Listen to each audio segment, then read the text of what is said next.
Why do we cry when we are born? Is it because we have to take a shit? Or is it because we just don't know anything? Or is it because we already know too much? I will share with you the true reason we weep after birth.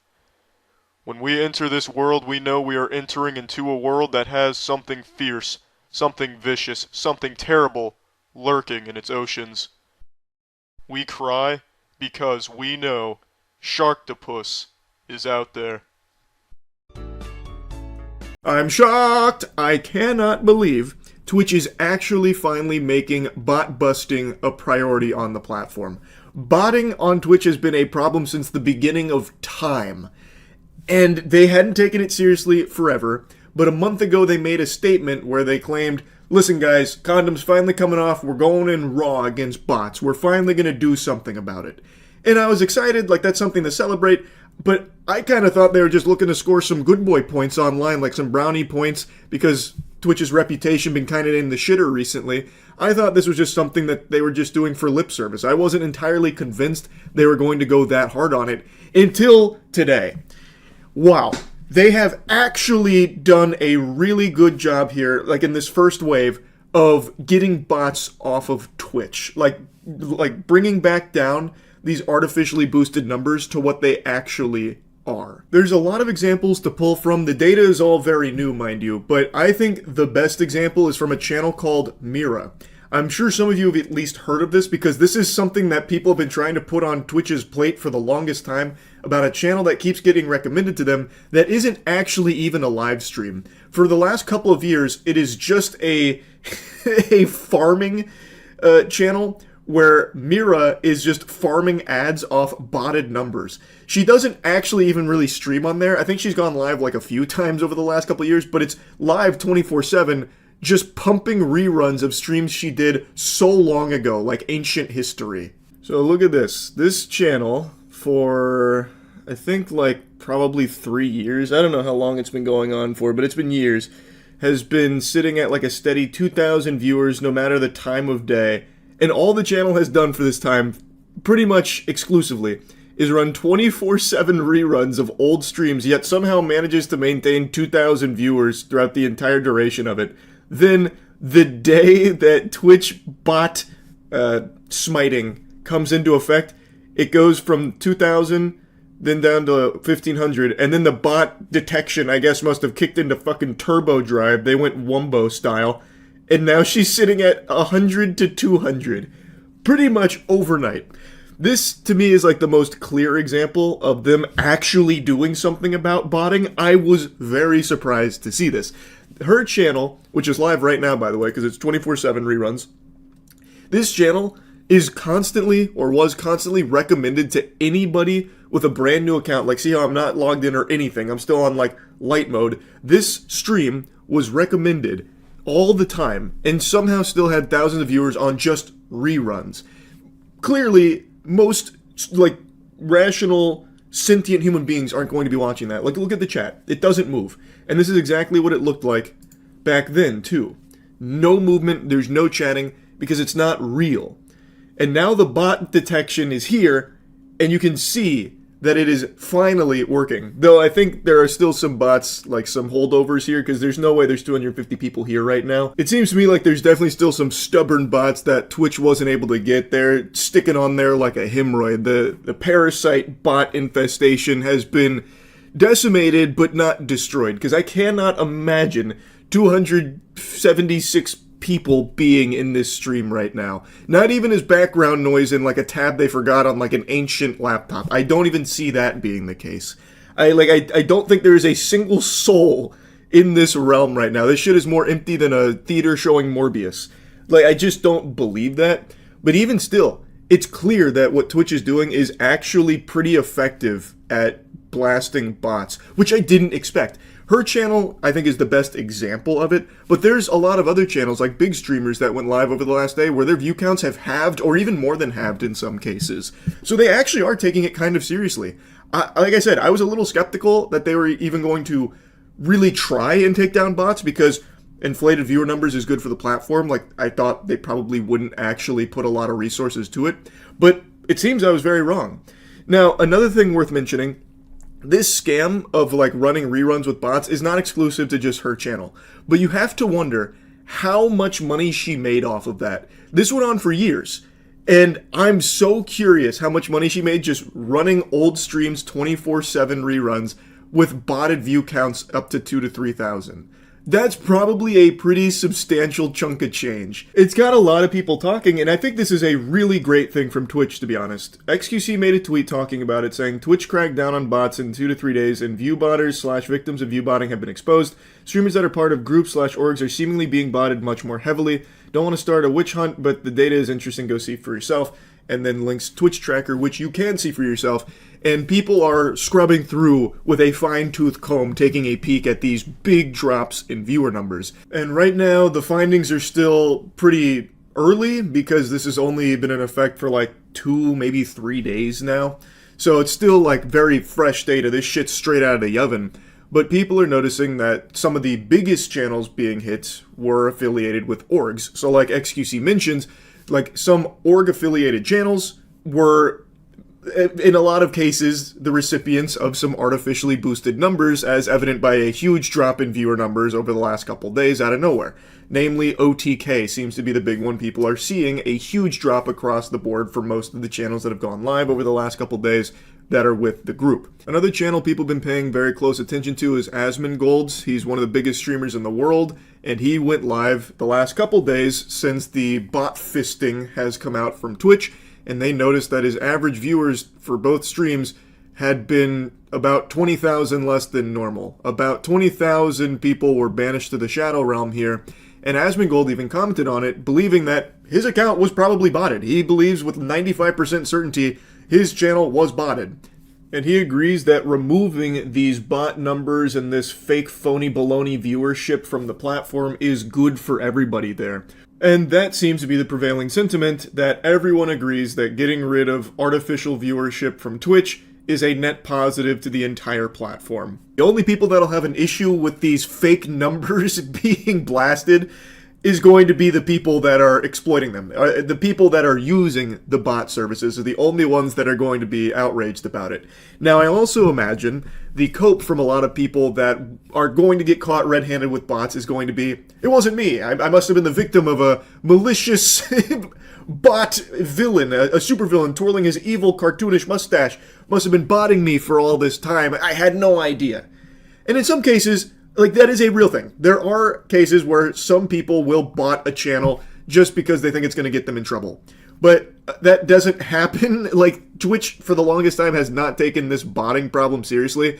So that whole idea of, like, a bad actor botting a channel to try and get punishment put upon a streamer they don't like, it's not that common. It happens, sure, but it's not that common because everybody knows Twitch hasn't done anything about botters for so long. So how the fuck could that possibly still be a strategy that someone that doesn't like you would use? That's like you and your buddy going to the public pool and you eat pizza together, and then your friend tries to tell the lifeguard that you didn't wait 30 minutes before getting in the pool. It's like, okay, who gives a fuck? Like, that's the whole way Twitch has treated botting for the longest time. Until now. I think that's going to be like the crutch a lot of people will claim. Like, I wasn't botting. I didn't sign off on anyone botting me. This must have been some stranger in the back alleys trying to hurt my reputation by botting me for all this time. And some people, I'm sure, will be telling the truth, but it's going to be hard to know for sure.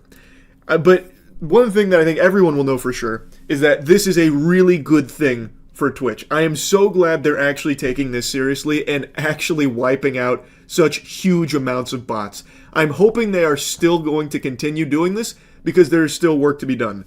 All of these bot services are going to do their best to circumvent this so that way their clients can continue to pay them money for this service. They're not just going to roll over and die. They're not going to go belly up and just admit defeat.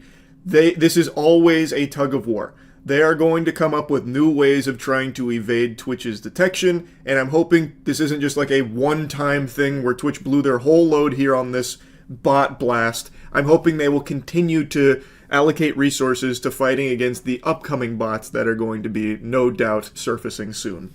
But either way, this is a great step in the right direction, and I hope it continues. Just wanted to yap about it a bit. That's it. So, yeah.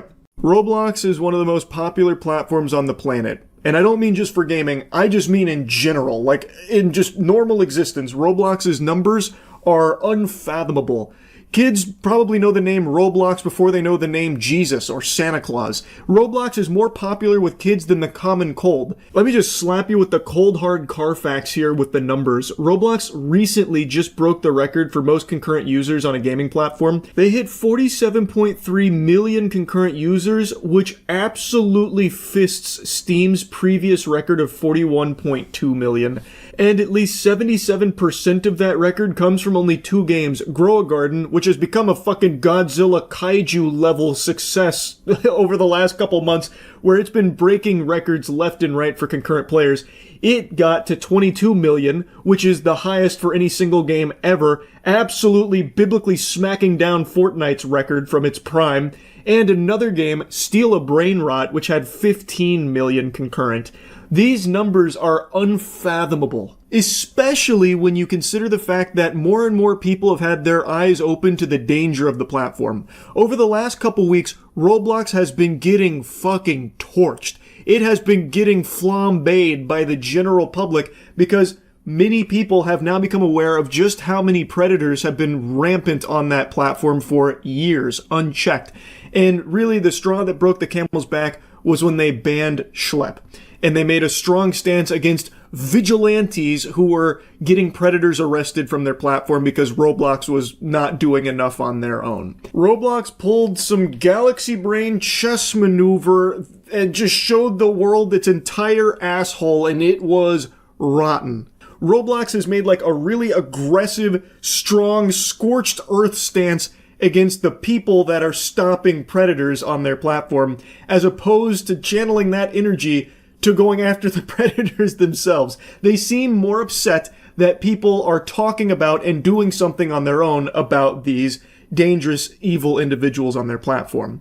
Yes, over the years, Roblox has, of course, reported dangerous people to authorities, but they've clearly missed some. They've slipped through the cracks. And as such, a lot of children have been victim to some horrible people. You can find so many stories about this happening, and Roblox's lack of action. It's sickening. So the community took it upon themselves to start trying to do something about it because Roblox wasn't listening to them and they clearly weren't doing enough. And instead of like working with the community to try and make it better, Roblox instead attacked all of them and made this like, you know, fucking wearing the Infinity Gauntlet, we will snap away all vigilantes. And then crickets about the pedophiles.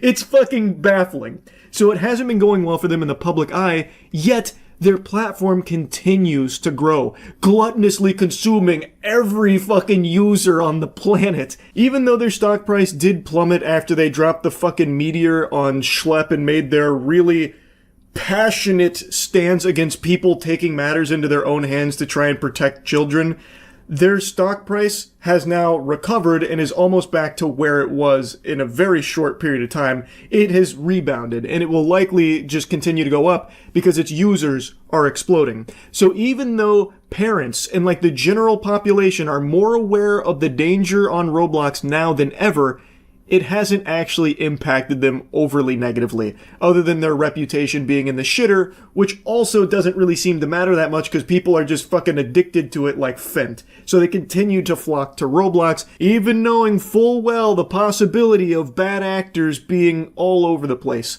You could queue up for a Steal a Brain Rot game, or God forbid, wait in line to meet LeBron Simulator, and then next thing you know, you're waiting in line next to a Meep City veteran who's talking sexual and trying to get you to go to their fucking Telegram or some shit, or talk to him on Discord.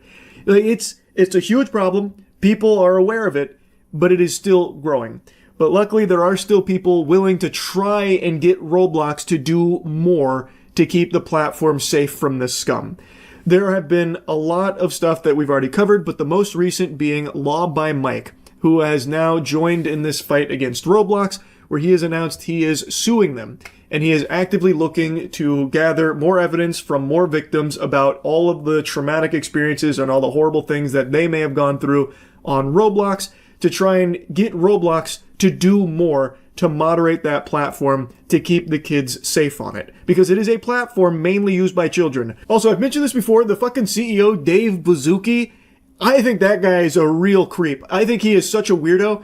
It was pulling teeth trying to get Roblox to acknowledge that 17 plus, that still is a minor. So he is the guy that's pitching Roblox as having like a companion app, or not a companion app, being half gaming and half dating for 17 plus. He wanted a 17 plus dating service to be in addition to Roblox as a gaming platform.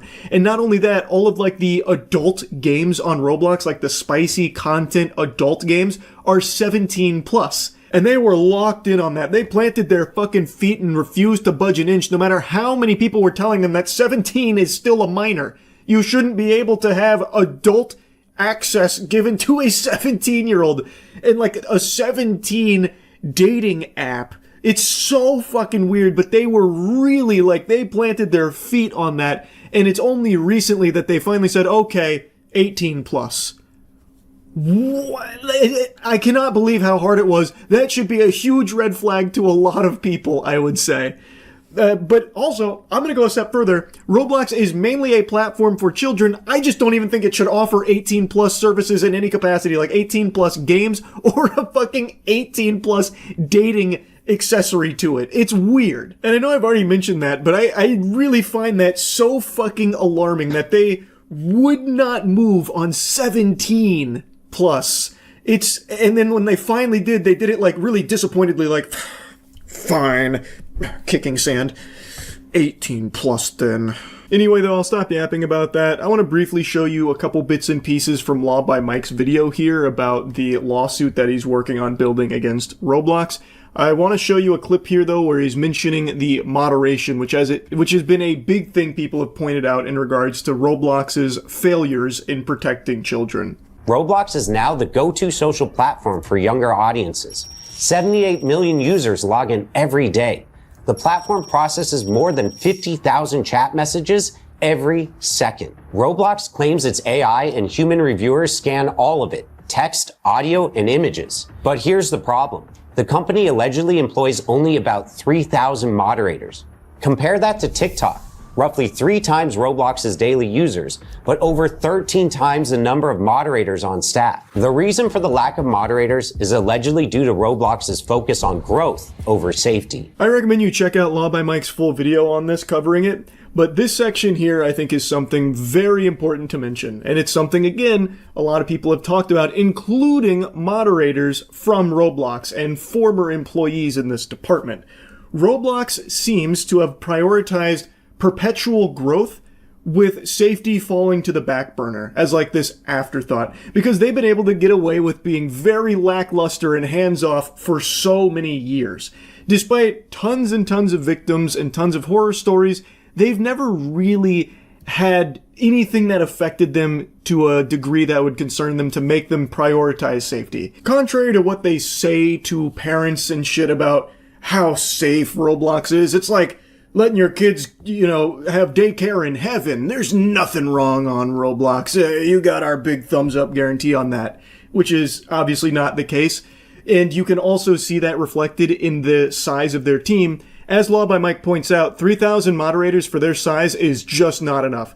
He compares it to TikTok, which has significantly more users and significantly more moderators. Like, I think everyone recognizes that it's not possible for them to catch every single bad actor and every single bad message that goes through Roblox. The volume is just too high.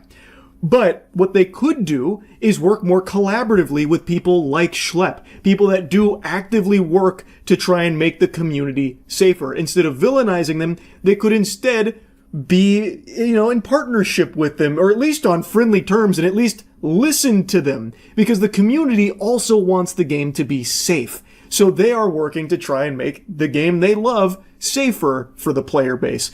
And instead of Roblox coming out and fucking slapping them around for no reason and banning them, it makes no sense why they wouldn't view that as another arm of moderation for them where the community is policing themselves. Their handling of it just makes no sense to me.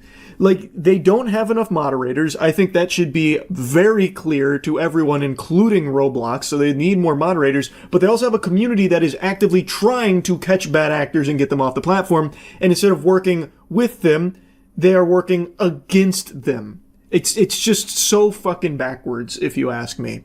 In fact, 8 current and former trust and safety staff describe ignored requests for more resources, backlogs of incident reports, and even a manager quitting after promised hires never showed up. Some say protective features they suggested, like pop-up warnings, were rejected, and safety settings, like blocking strangers in chat, were switched off by default. Once again, Roblox points to AI moderation as the solution, but employees admit the tech still misses the subtle signs of unsafe behavior, and the gaps aren't small. The filters block words like Snapchat or Discord, but people get around them by using emojis or by tweaking the spelling a little. To me, that paints a very clear picture that Roblox prioritizes profit over safety of its users. Instead of hiring more human moderators that can pick up on those behaviors, like former employees have mentioned, they instead put all of their eggs into the basket of AI. Not because the tools are more effective and it's better than their human counterparts, but because it's cheaper.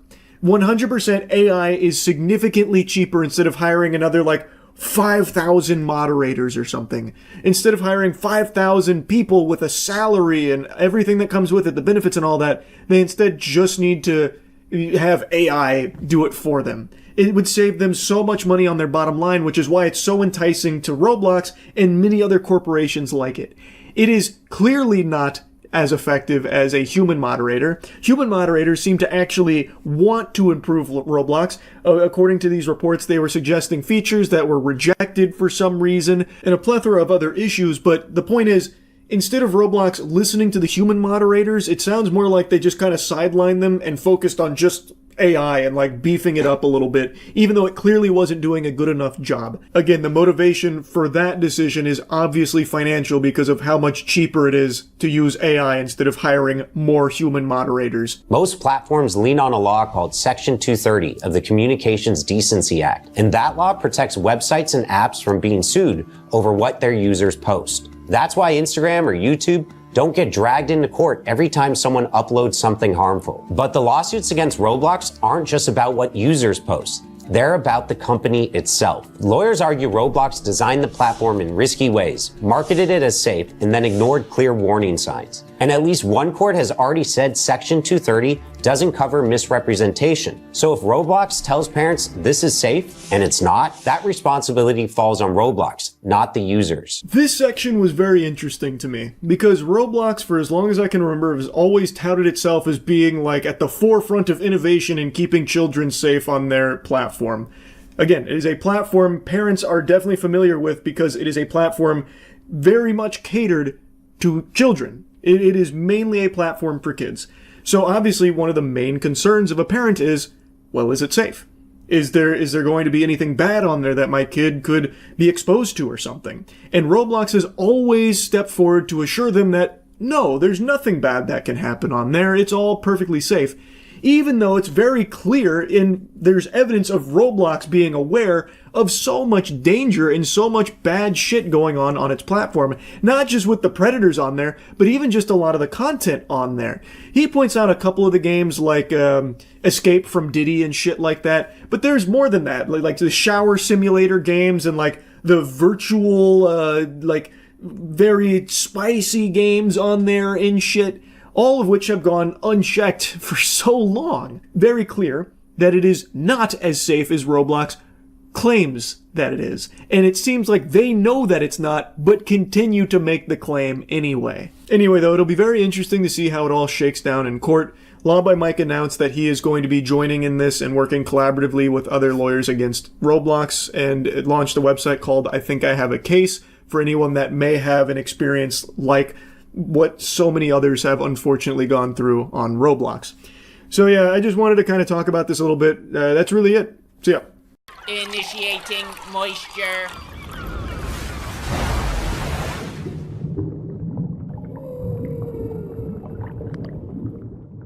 Welcome to the Moist Meter. Today we're taking a look at Spider-Man Far From Home. It's another superhero movie, which means another couple thousand Redditors with their pretentious fart-smelling tendencies saying superhero fatigue is setting in, I swear to God, this time. Like fucking doomsday preppers holding up signs on the street. Superhero fatigue, it's coming. The end is nigh. But as long as the movies still get made as good as they are, it's probably not going to set in for quite a while. The only really bad superhero movie I can think of off the top of my head from the Marvel Universe is Ant-Man and the Wasp. That one gargled some filthy butthole, but aside from that, Marvel movies are just so goddamn well done, and Spider-Man Far From Home is no exception. It is extraordinary. I really liked it. In fact, it's probably one of my favorite ones, to be honest with you. I think the villain in this movie is second only to Thanos in the superhero villain world. I fucking love the villain, and it's not because he had like a relatable goal or goals that you really sympathized with or a character you really even cared about, but he was just so fucking cool, and Jake Gyllenhaal was so good as the character. I loved it. It was just really amazing. The visuals they were able to accompany with his character, the way they executed a lot of the scenes involving the character, everything about him was amazing, and the ending to this movie is extraordinary. It got me so goddamn excited. I can't talk about it because it is a spoiler, but the ending of this movie had me and the whole goddamn theater excited. And that doesn't really happen. I like superhero movies. I think they're fun, but I never get like all giddy, dick in hand, ready to ejaculate. But when the movie ends and you see, you sit through a little bit of the credits, you're rewarded with something fucking great that I think most people that are familiar with superheroes and shit can really appreciate. And I really just love the way they concluded it. The whole movie, though, was really good. The comedy lands per usual with most Marvel movies. It's really well executed in the comedy department. It tells a cute little story as well. Peter Parker, Tom Holland, he's just fucking great as Spider-Man. I really enjoy him. There's just no bad characters. There's really no bad moments in the movie. The only complaints I have are nitpicky ones about the story, because the story's, it's kind of silly. Like, a lot of the decisions from the characters don't make sense. A lot of the scenes don't make sense. The story doesn't flow all that well because a lot of it just doesn't make sense. You have to suspend your disbelief. You have the whole thing is about a field trip stretched over an adventure where a lot of bad shit's happening, and yet for some reason the adventure still continues despite if it being in the real world. You fucking an entire city getting destroyed. Travel would probably be shut down, and since it's a bunch of kids on a field trip, the parents would probably want the kids home. You just had a goddamn demon destroy a city, a literal act of God in manifestation of destruction destroy a city. Your parents are probably going to want you to call the vacation short, but yet it still continues over the course of a bunch of different locations. A lot of the decisions from the characters, again, that I can't touch on, don't really make sense to me. There's this level of trust that was never established as to why some of these characters are so trusting of one another. It's hard to explain without getting into spoilers, and I do try and avoid them. But that's the biggest complaint I'd have, is just that the story is kind of nonsensical, and a lot of it's set up for jokes, I imagine. And because it kind of pokes fun at how ridiculous it is. There's a scene where Peter Parker gets on a train, and all of a sudden he's 3,000 miles away from where he started in the blink of an eye. And they use that for a conduit for jokes, and I guess that works too, but it's just kind of silly from a narrative perspective.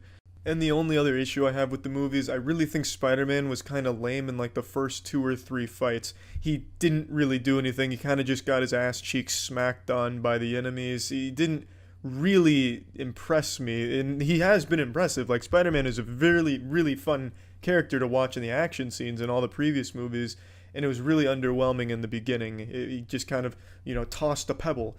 He'd throw a little road sign at the monster. I mean, that's kind of underwhelming, you know what I mean? But at the end of the movie, he really pops the fuck off. The last fight scene with the main villain is really, really fun to watch. I enjoyed that a lot. Really, everything about the last 30 minutes of the movie, I was just giddy about. I really, really liked it a lot. The movie's definitely worth seeing. I think it's very fucking good. Plugging this shit into the moist meter, I'm giving Spider-Man Far From Home a nice 90%. I really like it. I know a lot of you kind of scoff at superhero movies, but they're just really well made. They're really well done. Comedy works in all of them. The action works in all of them. They have good stories. They keep setting themselves up for a really interesting story narrative perspective. It's hard to not like them. You can pretend you don't, but when you see one, it's always enjoyable. I really enjoyed it. I thought it was a lot of fun. That's about it. So yeah. Do you think GTA 6 is going to meet everyone's expectations, or is the hype simply too high? I have no reason to doubt Rockstar. They've never really given me a reason to think that they won't deliver.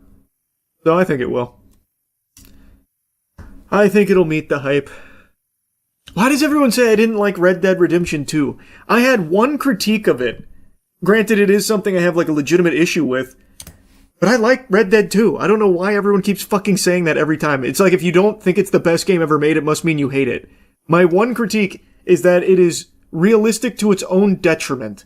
So, like, you have to individually loot every single fucking item you want, so it is tedious for the sake of tedium. And also, the gameplay is still outdated. I stand by that. Rockstar gameplay formula is outdated. Needs to be revamped. So I guess 2 complaints. But I didn't care as much about that one as much as the fucking unnecessary tedium. You hated the shooting. That's what I'm talking about. Yeah, the gunplay is just outdated. Getting into fights never felt fun. So basically what you're saying is it insists upon itself. Yeah, you can boil it down to that. That sounds right. I feel like it's pretty simple. It's just, I don't think I should be having to individually loot every single cupboard in every single house. And I'd also like my gunplay to not be a carbon copy of the gunplay that existed 10 years prior. I'd like to see some kind of evolution. But you didn't give the same critique to Crimson Desert? Brother, what? Who do you think you're talking to? I didn't like Crimson Desert. I didn't even finish it. The only compliment I had for it was the combat was really fun. That is one of my complaints about how much I had to do of tedious looting for each individual pot and pan and gold piece. I think you're getting me confused for somebody else. I didn't finish Red Dead 2 on stream, no. I finished it off stream. I think I only streamed Red Dead Redemption 2 once, and it was for the fucking poker marathon. I don't even think I actually streamed it more than once. I could be wrong, though. You think you'll get into GTA 6 RP like you did with GTA 5? Truly just depends on what's available. Depends on the server. If it's a fun community, maybe. I like RP. RP's fun. It's just it always depends on who's around. I hate like the super sweaty, serious, and like cringe RP. I did hear of that though, that Gang of Dragon is cancelled. They got rid of the YouTube channel. This was after they announced they needed like 40 million more in additional funding to actually make the game, which is a shame because it looked very cool.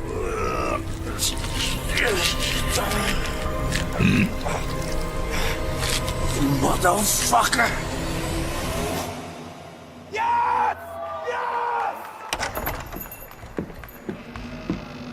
Hopefully they release what they have in some capacity, because it'd be such a shame. So, yeah? Time to settle up.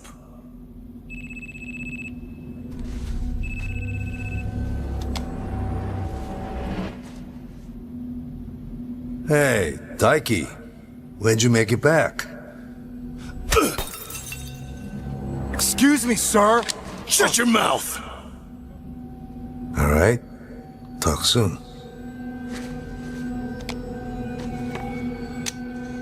On your feet, now.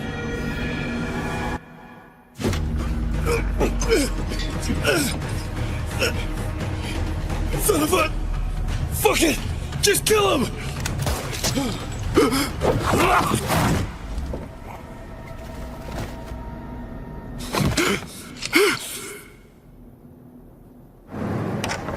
So it'll never see the light of day, but it looked like it would have been fun. Why did it get canceled? Well, it's not officially canned per se, but they ran out of funding. They needed an additional like 40 million to finish off the game, which they weren't getting. So now the YouTube channel's gone, and it's looking like it's in the books. So there's still a chance. No, not really, man. They're not gonna randomly find $40 million in the mattress or something. Maybe stop making games that expensive. Hey, brother, you're preaching to the choir. This game was apparently like already 5 years into development or something like that.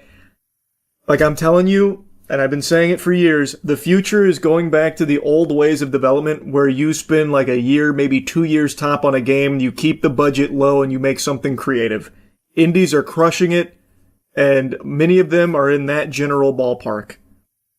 Like, you do not need these $100 and $200 million gambles. And that's how you end up with so much of the same shit over and over again, like extraction shooters and that kind of garbage, because they then get afraid because the budgets are so high. You want to go for a safe bet, a proven genre, then you don't get anything actually bold.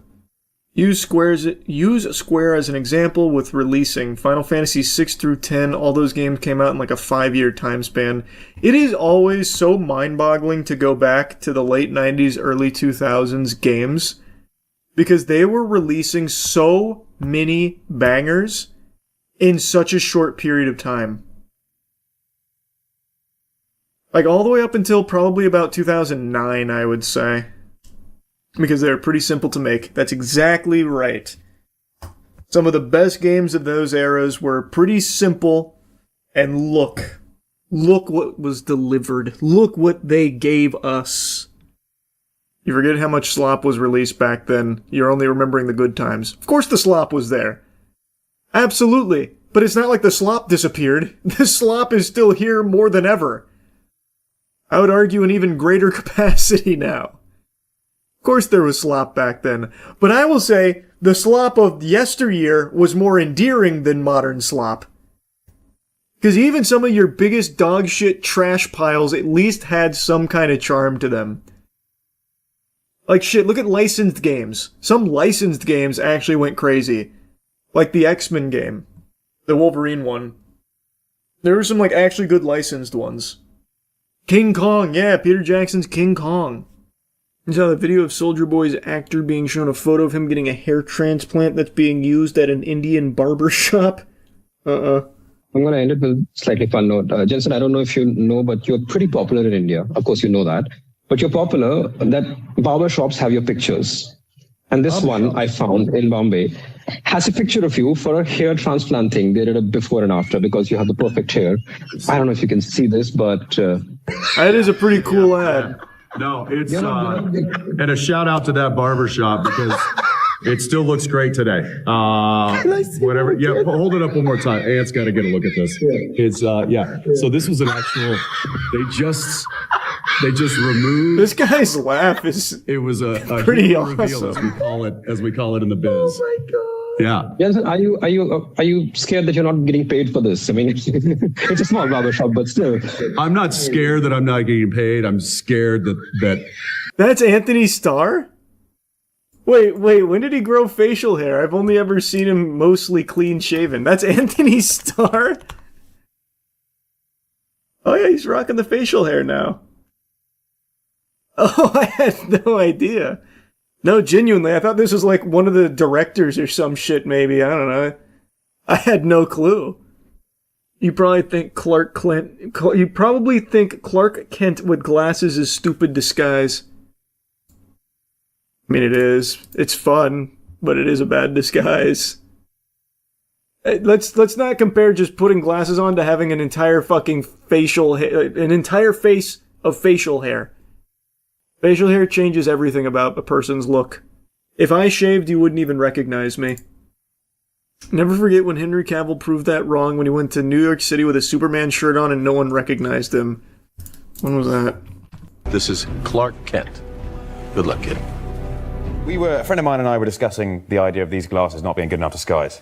And we decided to go to Times Square to test the theory. I wore a Superman t-shirt and no glasses, and stood underneath the giant wraparound Batman v Superman posters in Times Square, and got stopped twice.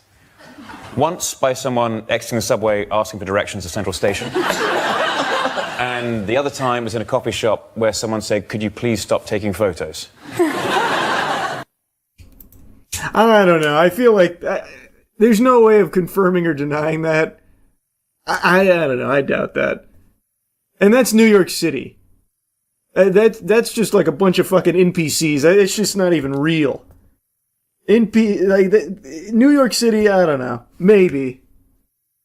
Why lie? Because it's a good story. I just have such a hard time believing that. Were you going to see Hokum? Heard it's the scariest movie ever made. I've never heard of it. Is this the latest one to take up the mantle of scariest film ever produced? Fado, long ago, deep in the woods, there lived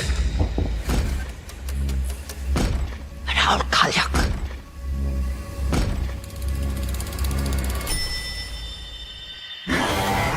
Ah, it's the Holcomb.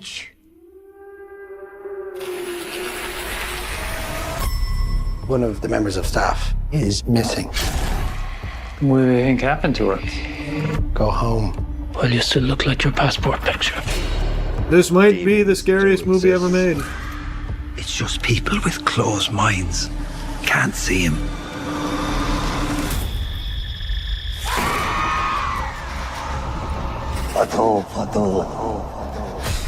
Long ago. Who's there? What's happening? Get me out of here! Long ago. I'll watch it. There lived. It doesn't seem like they're marketing this as the scariest movie ever made, though. At least not here. That just seems like normal horror movie marketing. Urgh! That's the noise Mario makes in Super Mario 64 when he takes damage. Not the best impression, but probably not the worst either. And right now, Mario is making those noises because he's taking damage in real life, judging by the reviews on his new movie. This has nothing to do with today's video topic, by the way, but right before I started filming, I saw the headlines that Super Mario Galaxy is, like, bad. So it's getting pretty terrible reviews, which surprised me because I assumed it would be business as usual. I liked the last Mario movie. I thought this would be more of the same. And the last Mario movie had average reviews. This one has catastrophic reviews. People talking about it like they went in there and Mario gave them a fucking knuckle sandwich and a wet willy. They hate it. And definitely had me raise an eyebrow there because it makes me wonder, is it actually bad or what the hell's gone wrong? Not that it matters because it's Mario. It's still going to gross $1 billion. But I'm very curious to see how this movie actually is on Thursday. Anyway, though, today's video topic is kind of a smorgasbord of things. There's a lot that I want to blabber about. First and foremost, JoJo's Bizarre Adventure Steel Ball Run. It's the newest season of JoJo's. It's part 7. It's been very highly anticipated. Most of you know I like JoJo's Bizarre Adventure. Most of you also know the fandom does not like me at all. They treat me like Bikini Bottom treated SpongeBob when he had the bad breath. I'm ugly, and I'm proud. And the reason why they don't like my take on it. I love JoJo's Part 1, Part 2, Part 5, and I haven't finished Part 6 because of Netflix's release schedule for it, but I like everything I've seen in Part 6. Coming close. Get ready. Hope you're sitting down. I don't like Parts 3 and 4. I know. Steam collectively just exploded out of people's ears. Part 3 was okay. I didn't love it. It just dragged so much. And Part 4, it falls into my least favorite genre of anime, which is slice of life. It's predominantly slice of life until Kira's introduced, and I loved Kira. Everything that happened when Kira came was wonderful. Everything before that, way too slice of lifey for me. Is what it is. Anyway, JoJo's Bizarre Adventure Steel Ball Run just dropped, episode 1. You may have seen, even if you're not familiar with the property, that it's one of the highest rated anime episodes ever. And fans were really excited to get more. Only to be met with this fucking wedgie that second stage, episode 2, will be coming at some point in 2026. No release date, not even a release month. Just this idea of episode 2 coming out at some point this year. Very, very disappointing. Now, I mentioned with Part 6, I didn't actually finish it because of Netflix's release schedule. They did something called batch release, where they released it in parts, but not in the way that you're thinking. Not like in the way that some anime do, where it's like Part 1 and then like 6 months later, Part 2, which is like a whole nother season. Netflix did it in like a really counterintuitive way, and it just completely ruined the momentum of the show. And it seems like, based on this, they're doing the same thing with Part 7 here, Steel Ball Run. They released episode 1, it was a banger. Now we have to wait who knows how long for episode 2 or the next batch of episodes. It's just straight up poop because what's even the point in releasing the episode here? Why? People are just going to forget about it in like 6 or 8 months, however long it is, until episode 2 finally fucking pops out of the oven here. They squeak it out. Like, it's just, you kill all of the momentum. Everyone that got invested in episode 1 has nothing to do for 6 or 8 months and will just drop it most likely. That's what happened to me as a fan of the property already. So if someone like me, who's already invested in the property, couldn't even like keep up with the release schedule on part 6, what fucking hope is there for a casual fan to keep caring about it? You know what I mean? It's very silly. As many people talk about these days, weekly releases are just the best for shows. Hands down. I think the binge model is obsolete. That's just for gluttonous heathens at this point. I see no value in the binged model unless you just want to endlessly consume and forget. There's just only positives to doing weekly releases for a show or anime, because then it's always top of mind. It keeps stretching out the hype and the momentum. It allows for conversations around each episode. It lets people get excited and get invested, as opposed to just like one big drop and then everyone's all over the place with it. It's hard to talk about it because everyone's at different points. And I know I've yapped about that a lot. It's just crazy to me that we still have things like this happen. It just doesn't make sense. So, very disappointed with how Netflix is handling Steel Ball Run.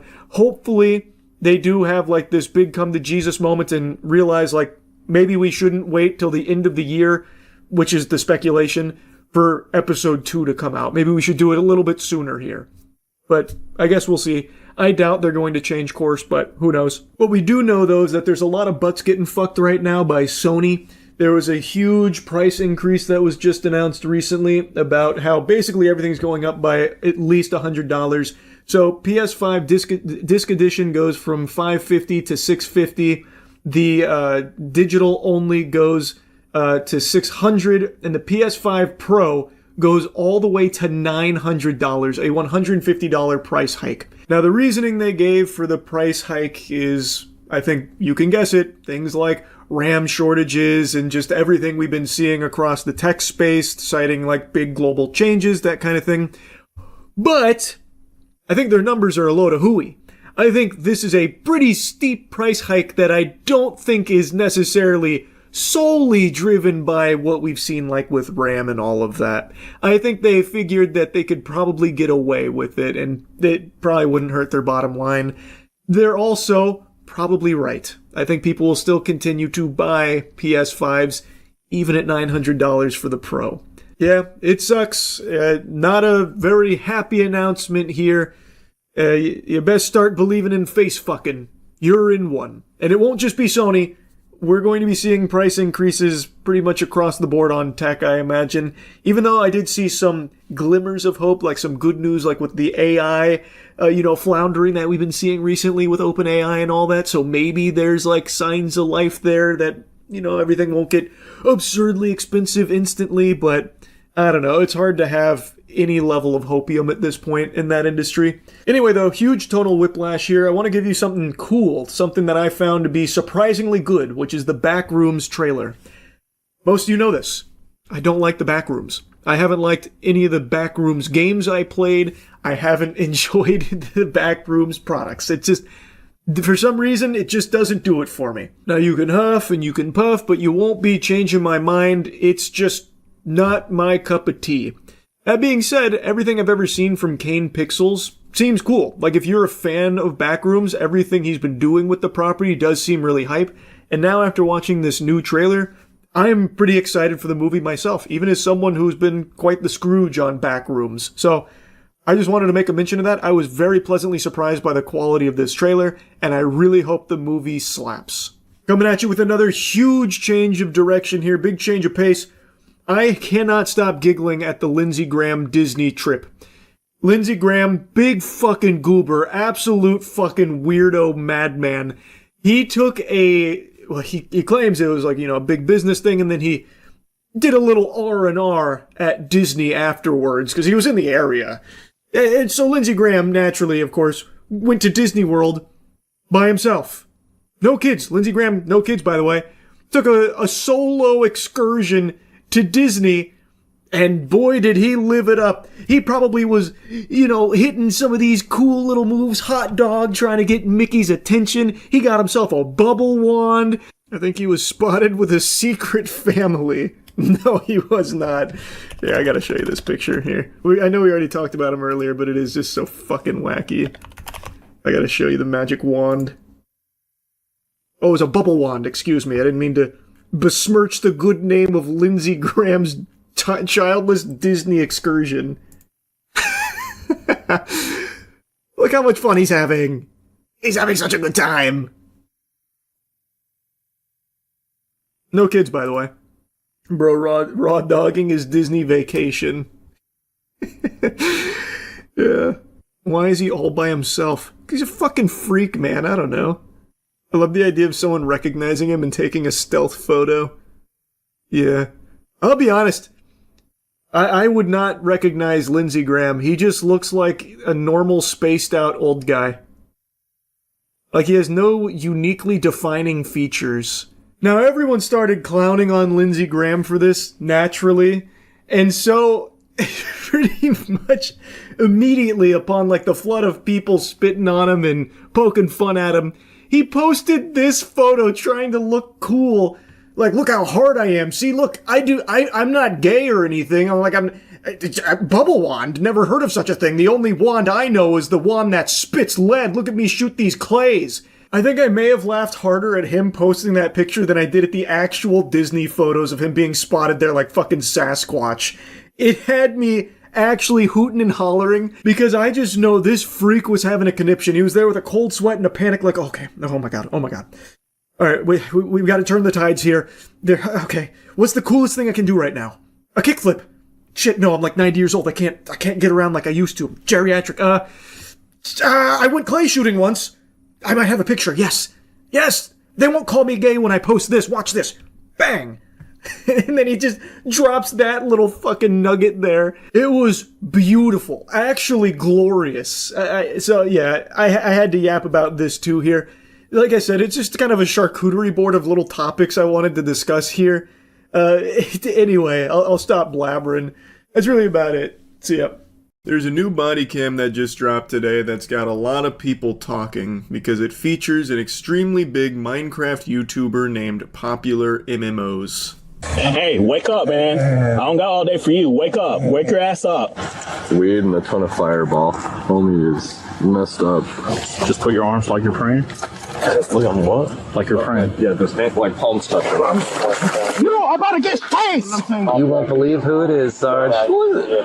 It's YouTube boy. It's really sad to see someone spiral like this. Yeah, it was a really bad call to try and run away from the cops, especially in the condition he was in. He was way too fucking hammered. He was in a different dimension. He had left the corporeal realm. So when he tried to run away, it was in slow motion. He was looking like a claymation out there at 5 frames per second. So not the best call there for sure. One thing I found really weird about this, and you see it a bit at the end of the Sizzler reel where the officer goes, "It's YouTube boy," sounding like the owl from the How Many Licks Does It Take to Get to the Center of a Tootsie Pop commercial, is that these officers seem to fucking hate the idea of YouTube as a career. Like, it's not something Popular MMOs himself brought up where he was like, dusting his shoulder off. Yeah, I'm a YouTuber. You can let me go now. Yeah, I'm a big deal. Squeezing on his own nipples or anything. He didn't bring it up. They found out, and then they start making fun of him for it and just kind of insulting it. They were just bullying him for YouTubing, like being a YouTuber. I half expected them to take him to a toilet and give him a swirly, or like an atomic wedgie while calling him a dork. On March 20th, 2024, officers in Jacksonville, Florida receive reports of a man sleeping on a residential street. What they don't expect is to find one of YouTube's most popular former stars, who turns a simple wellness check into a chaotic encounter, leaving another mark on an already unraveling legacy. You going to jail again? You can Minecraft that. What? That doesn't even make sense. He can Minecraft that. What in tarnation kind of hogwash? If you're gonna try and come in here with your, huge quip at the end, at least have it be something sensible. We're Ender dragging his ass to the slammer, or something like that. Better than this garbage, because this was nothing. This was literally... Hi there. I just came home from picking my sister up at the airport, and there's a man kind of laying in the road. Any drink or drugs, weapons involved that you know of? I do not know. Do you think he's trying to harm himself? I think he might be dead, or I don't know. An officer arrives to find a man lying on the pavement beneath a streetlight, dressed only in shorts and a t-shirt despite the chilly 45-degree weather. So 911 received this call from a concerned citizen expressing that they thought this person might be dead. I half expected them to roll up and encounter a Peter Griffin death pose, but that was not the case. He looks like he was sleeping peaceful as fuck. He is sleeping like an angel right now. He looks comfortable. I am actually jealous of like how soundly this man is sleeping on the concrete. Hey, buddy. Hey, sheriff's office. Do you live here? Huh? Hey, wake up, man. I don't got all day for you. Wake up. Wake your ass up. You had a bit too much drink tonight, man? You're good? You live here?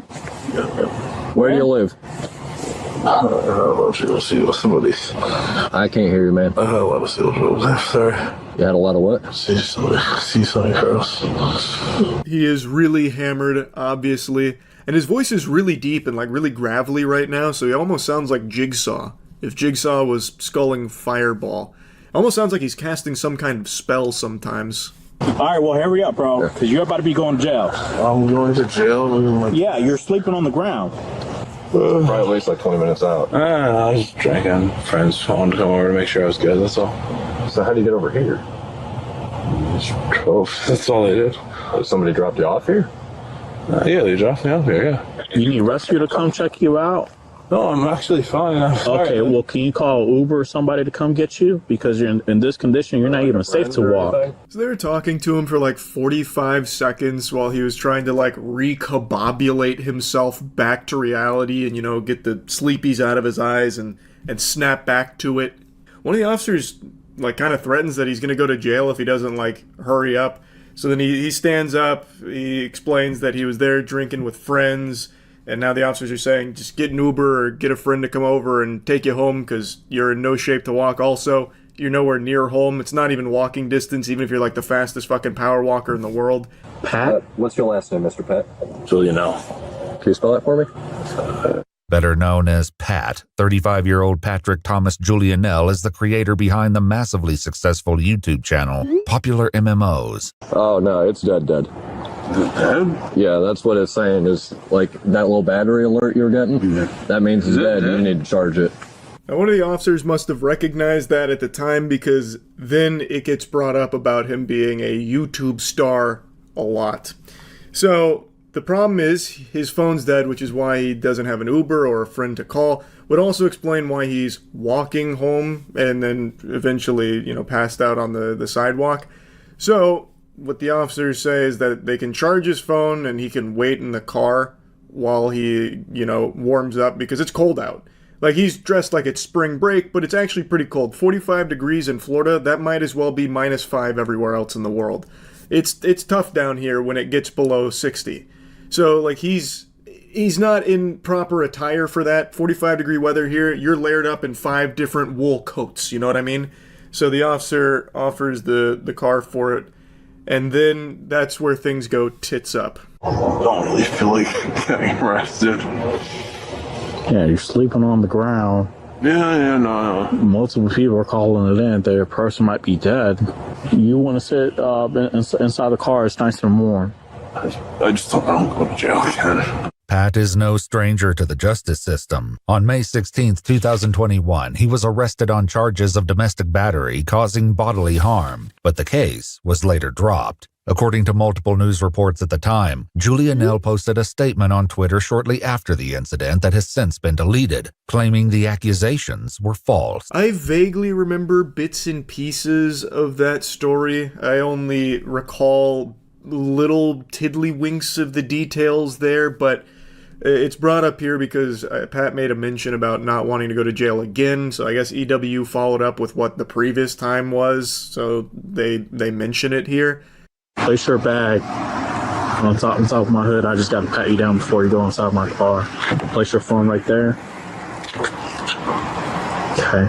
Just real quick, just put your hands out. You don't have no weapons or anything. You don't have anything on your bag that should be worried of. Any drugs or anything? Huh?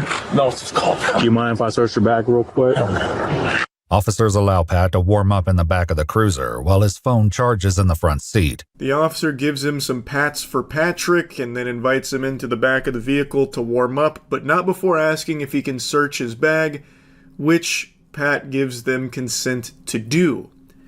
Big blunder here. He got put in the scholar's mate because they find marijuana and alcohol in his bag. The alcohol's not a problem, but the marijuana was. I'm guessing he forgot it was there, or he was just so intoxicated he didn't really know what he was agreeing to, but that's about to change everything. It's weed and a ton of Fireball. Homie is messed up.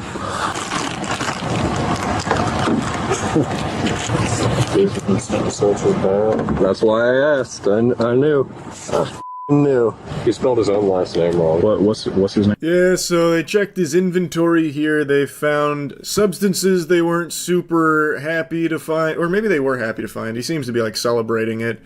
And then one of the officers mentions he spelled his own last name wrong, which he's extremely fucked up. It's not super surprising. It's just really sad. This is a guy who has a history of struggling with substance abuse, as I understand it. I'm not super familiar with popular MMOs. As most of you know, I'm not the biggest Minecraft enthusiast. Like, I understand why it's like the most popular game ever. I just never got into it to that level. But from what I understand, he does have a history of struggling with this addiction. And now that the officers have found the marijuana on his person, they are going to be taking him into custody. But not before one of the officers wants to make sure that this is the YouTuber he thinks it is. The other confirms his suspicions that Pat is indeed the well-known YouTube star. Hey, quick question for you. Did you used to play Xbox or anything like that? Not Xbox. I never played Xbox. You didn't have like a YouTube channel? YouTube, yeah, but not Xbox. What was the YouTube channel about? Video games. What type of video games? Minecraft. Minecraft? Oh, okay. All right, thank you. Minecraft YouTubing. Yep, that's an additional charge, buddy. It was just going to be drugs, but now we got to charge you with cringe as well.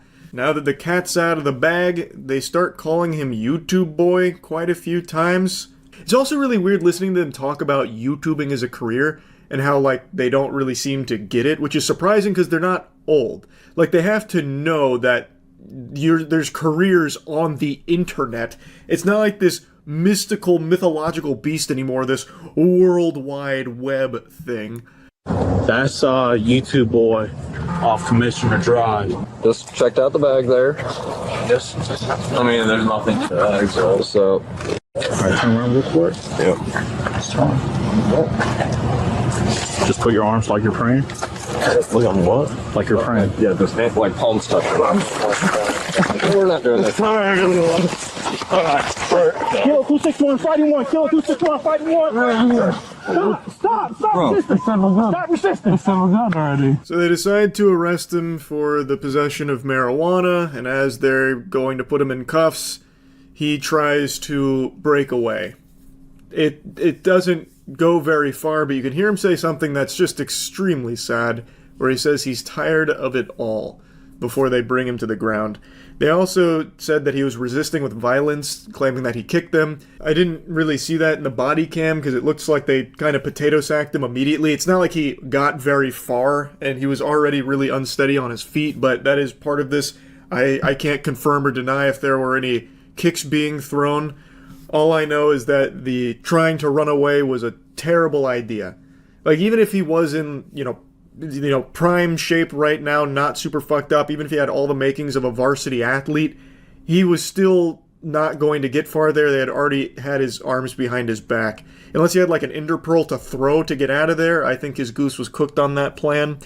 He's big on, used to be big on YouTube. Playing Minecraft. And my audio blew up. But he made a lot of money. Good? What is he doing here? Say a friend dropped him off. He likes to party with strippers. So he's like currently big in Minecraft now? No, he died off about a year and a half ago. He made Millions. I looked him up on YouTube before. You won't believe who it is, Sarge. Who is it? It's YouTube Boy. I just find that so strange because it's not like this is some kind of like oddball career. It's like the number one thing kids want to be these days is like a YouTuber and shit. Like, there's no way they could be that in the dark on it, where they're acting like it's such a foreign concept of making money online, playing video games. Now they're calling him YouTube Boy, like some kind of wacky, zany alien creature. I don't know, it's just very... very surprising to me, because this is just like, it's Florida. They're not in like podunk middle of nowhere where they don't have internet access or something. I don't know, I just found that behavior very surprising, I suppose. He's the one who ran through the gate again. Yeah. The Jaguar game. The Jag game. In 2022, Pat and 2 others were arrested after one of them ran onto the field during a Jacksonville Jaguars football game. He received a withhold of adjudication and a sentence of 2 days in jail with 2 days credit for time served. That I never heard of. That is an interesting plan. I have to imagine alcohol was involved with that decision making as well. Yikes. You gotta resist me.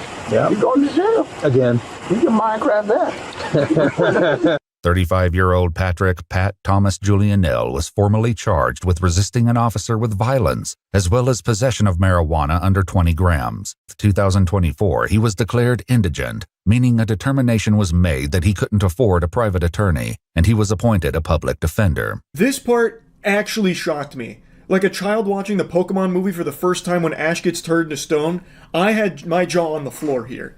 That he would be declared indigent and unable to afford a private attorney. He did undoubtedly make millions of dollars from his career on YouTube. That is a fact. Making Minecraft content being the size he was, he definitely did make millions.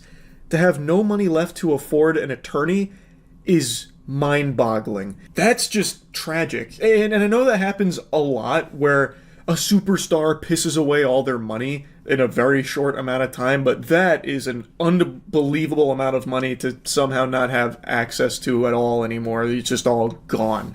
All just dried up. Holy shit. He initially entered a plea of not guilty, but later accepted a plea deal on November 20th, 2024, to the Police Memorial Fund, and write an apology to the officer he assaulted. However, on January 8th, 2025, he was found to have violated his probation due to substance-related issues after failing a drug test on December 20th, 2024. Pat claimed he was given a pill at a party several days earlier and didn't realize what was in it. After the plea deal, he had some of the charges dropped and had some stipulations and probation, which he did subsequently violate after he claims he got served a pill at a party and didn't know what was in it. So it's not like things have been looking up for him. It's not like he's, getting the help he needs. He is still very much struggling with it. And even to this day, it seems, is still having problems with the law and having problems with drugs and alcohol. This violation led to a warrant for his arrest issued on January 10, 2025. On February 2, 2025, police responded to Pat's home address in reference to a mentally ill person, where he then was arrested for the active warrant. His probation was subsequently modified to include GPS monitoring and completion of an inpatient treatment program. On May 12, 2025, a warrant was issued for his arrest due to a second violation of probation, when he submitted a urine sample which tested positive for marijuana and alcohol. Yeah, so it is still an ongoing issue, a huge battle he's still engaged in here. It needs professional help for sure, because it's ruining his life. His life has been circling the drain, it seems, and it's fucking rough to see. But anyway, I saw this body cam today and just wanted to talk about it a bit, and that's really it. So, yep. I've seen a lot of people taking their britches off to drop a big-time steamer on this movie, saying how stinky it is and it's not worth watching, it's horrible. And I didn't think it was that bad. When I saw the previews for this, I was even somewhat optimistic. I mean, you got Nine Inch Nails doing the score for this, come on. That's at least going to be watchable in and of its own right. And the visuals looked really cool.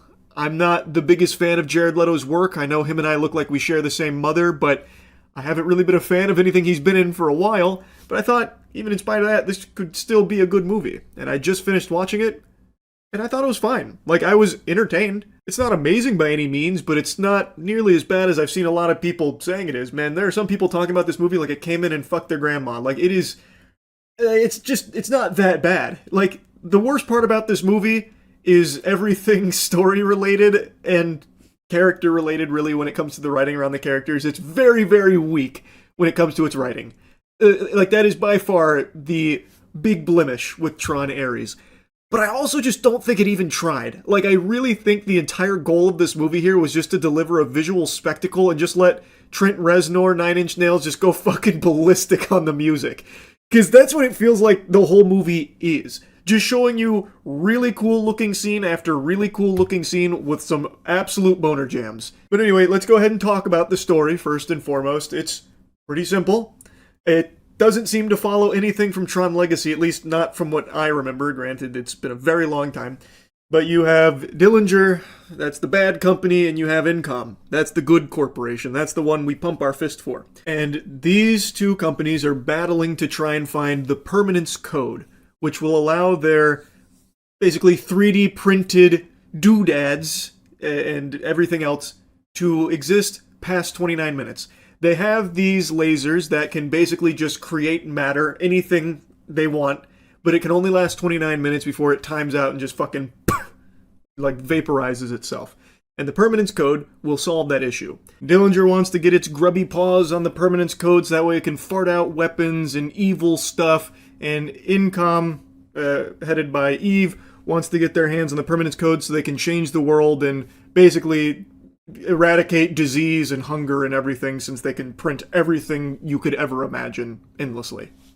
Our main character is Jared Leto, Ares. He is the basically cybersecurity hall monitor superstar of the Dillinger grid. He is an AI program in charge of basically carrying out all of Dillinger's nefarious directives without question. A soldier for him.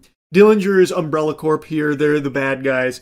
And Ares, he starts to become, like, empathetic. Like, he starts to feel things, and he is tasked with stopping the lead of Incom, her name is Eve, who has found the permanence code. And in doing so, he decides, you know what, I'm going to defy my orders because I want to live. I'm tired of being a program that dies after 29 minutes every time I get, snapped into the real world here.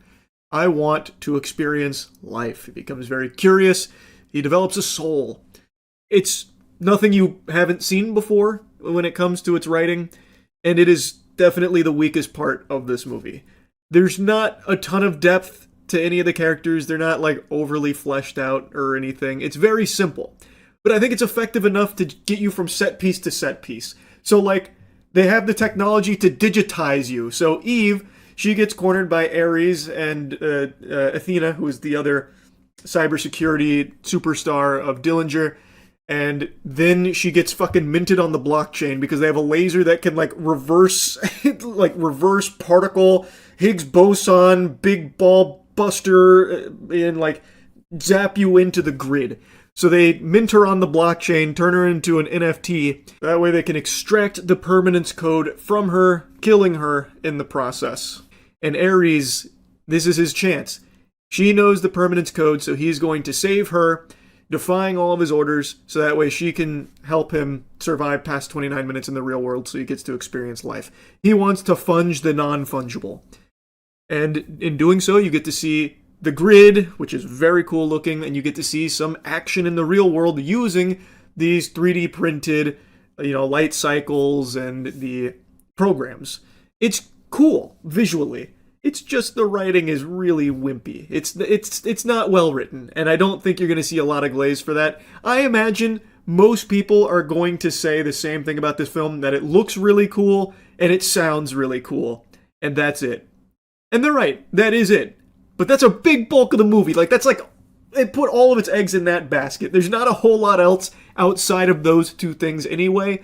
So, while the writing is weak, and while there is definitely some cringe scenes here, I don't think it ruined my enjoyment of just a simple popcorn flick where I'm watching, extreme lights blow up and shit and video game sound effects with a really great Nine Inch Nails track playing. So yeah, it definitely has its flaws. I really think that pretty much everything it set up with the characters was a miss.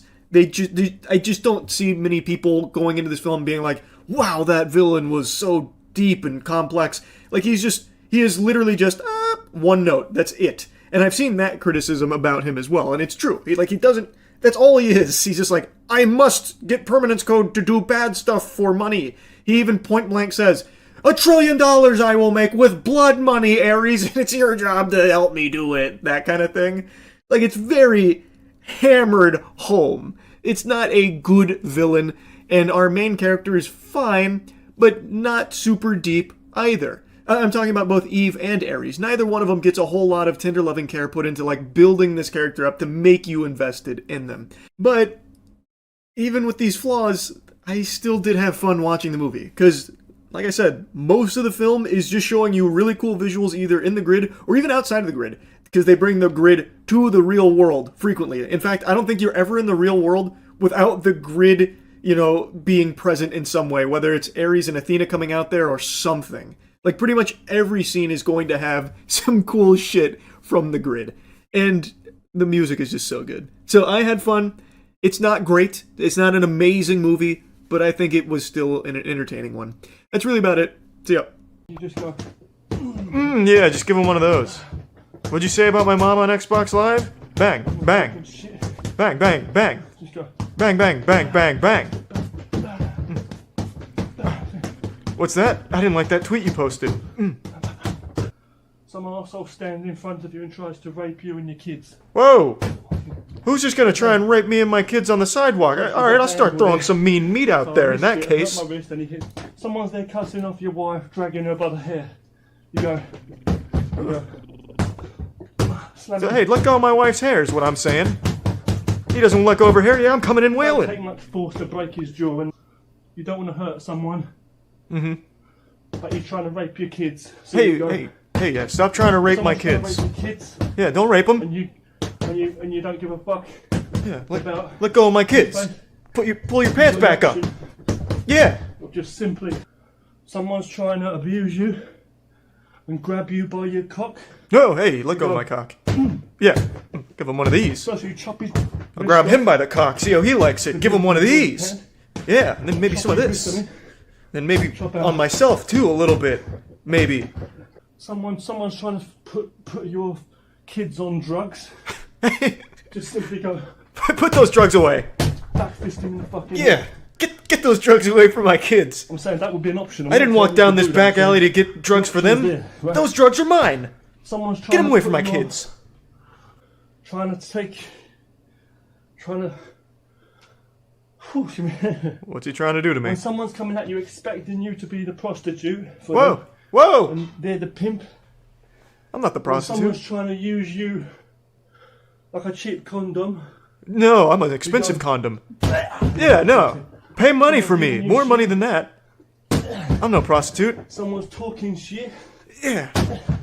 Check this out. My buddy John is an ex-bouncer, and now he's an active-duty special operations guy with over 600 street fights under his belt. Maybe he's an asshole. Fighting system. 600 street fights? Your friend John's a dick. I don't want to be trained by a fucking asshole who gets into a street fight anytime he even goes to the fucking grocery store. Let's learn how to protect ourselves from some recent uploads. Urban combat self-defense, okay. Hi guys, welcome to section 2. Oh, is he fighting her? The G-Kendo applications of the form, okay? This doesn't look like someone that would attack me. From here, she looks nice. Forward. Okay, other side. She lock pass out, punch. Any of you guys ever fought old Asian women? Do you know if this technique is effective? Should we get attacked? Like that. If you punch, okay, you gotta pull. This guy looks like more of a computer programmer than an urban combat fighter. That way. But looks can be deceiving. If I do it to you, speed, boom, speed, boom. Okay, but in the beginning, try and do it very slowly. I fight my grandmother's friend every day. It works. Okay. We have a real testimonial then. Slowly, lops up. He's like a Reddit warrior. Yeah. What did you say about Game of Thrones being bad? Oh god, not the nunchucks. Please, he didn't mean it. He was just shitposting. No, don't do it to him.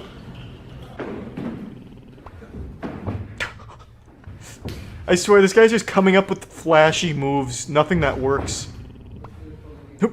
I get the knife, throw the knife on the ground, jerk him off. Give him pleasure, give him pain. Bang, finish with the elbow. Seth Rogen coming at me with a knife, take the knife, jerk him off, stab him. Bang.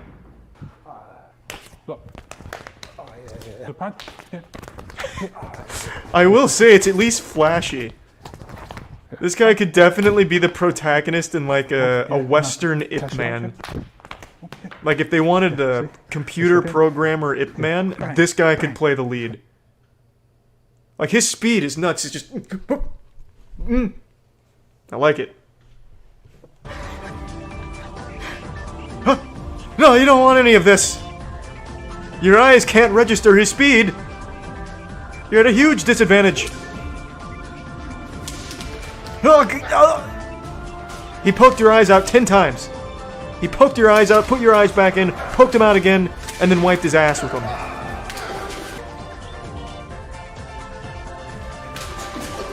Oh, he's potato sacking him. Oh! While on the subject... I really, unironic, this guy should really choreograph YouTube combat skits, maybe. Because he's got, like, the goofy speed down.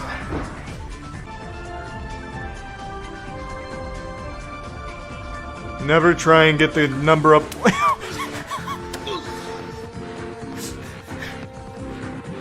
Oh, she didn't want to give me her number, huh? Time to Wing Chun! Teacher? I'm gonna feel like such a fucking idiot when it turns out that everything Emil's been teaching is, like, extremely effective and reinvents combat as we know it.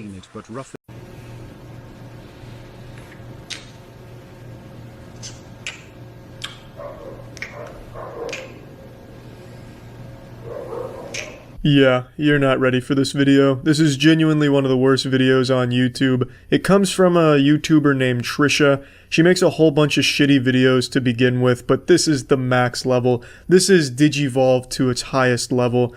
If all of her other garbage content were just appetizers, then this is the main course, the dessert, and the diarrhea you get after eating it all. It's so shitty. I'd rather watch 2 Girls, 1 Cup with a beheading going on in the background than watch this again. But I'm going to watch it again. I'm going to be strong for all of you, so that way we can all sit here and experience the dark side of ASMR. ASMR in its most vile and deplorable form.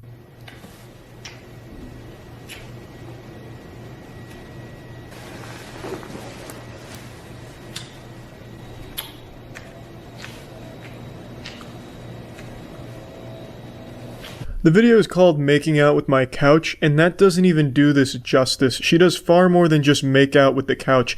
Look at the alien underneath her. Look at the fear in its eyes. It looks like it's a hostage on Jeffrey Epstein's private plane. This whole thing is so avant-garde. I can only pretend to comprehend the full scope of Trisha's magnum opus here. The inner mechanisms going on in her mind, the neurons that are firing, her creative genius is on full display. It's fantastic. At least that's what the comments would have you believe. People fucking jerked off to this. I don't know how you can even listen to this without getting squeamish.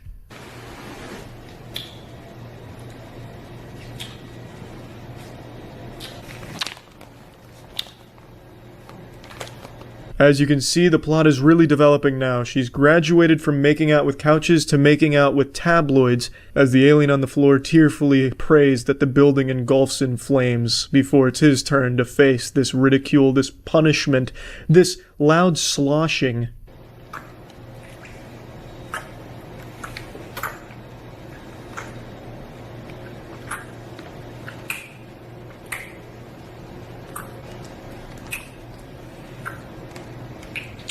This isn't even kissing or making out with the Sprite bottle, it just looks like she's eating it like corn on the cob.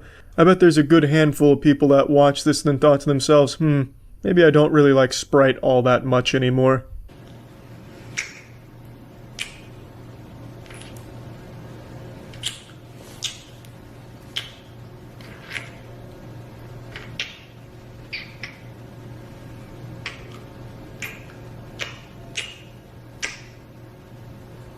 This poor guy, hasn't he suffered enough? Area 51, Roswell, New Mexico, all that shit. Hasn't he been through enough? Just look at the poor soul, looking like SpongeBob, drying up due to lack of water. He's clearly not into this, and I highly doubt consent was established beforehand, and quite frankly, this whole thing just sucks. I really don't get it at all. I don't understand if it's supposed to be wacky, supposed to be a fetish. I'm guessing it's supposed to be sexual, because in the description she says you can see the uncensored version on her shitty website. I really don't understand it.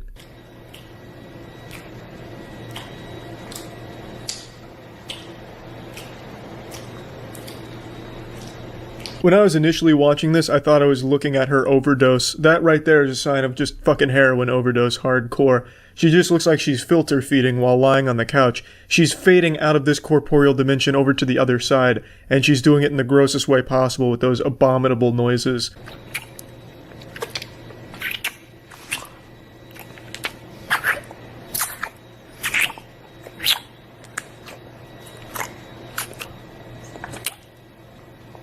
This is just straight out of a nightmare where you have like a deep South Alabama grandmother coming to make out with you on the lips and you can't stop her. This is just gross to watch and listen to.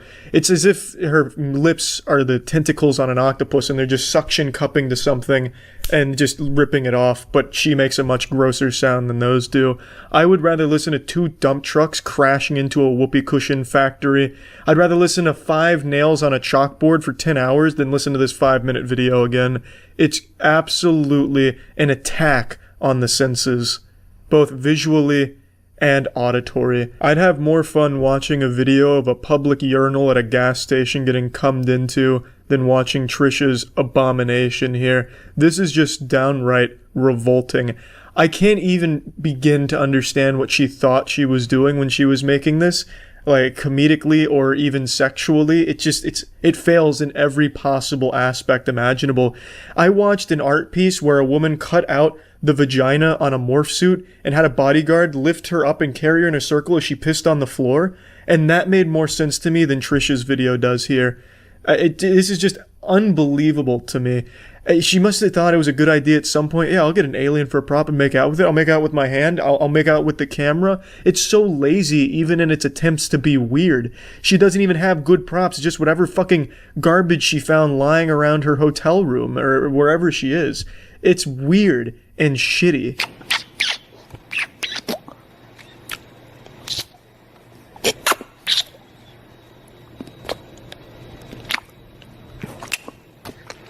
If you were a virgin, you are no longer. Trisha just sucked that shit out through the computer screen like a succubus. I feel violated, absolutely violated, like I just sinned and now I need to go to a confession at the church. Yeah, overall, just a super uncomfortable and shitty video. I understand she made it probably for attention, but not even that really worked for her. I guess it kinda did, but it was a massive net loss in subscribers for her when she posted this. And she's been doing this for a while, just really bad, shitty content to try and stay afloat, I guess. But it's not really working. It's just really pathetic at this point. That's about it. So yeah. What's up everybody, it's Critical. I'm playing some games. Let's do this shit. This is Night of the Zombie 2 for the PC. Let's do this shit. I'm learning these controls. Let's do this shit. I've mastered these controls. It seems this computer has a virus. My fist! Batten down the hatches. I'm blasting motor oil from my fists. Oh shit, it's long range too? Nowhere is safe. Unless you were on the opposite side of the room. But this computer's not. Oh, the left-right jab! That ought to teach him. You'll think twice about being a computer next time, won't you, bitch? What is this creature doing? It's been let loose. I will not allow you to flex your fuck muscles. Give it a little right-hand jab. Little right-hand jab. Little right-hand jab. Little right-hand jab. Little right-hand jab. Big right-hand jab! There it is. Enjoy that concussion, asshole. This is just sad.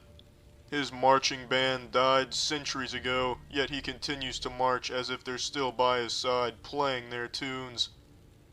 His loyalty is admirable, however I cannot allow this charade to persist. Embrace my fist! You may be wearing a helmet, but even an amateur knows a helmet is useless if it's made out of flimsy material. Here, just walk into the barrage of my fists. They'll set you free. Perfect execution. Thank you for the cooperation. This dude looks like Emotep from The Mummy before he got his skin back. I see right through this ruse. You cannot pretend to be dead. Oh, caught you red-handed. Oh, you can go for a high five all you want. I'm just gonna sock you in the nose. If you think that floor is gonna save you, then you're reading some fucked up Magic Treehouse books. Yeah, there you go, bitch. Take a seat. Oh, there we go, there's the key. Oh, what the fuck? Is there a ghost look in the box? Is this a zombie? Oh shit, the zombies can attack through the wall. Why even have a wall if it can't prevent a zombie from offering you a handshake? I will fucking punch a hole through this wall. You cannot escape my fist. You try to heat up your food in a microwave, my fist clobbers your food. You try to learn to skateboard, my fist blows up your skateboard. You try to watch porn, it's just my fist looking at you. This is the most difficult game of whack-a-mole in existence. Fuck! He's everywhere! Fuck! You son of a bitch. I have enough ammo to open an ammo shop. Oh shit, it's a boss. It looks like a camel's answer to Pinocchio. Fascinating. I can't even tell if I'm doing damage to the bitch. Probably not, considering the guns I'm using are made out of Play-Doh. And my fingers look like they've been caught in a Chinese finger trap for decades. They're not even fingers. They're just 5 thumbs. This bitch doesn't even have fingers. Her arms are fucked up too. They look like 2 noodles with Bugle corn snacks stapled onto the end of them. No wonder I can't defeat this wooden colossus.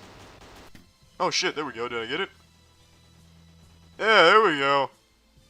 Why the fuck is there a helicopter after me now? Who do they think they're trying to catch? James Bond? I'm just running around with my hands. This is not a motorcycle. This is the world's largest moped. But I'll take it. I don't know why my left arm is coming from my dick all of a sudden, nor do I know why I'm holding my pistol like a fucking ancient relic. We need turbos. The monkeys are on us. Oh shit, sharp turn. Obstacle. We're busting through. The obstacle was not busted through. Oh shit, I'm under heavy fire. That's it. I'm blowing up the obstacle. Stand back. We've got a nuke. There we go. I need the moped. I cannot run through the monkey assault. There we go. Let's ride. I'm sustaining heavy fire. That's it, monkey. You just dug your own grave. This is your fault. Feel the wrath of my war hammer. You brought this on yourself. Oh shit! It just exploded. The monkeys must be made out of silver nitride. These houses look extremely surprised about something. I'm almost there. I'm almost there. I made it. There we go. What am I? I have 4 arms. And I'm carrying a golf club and a piece of charcoal. The 4-armed lumberjack is here. You haven't a chance. That was incredible. Your asshole has sprung a leak. There's only one way to fix that. With the finger treatment. Dish out the pain, Humpty Dumpty. This shit is no ma- Oh, it's stunned! How many fingers am I holding up? Just 1. I am obliterating it. Annihilating it. Oh, I just got the shitter on me. Full power, charge up. Fuck! I just hit the ass with a spirit gun. I just got off the phone with your employer. They said if your anus doesn't get more fingers in it, you're fired. If your ass crack was a pair of gloves, they'd be missing one thing. Fingers. Oh shit, I'm cornered. Shit. Damn it. Shit. I'm drowning in shit. It doesn't look like we lost. He's having a good time.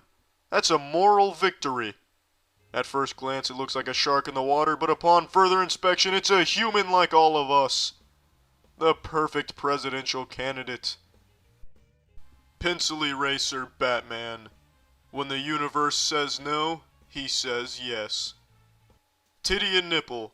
The ultimate president and vice president combo. An alien disguised as a human. A master of deception. A connoisseur of camouflage. He was born to lead the planet. Well, that's the end of this video. Remember to rate the video, comment the video, and subscribe if you want to see videos similar to this one. See ya. If I had the ability to beam a thought into a man's head right now, I would go directly to Randy Pitchford's noggin and try desperately to urge him to stop. This is a message directly to Randy. If you are not Randy Pitchford, disregard the following sentence. Put down your phone, I say as I shake him by the shoulders. Oh my god. I have clowned on this goofball for years. Randy Pitchford, I think, is one of the game industry clowns that is always able to somehow make himself look like a fool and damage the company he represents. And this has got to be the best example of it. Borderlands 4 came out, and it is genuinely better than Borderlands 3. Most people are happy with it. I am actually pleasantly surprised by it. I'm not the biggest Borderlands fan, but this one is definitely an upgrade. But it does have a problem. Performance. There are tons of reports from numerous players citing that their performance has been lackluster with a lot of problems. It is a widespread issue that's been reported many, many times. Personally, I haven't yet. I've crashed once, but that's just kind of to be expected with modern games at this point. I just kind of write it off. But I'm lucky in that regard. Not everybody is having as smooth of an experience. And instead of just doing like the very normal, very standard thing of just saying, hey, we see your complaints about performance, we're sorry, we're working on it, Randy instead goes on a fucking scorched earth tirade on Twitter looking like a damn imbecile. Like, he cannot help himself. He is snatching defeat from the jaws of victory. Everyone has been celebrating Borderlands 4 finally being good, and Randy Pitchford says, wait a minute, I can turn this into a bad thing, check this shit out. So I want to go over some tweets here, because this shit is unhinged. He had a layup. And when he went for the layup, he broke all of his fucking bones like Tom Segura. So he comes out the gates bearing the horns here. He's very combative off rip. Every PC gamer must accept the reality of the relationship between their hardware and what the software they are running is doing. He did get community noted, saying, the publisher of a game is responsible of providing accurate, recommended, and minimal specs since the consumer has absolutely no way to check how the game is going to run in the hardware before release. Which is true. Randy is attacking and villainizing people that are saying, like, the game doesn't run super smooth. Which is a really weird decision to do. He's just saying, like, listen, you guys with all your, like, cheap-ass hardware are trying to run our game and complaining that it's not running all that great on your dog shit rig. Like, that's on you. You're gonna have to take some responsibility here for being poor. Alright? You can't just point the finger at us. We can't cater to every single fucking device out there. That's on you guys, and it's time you take a hard look in the mirror. Not exactly what he's saying, but that's kind of the sentiment he expresses. Because he goes on like a long, long rant. The minimum and recommended specs are published. The most common hardware is a 4-year-old cell phone. Borderlands 4 is a premium game made for premium gamers. I'm just going to take a pause right there. Just even saying that sentence out loud put vomit in my throat. Wow. Borderlands 4 is a premium game for premium gamers. Oh my goodness. Jiminy Christmas, Randy. Holy shit. Imagine being this much of an insufferable loser that this thought not only crosses your head, but you actually have the gall to type and post it proudly. Oh my lord, to be a neuron in his brain fucking floating around in there. Wow. A premium game made for premium gamers. Listen, guys, this is a premium experience for only the real premium gamers. You know, the kind of guys to wear sunglasses and smoke a cigarette. They get pussy. Not like you non-premium gamers. This is not made for you. In fact, steer clear with that stench if you don't mind. Just as Borderlands 4 cannot run on a PlayStation 4, it cannot be expected to run on too old PC hardware. Unlike on PlayStation and Xbox, we cannot prevent a PC player with suboptimal hardware for the game to try and play it. So some try and get mad, and some have actual issues we need to fix, and some need to learn how their PCs work at the high end for this specific game in 2025 and use the tools available to them to find the right balance between frame rate, resolution, and graphics features. This is not a game made to run on 10-year-old PCs. This game uses the full capabilities of modern bus, CPU, and GPU. If you're trying to drive a monster truck with a leaf blower's motor, you're going to be disappointed. If you discover your system can't run the game well by accident or wishful thinking and or don't want to try to mess with settings to make things good enough for you, please use the refund feature on Steam rather than have a subpar experience. And don't let the door hit you on the way out, you not premium pile of dog shit. Have fun enjoying life with no one to love you, non-premium little swine you. Randy out here with the venom. Now he got dunked on for this pretty hardcore, because, shocker, it's not just people with old hardware that are reporting issues. It's people with even top-of-the-line equipment that are having performance problems with Borderlands 4. It is like an actual, real, notable issue. So people were quick to point this out, saying like, brother, I've got a rocket ship and I still can't run the monster truck here. It's not a problem on my hardware's end. And they're right. In most cases, well, I won't say in most cases, because I don't know every case. In a lot of cases, it is not the person's equipment that is causing the issues. There clearly is something that is, with Borderlands 4 here, not optimized. and it is causing some issues for a lot of players.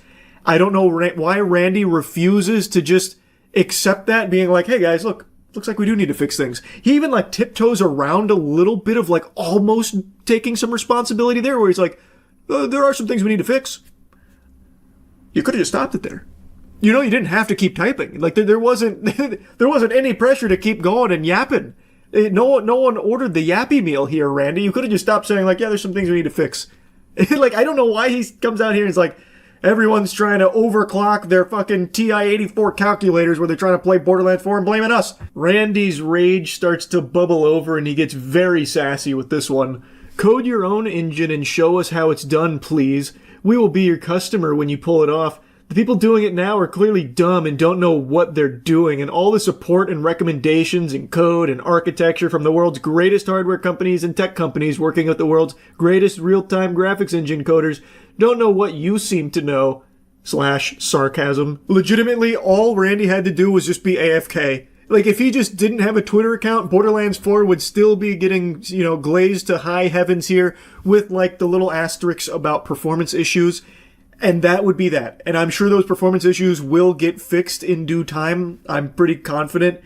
But Randy, he felt like they were poking the bear, and he had to let the demon out. The bear came out of hibernation, so now Randy's baring his fangs on Twitter. He had the easiest assignment of do nothing and profit.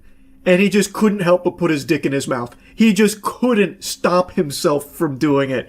Now he's looking like a real bumbling oaf. I don't know what he expected from this. Like, he's not even making good points either. He's just rambling and being a douchebag to people that, like, actually really like his games. Like, he's not even attacking people that aren't fans. Like, these are the actual avid consumers of Borderlands that he is now being combative with. And I'm only showing you a handful of tweets, but it's just a never-ending flood of nonsense from him. He is just driveling out all kinds of bile.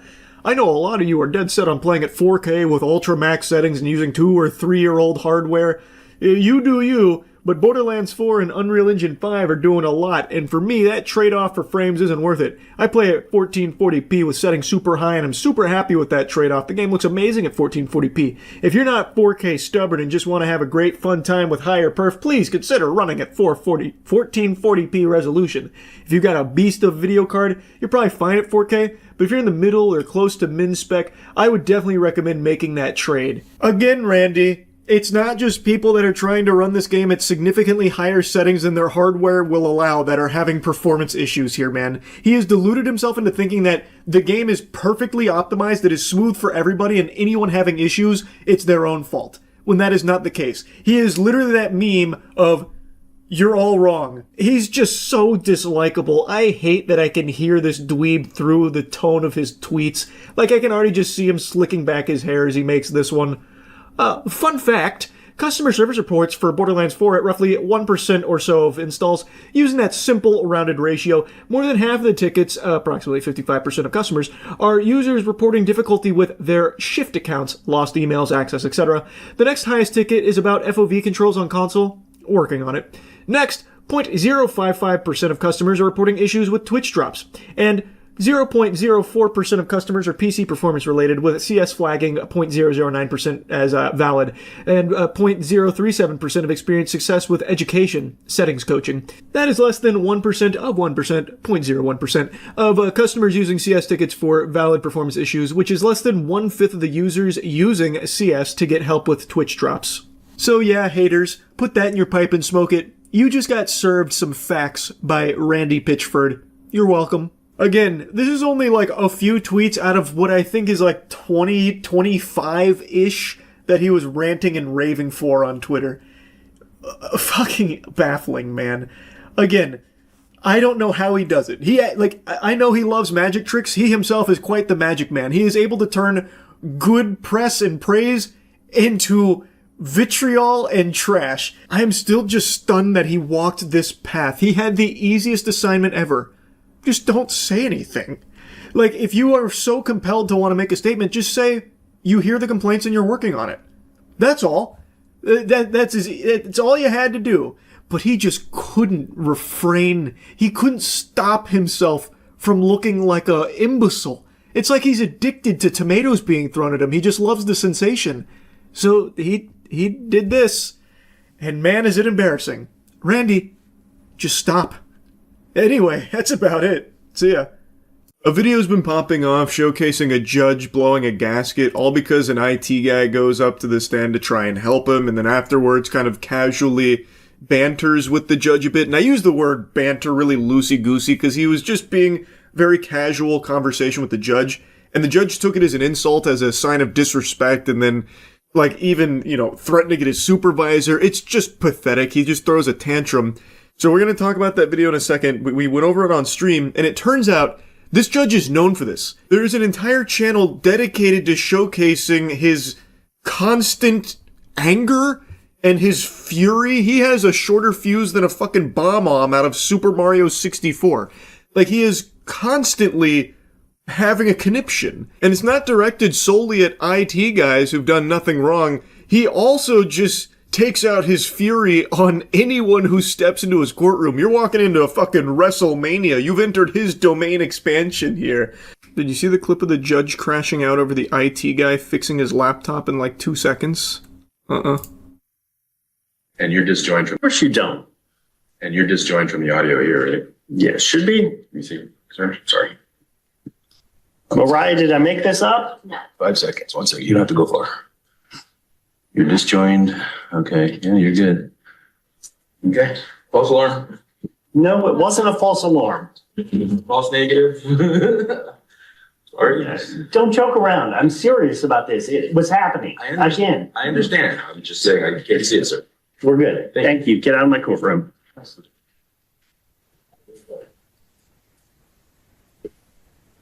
Find his supervisor. Jesus Christ. What? Sick and tired of this bullshit today. What? I don't even understand. I don't understand. This looks like the biggest fucking dweeb.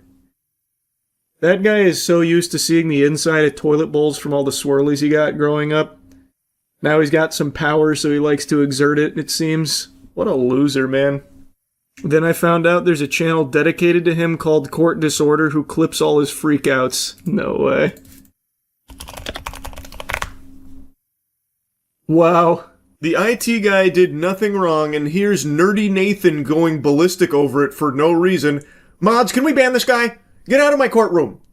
And find me his supervisor ASAP. Now, in a couple of the cases that we watched, it seems as though he was rightfully upset in certain cases at some of the lawyers who showed up unprepared or didn't show up at all previously, so he was kind of calling them out on some bullshit and doing so pretty aggressively. It's like he is a judge that is solely born from League of Legends solo queue toxicity, it feels like. Anytime there's anything even slightly out of whack, he just, melts down about it and goes off the rails. He just has a complete inability to control his emotions. He just has no impulse control at all. And when watching him handle some of these cases, it feels like he just makes immediate decisions based off of what mood he's in. So in a couple of cases, they're trying to present him with things or tell him things or ask him to look at things, and he's like, no, I'm not doing that.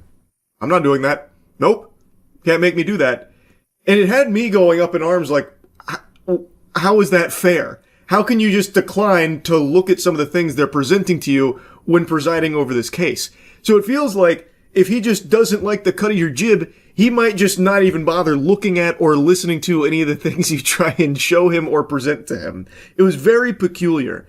Now, of course, I don't know all of the nuance to the cases. Maybe he was really brushed up on the case before they got there, so he didn't want to waste his time, his invaluable time, reading some of the stuff they try and put in front of him. I don't really know. But his smug attitude about all of it really felt very unfit for a courtroom. It was not conducive to a professional environment on a place that's supposed to be very serious. Not that I'm aware of. Is this in regard to the KSG law firm?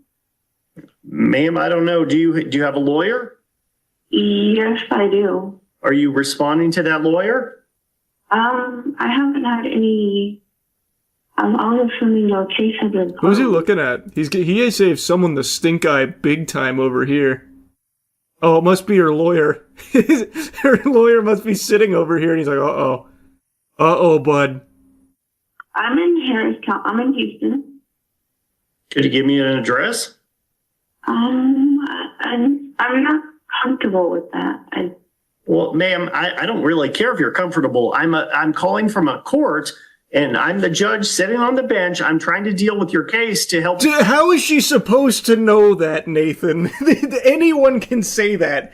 You don't have, like, an official number that pops up like, this is the judge. I am Judge Nathan contacting you. Anybody can say that, man.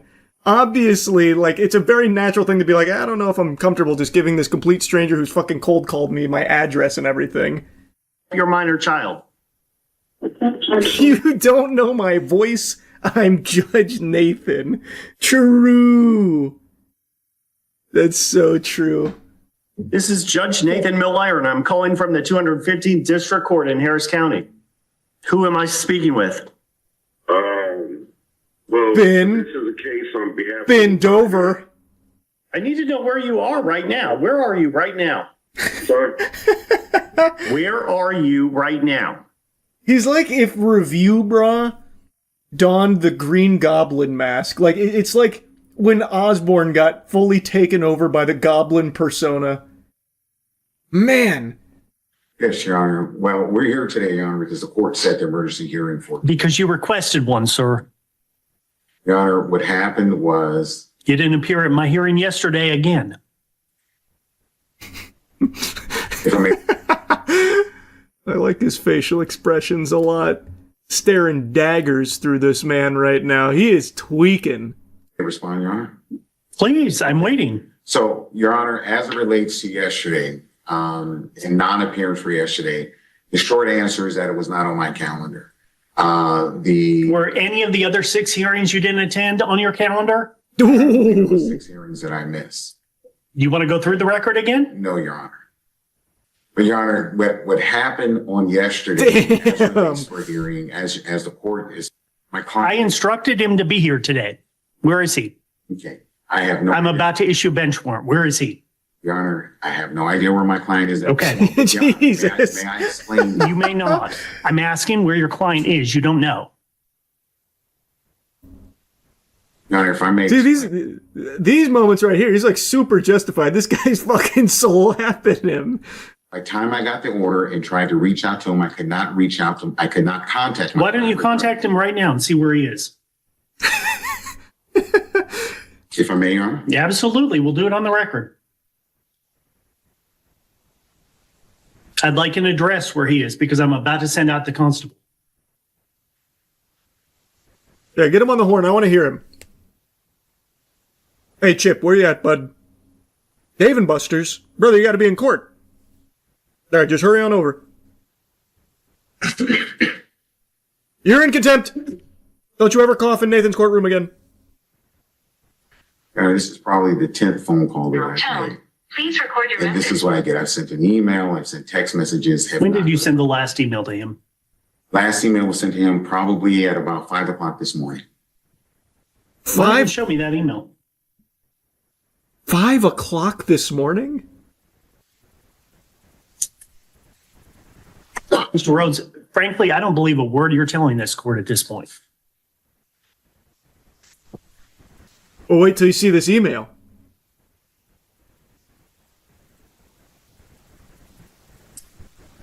Sorry, Did you find out who's in my... I've just sent 200 emails this morning. I gotta just keep scrolling through, I guess. Ready room, please. Bro, what are you doing? Scrolling Twitter or something, brother? There's no way you've sent 2,000 emails since 5 a.m. Is he hoping the judge just forgets? Actually, by way of correction, Your Honor, the last email sent out was at 7:24 a.m. this morning. Okay. Damn. And your client doesn't want to respond to this case? You're telling me he's actually sent that many emails in one day? He was scrolling for like 30 seconds. That's crazy. Does your client want to prosecute this case anymore, or should I dismiss it? No, yes, he does, Your Honor. He does want to prosecute the matter. Where is he? I have no idea where he is. Go find him right now. May I be excused? Yes. Y'all can step back.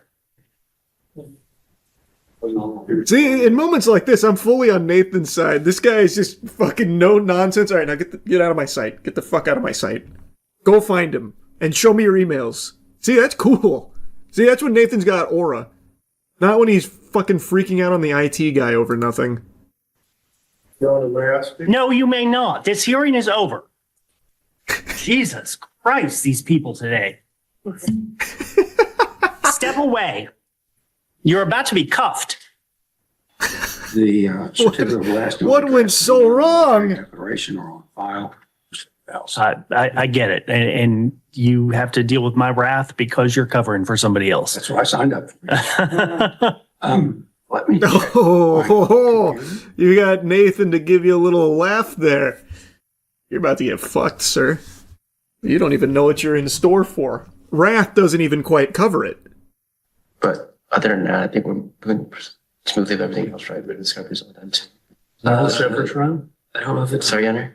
When are you set for trial? April 27th. So why can't you get it done between now and then? Just don't have them on. Sorry, they're just not scheduled at that time. Okay. That's months from now. April? Mm-hmm. I mean, I'm sorry, April 2006. I said 2007, didn't I? Or said April 2000. I know, April 2027. April 27th, 2026. Why can't you get it done? That's next month, right? Do I have to tell you that? Your Honor, What the fuck? What? How are these lawyers? What? Man, Nathan, good heavens, what kind of court? What does he oversee? What cases does he oversee? Why are the lawyers fucking stupid? Why aren't they done by now? I'm sick and tired of people not moving their cases in this courtroom. Fair. That's fair. I mean, I know there's a number of written discovery issues that we've been trying to contact her, and plaintiff's counsel trying to get her contact notes too. Did you ever ask the court for intervention? I don't know what the court's intervention does. Your Honor. Okay, I'm disbarring this man. I, Judge Nathan, declare that this man in front of me is no longer a lawyer. Please get him out of my courtroom. You're going to need more than 30 seconds. Sit down. Yes, sir. Wow. The client was better off representing themselves, to be honest. If that's the lawyer that you got there, holy. What the fuck? That's got to be his first day or shadowing the other dude. There's no way. Yeah, that is crazy. This is what I would ask in front of a jury, Your Honor.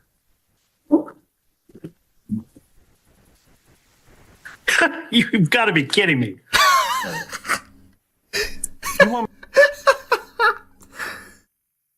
Hey, man.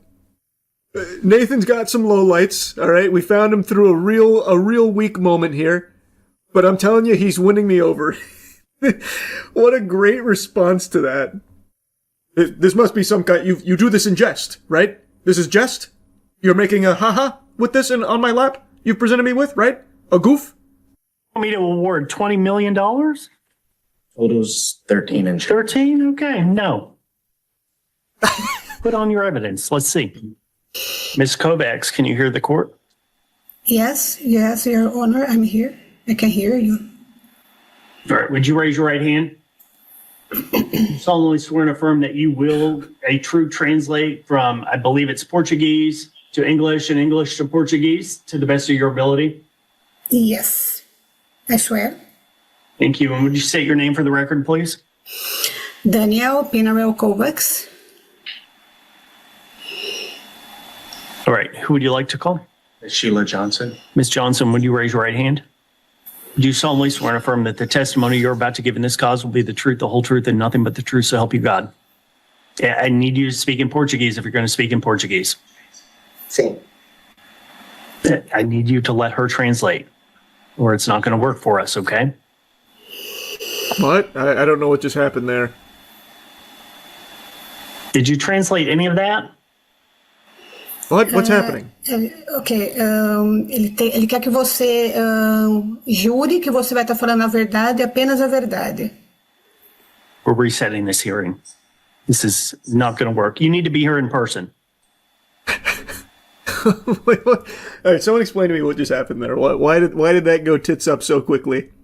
Because she needed to translate what he said before the answer. Ah, okay, so it was out of turn. So, okay, gotcha. Ms. Travis, for purpose of the record, I am revoking my order to allow Master Word or whoever it was to allow this translator to appear in by Zoom today. This is not acceptable.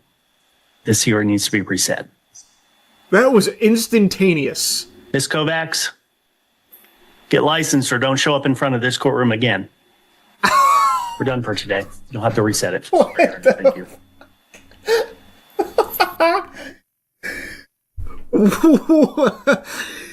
Wow. Jesus Christ, that was like a full-blown like Reddit mod moment.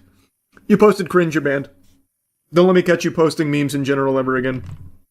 Like some Discord mod shit. Abels versus Palmer. We had a PowerPoint to go along with our presentation. I don't have time for a PowerPoint. I have a jury in the box. Let's come up here and have your hearing. We're here on today? Just because you're on a plea and abatement. What if wait, can he just...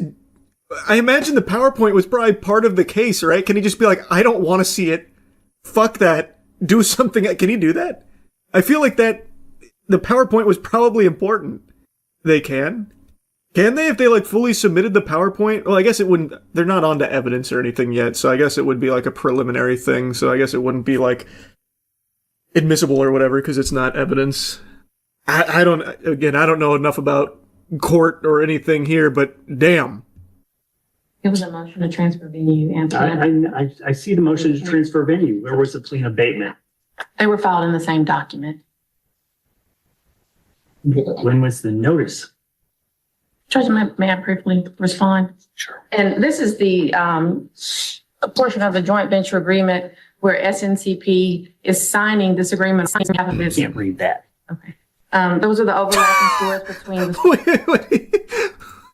What?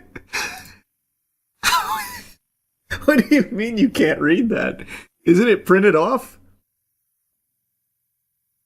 It looks like it's just normal printed text. Well, this one's confounding. Here, so if you'll take a look at this, here's some evidence in front of you. Can't read. Next. Also, if you... He didn't even put his glasses on to try and read it. You've submitted me blurry paperwork. Upgrade your printer as he's holding his glasses. Agreement on behalf of this. Can't read that. Okay. Those are the overlapping stores between the stores outlined. You're wasting my time this morning. No, Judge. I mean, we have an overlapping issue in these two cases. They don't seem to be that overlapping to me. Well, we have the same... I mean, okay, brother, to be fair, you didn't even read the thing she put in front of you. Of course it's not going to look like it's overlapping. You haven't looked at it. So how the fuck would you know? He legit sounded like Tobey Maguire there. Yeah, true, he does sound a little Tobey Maguire-esque. You want to go to Jefferson County because you want Jefferson County jury. Oh, I mean, Judge, we're the defendants in the case. No. We're they're plaintiffs. We haven't filed either one of these cases. They filed this case Plea and first. abatement is denied. Thank you, Your Honor. We filed a proposed order, but I have one here if you want to Take it. Judge, can you briefly respond You about... may not. Well, This hearing is done. she's asking for a sanction. Deputy, remove her from my bench now. Wow, that short fuse. Your Honor, may I speak? No, you may not. This hearing is over. Jesus Christ, these people today. Step away. You're about to be cuffed. Yeah, I don't get that one, Nathan. It's hard to root for you in that one there, buddy.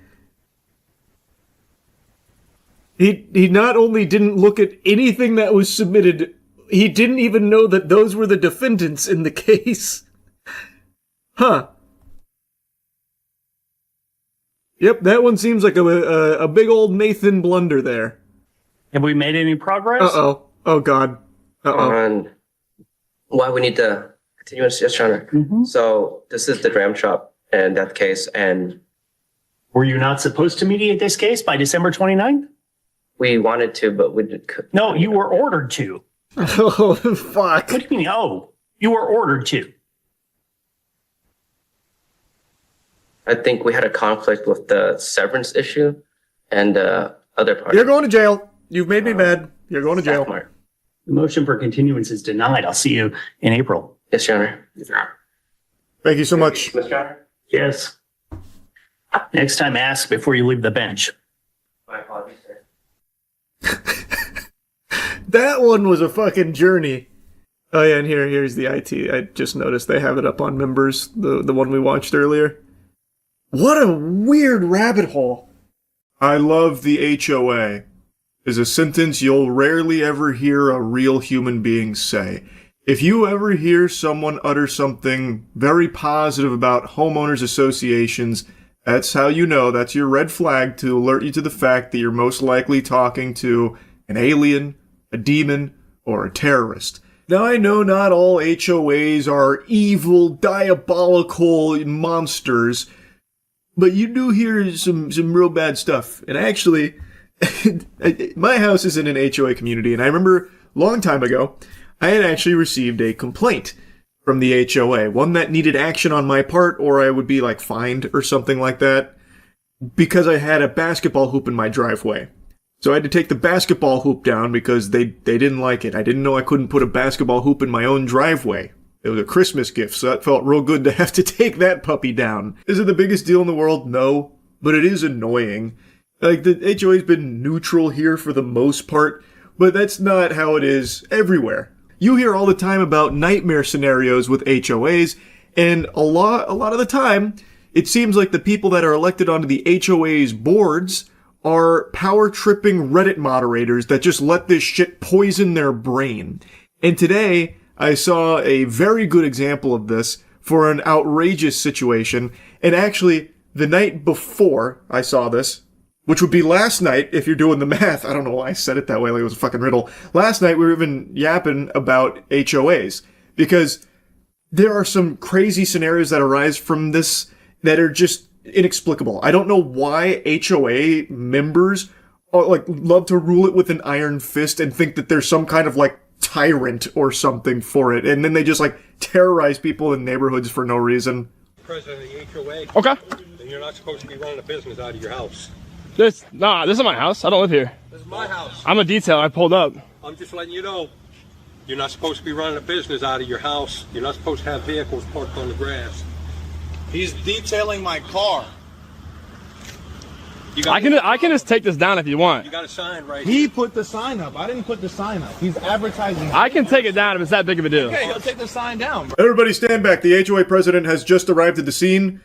Please get on your hands and knees and start groveling at his feet and worshiping him. This is the HOA president. I don't know if you could feel his spiritual pressure when he arrived. So right now he's causing a big hubbub here because, well, a couple of things. There is a vehicle parked on the grass, which I guess is a big no-no there. And also the detailer has a sign up advertising his business, which I guess, again, forbidden under the HOA bylaws or whatever. Which is an interesting one because there is a vehicle that drives behind this man that is advertising another business because their fucking truck is wrapped in it. Is he then going to chase that truck down like a fucking dog chasing the mailman in order to give him a piece of his mind? Like, hey, you can't be advertising a business here. Like, what does he do that when, fucking Frontier or Spectrum comes out for the internet? Oh my God, you've got your vehicle wrapped in a business. Scram, get out of here. It makes no sense. I don't know why he wouldn't be able to put a sign out when all of the other businesses that go through the neighborhood, like the one that drives right behind him, are also advertising their business just on a wrap as opposed to a normal sign. It's pretty fucking silly. Bro, he's detailing my car. So what's the problem now? You had a sign up. Okay, the sign's You're gone. advertising. What's off? What's You're the problem? still going to get a letter. What's the problem? He's detailing my car. What's the problem? He's detailing my car. That's not your car. That's yours. That is my friend's car. Yeah, that is my car. Yeah. I'm not going to argue with you. So what's the problem? I'm not going to argue so with you. I have somebody coming to watch my car? You haven't told me anything. You are not supposed to be running a business. No one is running. I'm not running a business. I'm getting a service done. I paid him to But come that's not your car. That's your car. So I'm not going to argue with you, but I am going to argue with you. And then he gives like the worst possible fucking arguments imaginable. How is he running a business out of his house when he is getting a service done? Exactly as he is stating. Like, that is checkmate. There is no business being run out of his house. There's a service being conducted. By this ridiculous logic, Mr. Big Shot, Big Meat HOA president is also running a business out of his house anytime someone comes out to fucking fix the plumbing or do his roof or something. Like, it makes no sense. When there is a service being done at this guy's house, how in any way, shape, or form is that this guy now running a business out of his fucking house? This is absolute lunacy. This guy is off of his gourd. I don't know what he's even trying to, like, argue here, because it is nonsensical. If he has a problem with the sign, okay, the sign got taken down, fucking take a hike, get out of here. Issue solved. Why is he still going to get a letter? Frank came here. And I'm getting my car washed, so listen to me, right? You told me something, right? I'm here, I live here, correct? Because you know that. I know that. Right? I live here. I called him to come get a detail. My friend comes, and all of a sudden my friend wants to get a detail. So that's a problem on me now? Yeah, because you're advertising. Get out of here, man. You're not supposed to have the vehicle parked on the grass.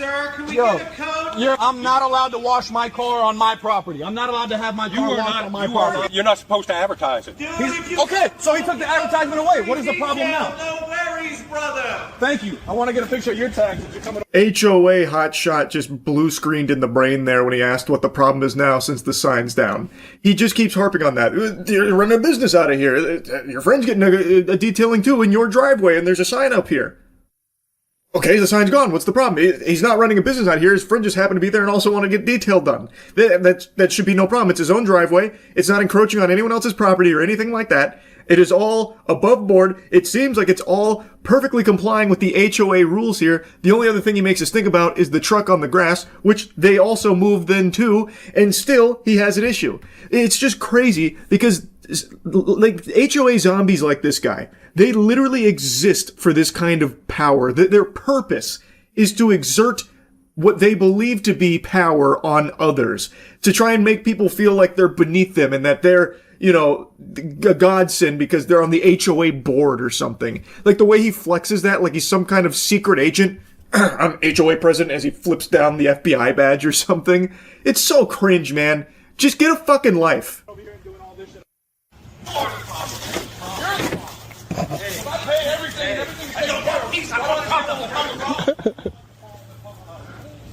Oh no, I follow the rules. I follow the rules very well. Well, that's a first for my business. The car is off the desk. Get out of here. Get out. You're still going to Get out. And it's going to the law. Get. This is a harassment case. Thank you very much. Put your badge The what's your badge number line from his friend actually got a big time giggle out of me there. This guy just won't leave. Like he just keeps saying, you're getting a letter, you're getting a strongly worded letter. It's going to be a stern one. I hope you're ready. I'm HOA president, damn it. Who do you think you are? I am. Like, all the issues have been solved, which were barely issues in the first place. I don't know why he has to be so combative and aggressive about it, confronting him on his property about, like, the HOA laws that he's violated because he's accusing him of running a business out of his house, which is the stupidest fucking thing ever. And even when this phony baloney problem is solved, he still just keeps making a big stink about it. He continues to argue. Like, the video goes on for like another 20 or 30 seconds, and it spans what I imagine to be multiple minutes because it starts cutting around because they keep arguing. The guy just won't fucking leave. It's clear all he wanted to do was come over and cause a ruckus. He just wants to cause problems. He is the HOA president, and he thinks he has, you know, the fucking license to kill or something. He can do whatever he wants. So he's confronting him on his own property about nothing. A made-up scenario in his head about how they're running a business out of his house. It's so unbelievable, man. And there's plenty of videos of, like, HOA Karens and meltdowns and shit like that. I'm sure you've seen plenty. But it is just unbelievably annoying. And this one really grinded my gears, especially after just talking and yapping about HOAs for a while on stream last night. It was... this HOA president, I think, is the epitome of what an HOA board member looks like for the most part. Like, he's a caricature of that. Anyway, though, just wanted to yap about it a bit. That's it. See ya. You saw the super creepy email the voice actor for Hazel in the new Fairly OddParents cartoon received? Fairly OddParents voice actress Ashley Crystal Hairston shares disturbing obsessive email from fan fixated on character Hazel. Ashley, the last time I sent you a message you ignored me. I really did not appreciate being discarded like that, so I'll try to reach out to you again. You do not have to respond, but I implore you to at least listen to what I have to say. But if she doesn't respond, you feel discarded and get upset and then send another email. It's a lose-lose. You're not even really giving her permission. It's the illusion of choice. I'm going to assume you did not read the DM I sent you. But on the off chance you did, I apologize for using racial slurs. So I'd just like to reiterate that I am completely in love with Hazel. She is perfect in every way. To say I'm in love with her is honestly an understatement. She is the love of my life. The universe itself has told me that Hazel is my soulmate, and who are you to go against God?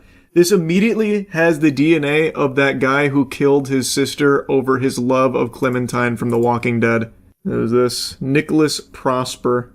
It was his sister that he murdered, right? I'm pretty sure it was. This is some very, very, very disturbing shit. We talked about this on stream a while ago. But he became obsessed with Clementine from the game. A child, by the way. And I think it was he let his sister play the game and he was watching and then didn't like a decision that she had made. Why did you kill Larry in front of Clementine? That kind of thing. And then killed her. It was actually his whole family. He killed all of them. What? Oh my god, what? It's been a while since we went over it, but I thought it was only one person that he killed. It was his whole family? Yeah, you're right. The Prosper family murders. 18-year-old Nicholas Prosper murdered his mother, Juliana, his sister, and brother. And yep, all three had been killed by a double-barrel shotgun. He also intended to commit a school shooting. And so his father survived. On September 16, 2024, his father, Ray Prosper, shouted, "I still love you, son. It's not your fault, okay?" That's just heartbreaking to hear, man. I couldn't even imagine being a parent and having something like that, where your son is a fucking evil monster. It must be the most difficult thing in the world to come to terms with. And now your whole life, everyone that you've loved, your wife, your kids are dead because of your son. That's just an entire brain breaker. Prosper shared a pre-recorded video where he referred to The Walking Dead online at 6:22 a.m. and disposed of 2 mobile phones, believing this would protect a group of pedophiles he talked to on Twitter. At one point, Prosper abandoned the bag containing the shotgun and ammunition in a bush at a playing field. At 7:55, Prosper left his hiding spot, walked down Birmingham Road toward a passing police car, which he flagged down with a raised hand. Prosper believed that all schools in the area would be locked down, so his plan was foiled and decided to surrender. That's how they caught him. He was charged with 3 counts of murder. This video, like, he had a YouTube channel dedicated to his love of Clementine. Like, it was all documented. It's on Living. It's completely fucking crazy. Like, it's unbelievable. It's beyond disturbing. Here's one of the videos. He went home with it, and there he set up a webcam, put on his best bucket hat, and began to film a video. Right away in the video, he clearly states that, due to the decisions Giselle made in the game, he was planning on mutilating her face beyond recognition. On June 30th, my sister decided to make the only correct choices in episode 1 of season 1 of The Walking Dead games, and for that her face will be mutilated further than necessary. After mentioning his sister, he turns his attention to a video he saw on YouTube. This was gameplay footage of the Walking Dead game recorded by a channel called Living Echoes. It's just fucking horrifying, man. Sick, twisted, evil people out there. The point is, this is giving me that exact same energy. This feels like the exact same guy. This is dangerous. Genuinely is dangerous. Like, it is wacky to point and laugh at the freak, but this is a genuinely dangerous, unhinged person. What I'm trying to say is that to see you, Hazel's voice actress and co-creator, ship Devzel broke my heart. She's my wife and I love her more than anything. God hates you for getting in the way of Hazel's and my love. Soon you will feel the universe's wrath. Hazel is mine and mine alone. I love her, and she loves me. I will never forgive you for the hurt you have caused. I suggest you take down all the DevZell posts you made, the interviews mentioning it, and stop shipping them if you want a peaceful life. Yikes. Hazel is canonically 10 years old, by the way. Well, yeah, that's pretty clear. It's Fairly Odd Parents. That Danny Phantom dude had a YouTube channel too, right? Yep, oh god, what was it called? Something Blaze? Was it Andrew Blaze or something? All about his obsession over the Amber. Yeah, it was Andrew Blaze. Thought so. Scary stuff, man. Scary stuff. He also did a shooting, such a weird phenomenon. Yeah, he went and killed coworkers. His real name's Randy Stair.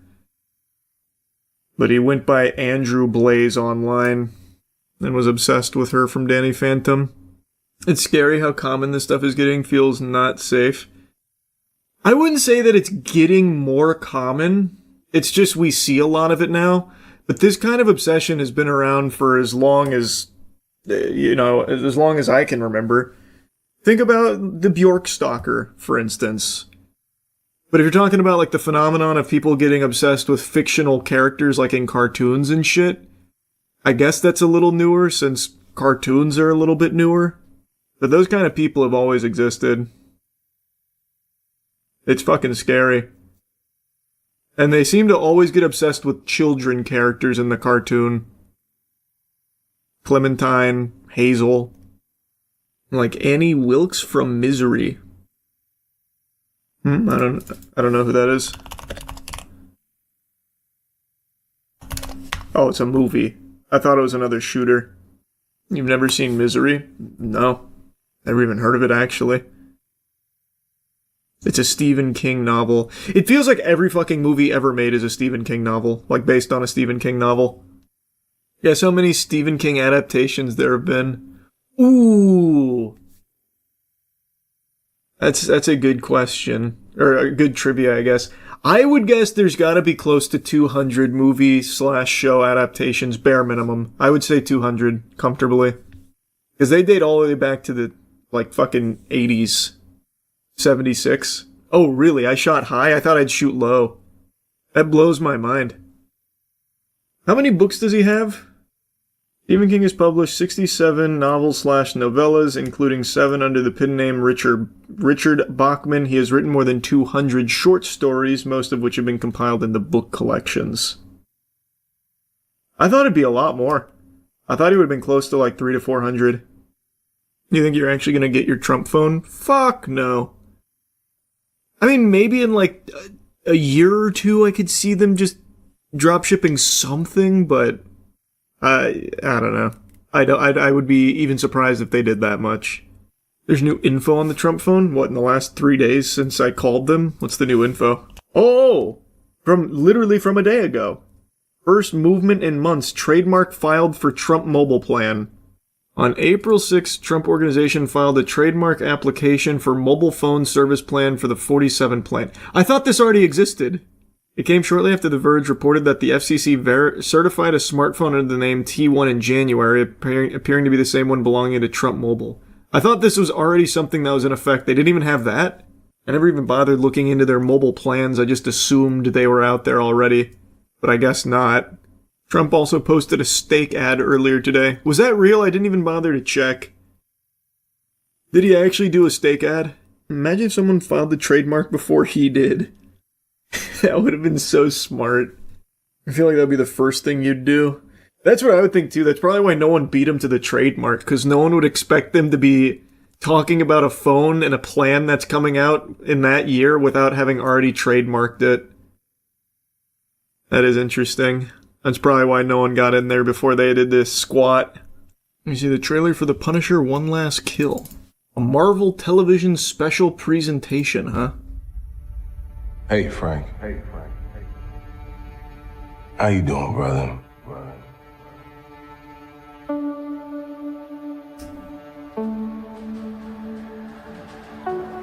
Talk to me.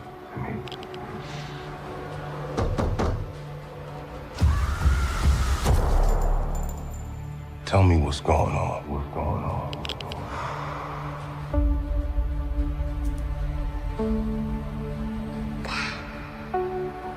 Think God's gonna forgive us for the things we've done?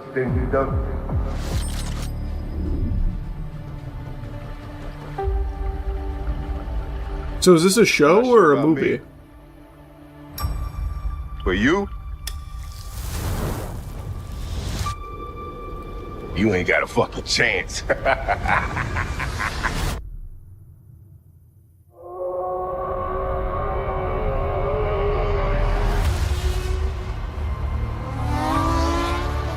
It says television in the title. Are you blind? Brother, it's just called Marvel Television. It could still be a TV movie. The fact they call it a special presentation makes it seem like it's a one-off thing. The fuck are you talking about, man? And see, look, it's an hour-long special, apparently, meaning it's not a full show.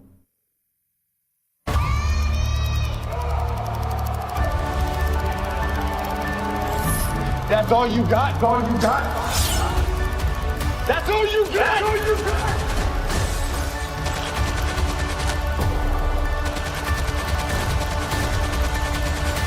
This looks good. I still never finished the Punisher series. That seems cool, though. That seems cool, though. Being written by Jon Bernthal's cool, too. Writing and directing, right? That's what it said at the beginning. That is pretty cool. Oh, no. Writing and EP. Thought it said writer-director. Didn't Jon Bernthal say he hates people that take naps? Yeah, it's the big meme, because he's, like, very outspoken against naps. He hates naps. He even gave, like, a half apology for it, too. Why? What's the point? If he hates naps, he hates naps. Yeah, I know what you're thinking. When did Charles learn how to smolder like this? My God, 31-year-old man still stuns the old-fashioned way. Well, it's because today, for some reason, the internet has decided to feed me beauty-related news. Don't know why. Haven't searched up anything. Like, the closest thing I looked up to anything even remotely associated with that topic was, like, melatonin supplements, I guess. But I don't know if melatonin helps you glow or whatever. I don't know how that would build a bridge to beauty-related articles and everything, but whatever. One of them that got served to me I found to be so fascinating that I just have to talk about. Influencer suffers from severe chemical burns after attempting to remove facial parasite. So you can see on the right there, it's still in the process of healing, but it looks as though she briefly peeked into the Ark of the Covenant and singed the lower half of her face off. And it's because she put Nair directly on her face to combat this supposed parasite that she is now named Caroline. It's a really interesting adventure here that I stumbled upon. So this is Brandi Glanville. She was a star in a show called Real Housewives, as well as a couple of other productions, and she has since become an online influencer. And apparently in 2023, she started experiencing symptoms that resulted in facial disfigurement and was later diagnosed with stress-induced angioedema, which causes facial swelling. And according to an Instagram post, it presented itself after a trip with her friends. And since then, she has now claimed that it is actually a facial parasite that is causing the facial disfigurement. So now she has waged war against it and has given the enemy a name, Caroline. That is the Voldemort for which she has sworn revenge and recently used biological warfare against it with Nair cream on her face. Okay, guys, I'm getting back to you because I don't know how to do TikTok and I know I look attractive.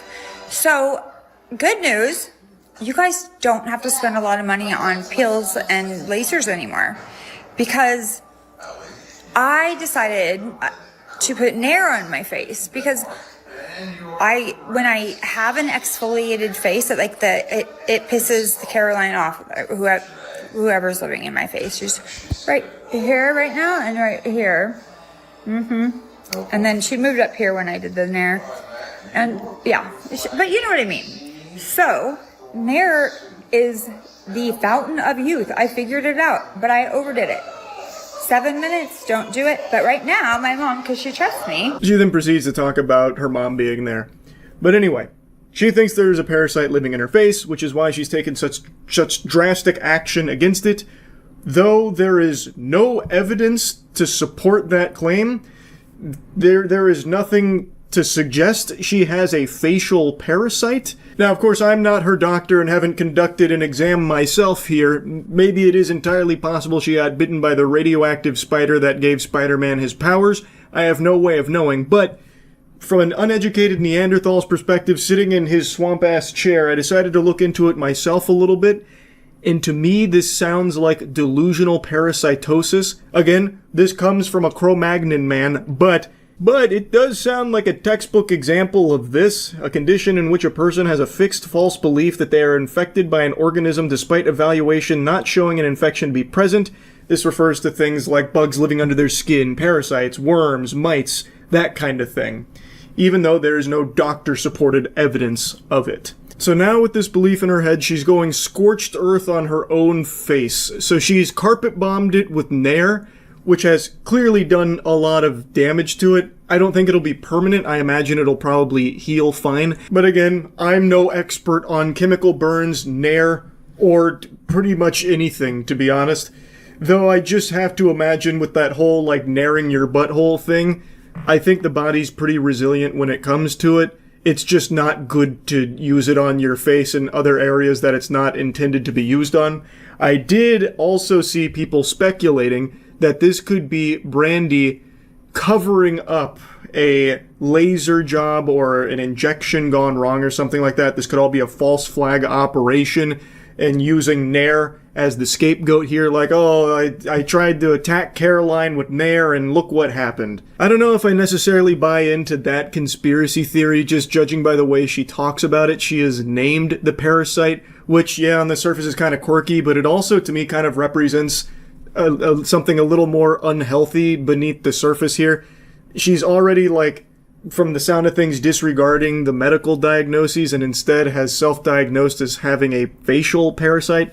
And now, even after the whole Nair debacle here, is claiming that Caroline dodged it and went up to her forehead now, but it made her angry. Like, she's talking about this fucking thing like it's the Demogorgon here. Like, again, something that there is no evidence to support its existence. I don't think this is her, like, making a cover story or anything like that. I don't think it's her trolling, especially judging by the description here. Beauty hacks. This is a good one, but do a test patch. I did 7 minutes and I'm on fire. So, Joko. What? So, oh, that's not a J. So, Ioko. Don't to 7 minutes. It also burned the loose skin off my arms and it's $7. Mix up some aloe vera, cucumber, and black tea, put it in the freezer, put it in the spray bottle, and once it's cold enough, spray all day, because I'm in some pain. Reading it in my head, it didn't clock with me just how messy that description was. Reading it out loud was painful. I was like fucking reading Haunting Adeline out loud. I had a hard time getting through that. It was all over the place. That actually read like unhinged scribblings. But what she is saying here is that she has found Nair, used it, but was too aggressive with it, but still is preaching about Nair as like a good thing to try for like exfoliants in like chemical peels, when it's not a good thing for that at all. But she's even giving a tutorial like, I did 7 minutes, but don't do that. Instead, use aloe, cucumber, black tea, freeze it, and then spray it, and you're good to go. Do not follow that advice. I urge you not to make the same mistake she did of like narrowing all of your sensitive spots. You're gonna not have a good time. I'm gonna tell you right now, you're gonna be singing the blues on it, I bet. But the reason I'm even mentioning the description here is none of this leads me to believe that she's taking the piss. None of this seems like it's her making a joke or something. She is like actively trying to give advice on like using Nair on your face, which is a bad thing to do. I do think this is a case of delusional parasitosis, and when I looked up Brandy Glanville plus Caroline to see like if the name had any meaning, turns out it does. It seems like she named this facial parasite she believes she has after a real person, Caroline Manzo, who filed a lawsuit against Bravo, which was a station where this show was airing, Real Housewives. Caroline filed a lawsuit against Bravo for sexual harassment and assault that she allegedly experienced from her co-star Brandi Glanville. I couldn't believe the depth of the lore here, so I went even deeper into the rabbit hole. I then even checked out bits and pieces of the podcast, and then I also read this article which covered more of the podcast, where Brandi was talking more in depth about it all. She was opening up about how hard her life has been since the allegations from Caroline Manzo were made public. She revealed that she had contemplated suicide during it, also opened up about her facial disfigurement. She maintains her innocence, that she didn't do any of the things that Caroline is claiming, but she apparently lost several jobs, including one lined up in Australia. And she said, and then I lost my looks at the same time. I literally at 51 started OnlyFans because I didn't have income for 6 months and I was like going through my savings. I was making good money and then my face started being crazy. She was apparently using a mask to hide her face, but then the fans over there were asking that she not use the mask. At the time she didn't have a diagnosis. Eventually she did get the diagnoses, but now, fast forward to today, she now believes it's actually all caused by a facial parasite, which she is battling with Nair, giving herself severe chemical burns on her face now to try and fight against the supposed parasite. This was a wild ride. Again, I don't know what I did to make the internet algorithm think that I wanted to be fed beauty influencer related news and articles. Maybe it knows I hit 31 and it thinks that I need to start doing things to take better care of my looks. I have no clue what it's trying to suggest, but I'm kind of happy this one floated across to me because this was one hell of a thing to learn about. Don't put Nair on your face, though. A lesson to all out there. That's really about it. So yeah. Yeah, I actually got to have a conversation with Aaron Paul. I don't think any of you have ever seen me like fanboy giggling and kicking my legs up in my chair like in nervousness and excitement, but you're about to. I've said this a lot. Breaking Bad, I think, is a perfect show. I followed Aaron Paul's work for the longest time. I am lucky enough to be in a game with Aaron Paul, but I never met him or anything. We recorded lines on separate ends of the country. So, Matt reached out through Dispatch to see if Aaron Paul would be open to just like shooting the shit with me for a little bit. And he was. And I think we had an amazing conversation. And not only was I, butterflies in my tummy, even my technology, I think, was nervous meeting Aaron Paul, because my mic, for some reason, set itself to like half power. So it actually is kind of hard to hear me, and I sound really, really shy and like quiet and timid, because for some reason my mic volume set itself super fucking low. So I want to just get that out of the way at the top of this video here, because it does sound like I'm doing like a little bit of ASMR sometimes here in this conversation. But trust me, I was bold and assertive with my intonation and everything. So it's just the mic kind of let me down a little bit on the recording. Now, to be clear, while we are in Dispatch together, this is not like a PR push for Dispatch or anything, but it is something we talked about because we're just both very hyped to be a part of the project. But I want to make it clear, this is not a sponsored video or anything. I don't want that shit to get twisted. This is truly just, it was almost like a Make-A-Wish thing here for me, where because we worked on this together, we were able to at least ask if he'd be interested in, talking to a fucking Cro-Magnon goober like me. And he was nice enough to take some time to sit down and entertain some really dumbass questions from me here. And so now my plan was to let this, fucking rip here raw, no rubber condom off, like no cuts or anything. But because my mic was cutting out, for some reason, it ended up muting all the audio in certain segments, which now just leaves entire sections blank. So I am going to cut those out and try and contextualize it a bit for what we were talking about in order to lead into the sections that once again have sound. But yeah, I just wanted to give you that little warning here at the top. Oh my God. Hey, how's it going, brother? Oh, it is all happening. How you doing? Good, man. How are you? I'm doing good. Such a pleasure, man. No, man, it's an honor for me, brother. This is huge for me. Oh, I appreciate that, man. It's huge for me, too. I've become such a massive fan of yours. Really? No, yeah, over through this whole process, and Pierre was just singing your praises, and and here I am. So it's great. Hey, give him my best for me. That's super sweet. I'll have to slip him some money under the table for the good PR he gave me.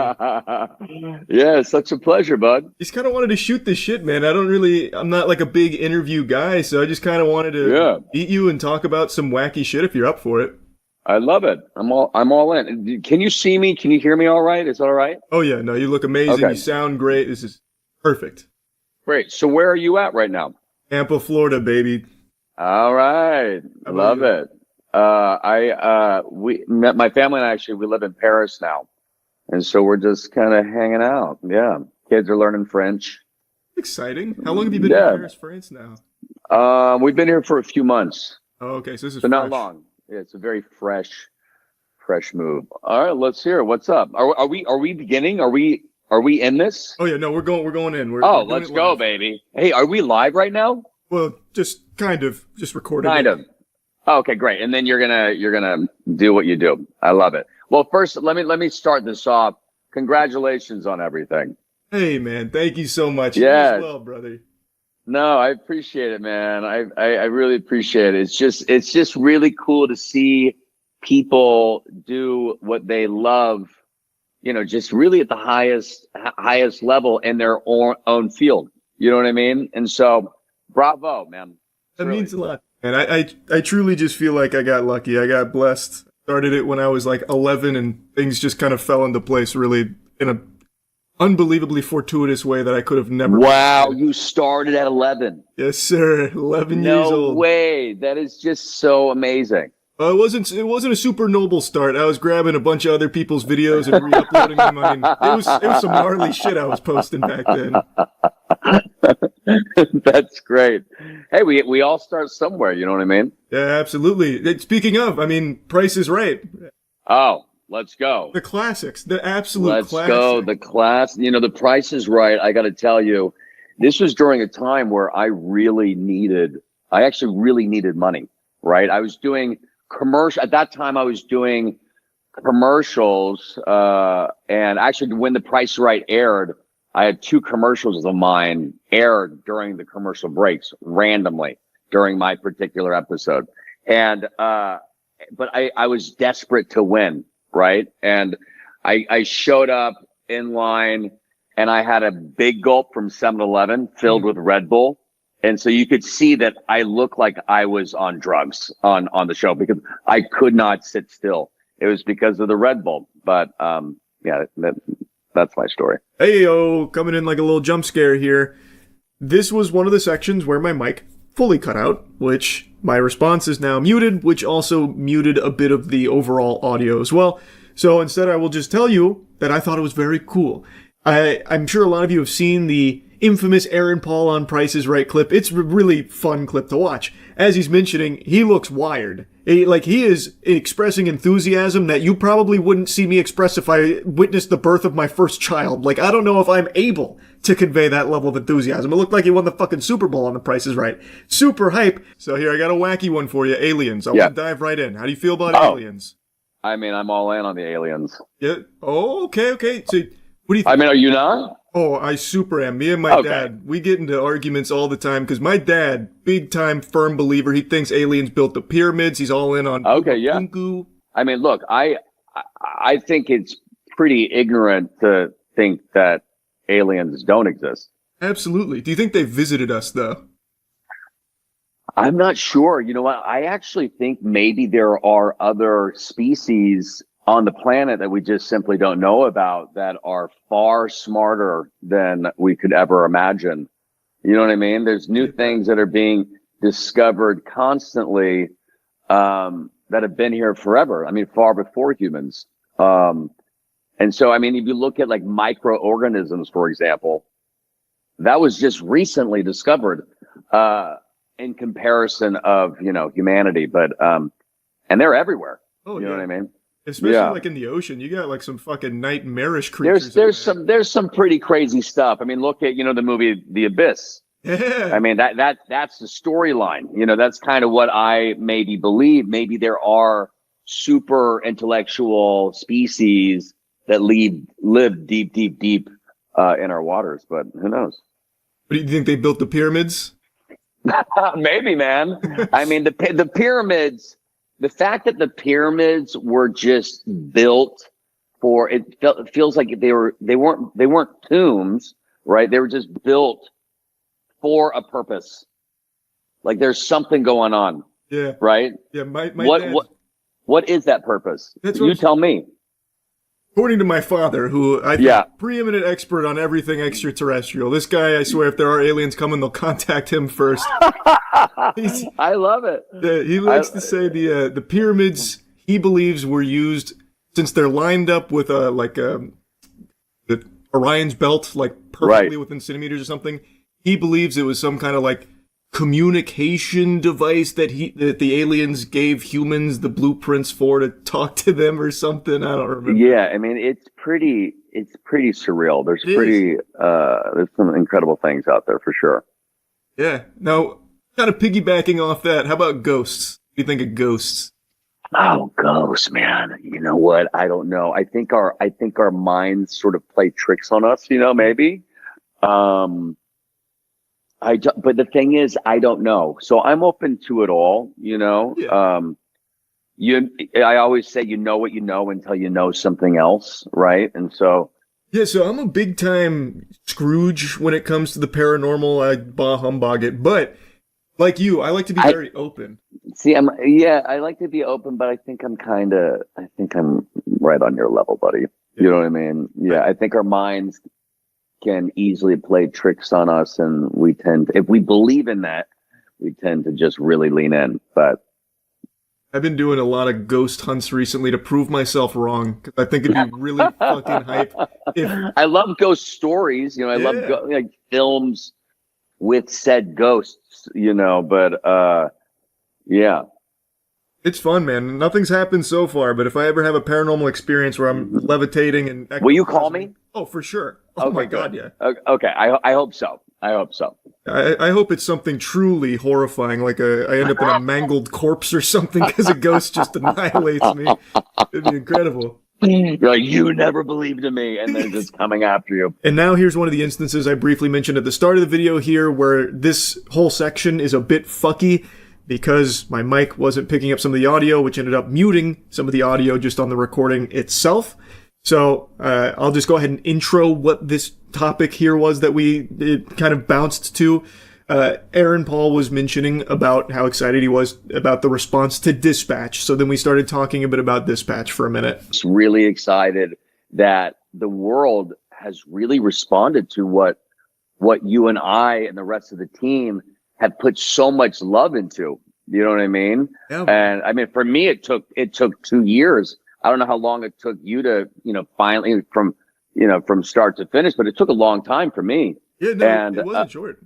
Yeah, it wasn't short. And I mean, I just got approached by a guy. I was picking up smash burgers last night just down the road, and he came in from outside and he approached me and said, "Hey, Mr. Paul, it's just so nice to meet you. I just want to thank you so much for doing Dispatch."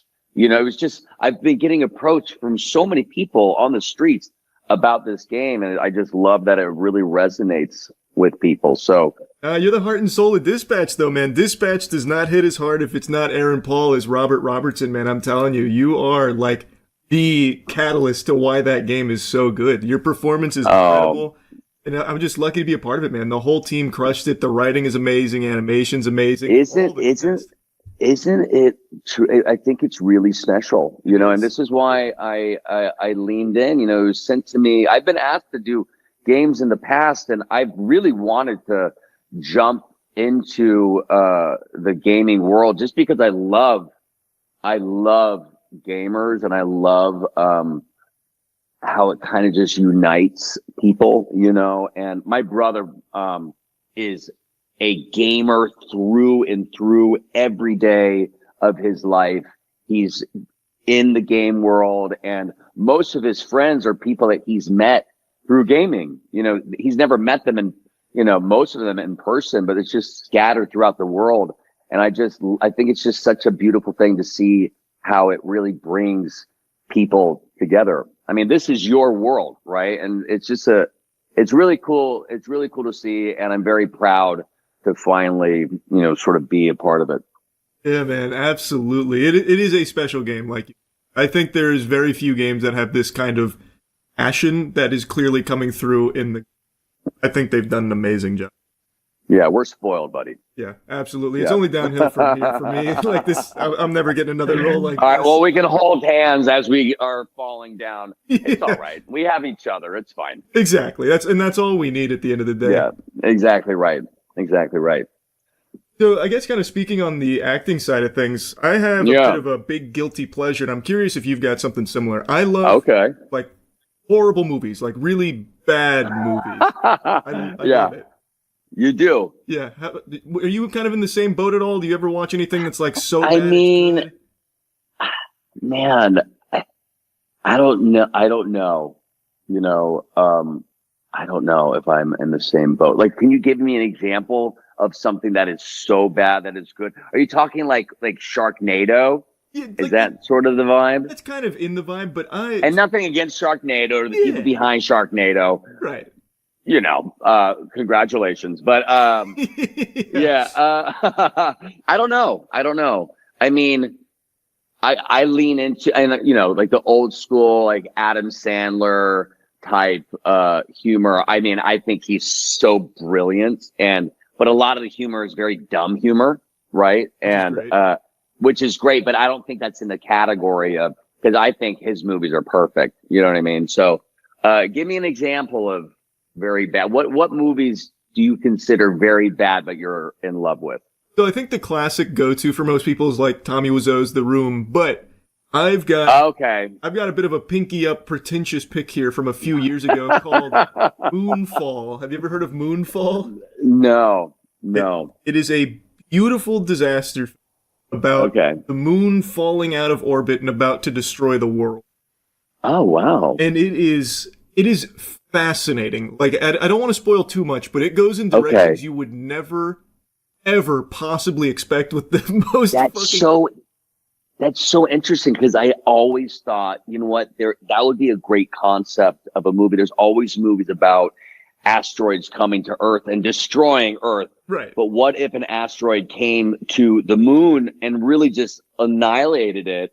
What would that, how would that affect Earth? So is that kind of similar to what? It's similar to that, but if you were like overdosing while writing it, like it is insane. Like in all the right ways, it is insane, which makes it so fun. That is great. Okay, I'll check it out. Have you seen? First of all, are you up to date on? Do you watch The Studio?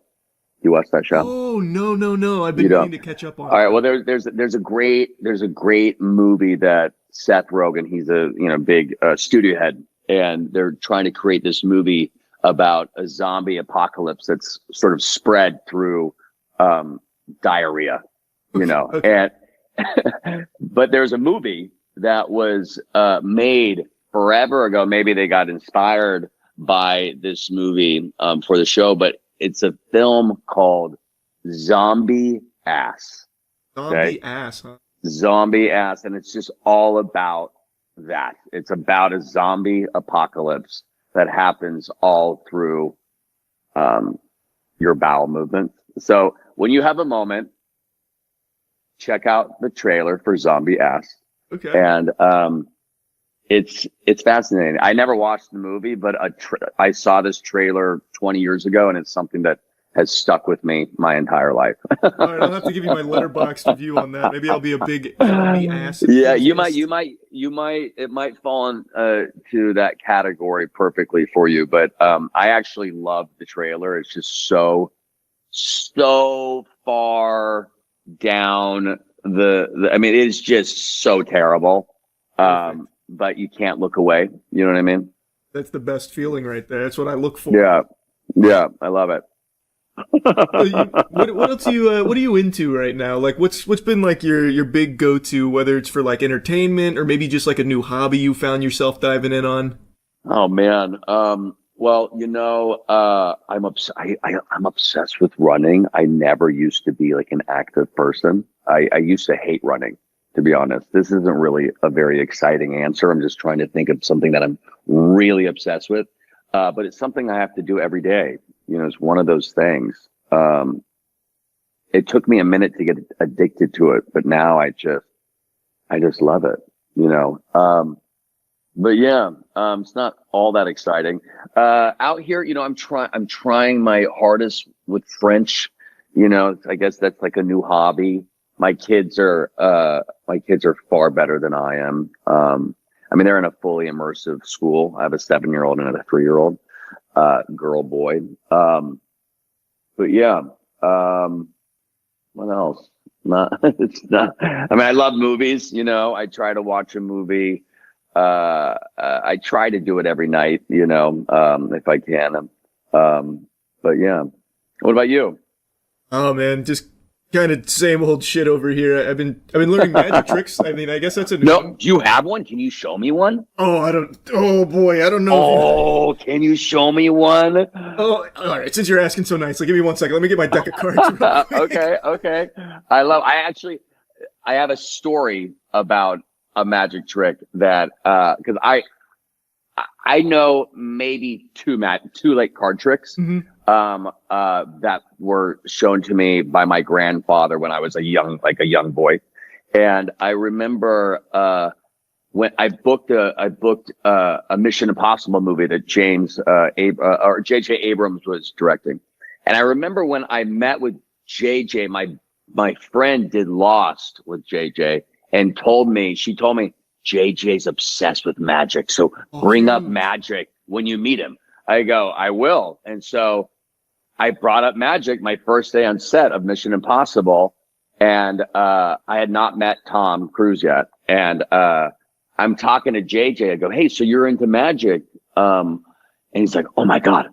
He goes, wait, do you know magic? I go, oh, well, you know, I started backpedaling. I go, oh, yeah, I know, maybe a couple tricks. He's like, you got to show me. Like, soon you got to show me. I'm like, okay. Yeah. So I was like, oh my God, what am I going to do?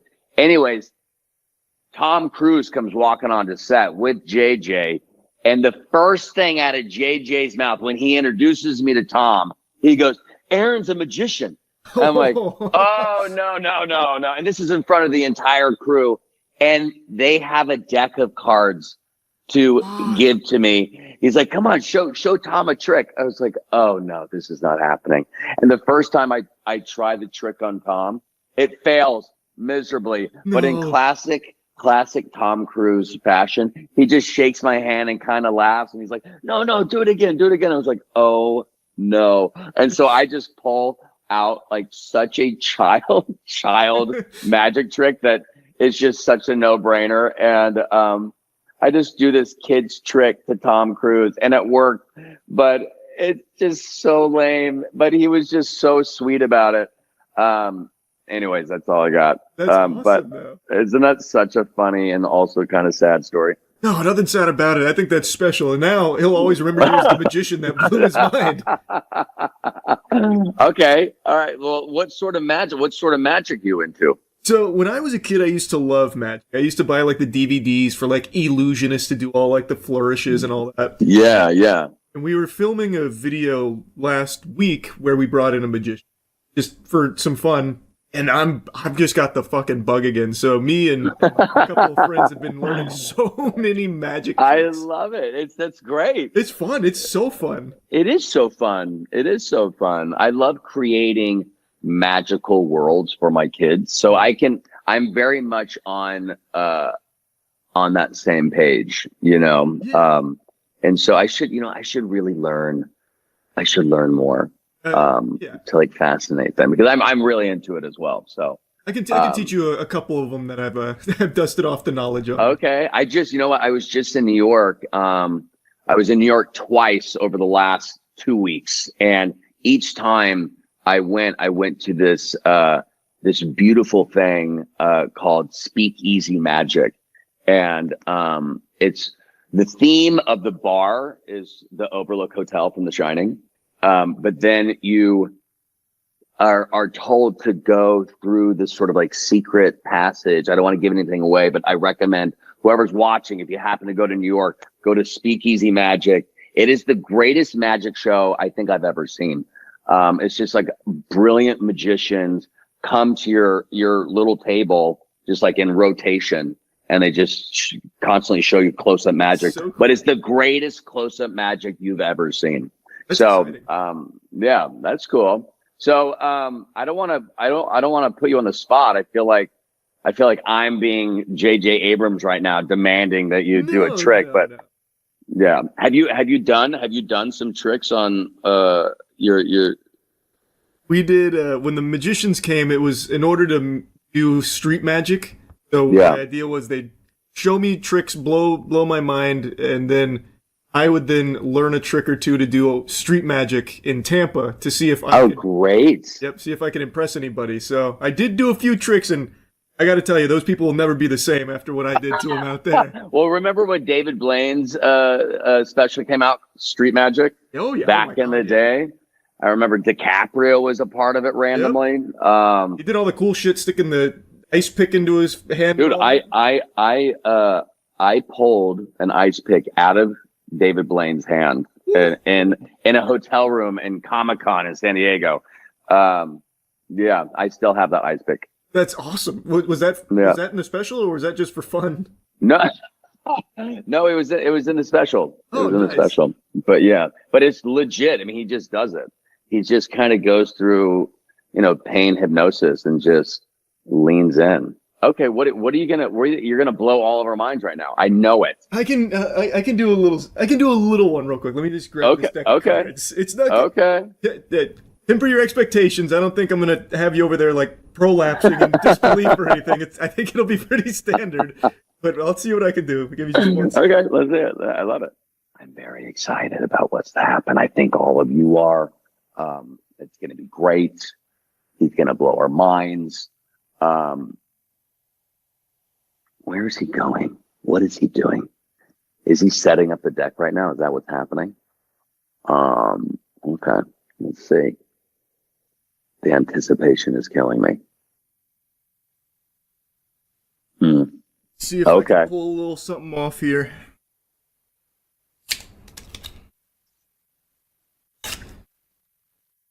All right, I'm watching. Okay, this is a pretty simple one. So here, I'd fan out the cards. I'd say, all right, Aaron, Paul, J.J. Abrams here. Pick a card. Here. Oh, okay. I'm just gonna pick that. So I pull it. Yeah. That one looks great. Yeah. That's a good pick. So yeah, I got it. Yeah. So then, what I'd have you do? Yeah. You'd have your card. You lock that in. I'd flip over so everything's face up. You'd put the face down card in the face up deck. Where it doesn't matter where. Okay. It's pretty easy to see what your card would be, right? Because everything's face up, it's face down. So then what I'd do, I'd fuck it up and I'd say, like, don't want to make a magician jump too easy here because I can clearly see what your card is. So you flip face up, face down, face up, face down. So now we can agree it's all mixed up. We've got face down cards and face up positions. Everything's all weird and cattywampus. Then I'd ask you, well, what's a magic word? What's your favorite word? I mean, abracadabra. Abracadabra. Right? Just like that. The whole deck is face up. Wait. Except, what's that little guy doing there? Whoa. Okay. That is is that my card? I don't know. Is it your card? Oh, wow. There you go, buddy. Okay. That's very impressive. Come on. Do you think I'd get a Mission Impossible roll for that? That's very, very impressive. That is so far superior to the one that I attempted to do. Wow. Thank you. Wow. Beautiful work. Beautiful work. The people in the streets of Tampa couldn't get enough of that when they were trying to burn me at the stake for it. That's great, man. I love it. Thank you. Thank you for humoring me. How long have you been growing out that hair of yours? Beautiful hair. Thank you. 2018, and I did it out of spite. Oh, good. You know what? Doing stuff out of spite is the best. It is, right? It just feels so good. Yeah. It's very spiteful of you. Yes. Yeah. So, okay, what out of spite because you just wanted to rub it in everyone's face? No. So, I had just not gotten a haircut in a little while. I guess I just got real lazy, fucking full. And Yeah. People online were like, man, you look like shit. Cut your hair. So I said, okay, you know what? Hold my wiener. I'm not cutting my hair ever again, actually. I just never cut it. Excuse me, hold my wiener just for a moment, and then you just let it go. Good for you. Exactly. That's exactly That's right. great. And then now you're rocking it. Yep, and now I just actually really like it. So are you going to keep it going forever? Probably, barring some kind of catastrophic change in life circumstances, or if Right. J.J. You're Abrams just- contacts me for Mission Okay. Impossible and needs a Yeah. man. Like, Yeah. I've watched a lot of your interviews. Like, I've been a huge fan of yours for a super long time. Breaking Bad is literally my favorite show ever. I think it is perfect. Oh, thanks, man. So I pay attention, and I know that you're not like a big technology guy. And here again, this whole segment here had my mic cutting in and out, which was like muting the recording audio. So it almost seems like I'm saying like a slur or something here because the audio like censors me as I'm asking him this question.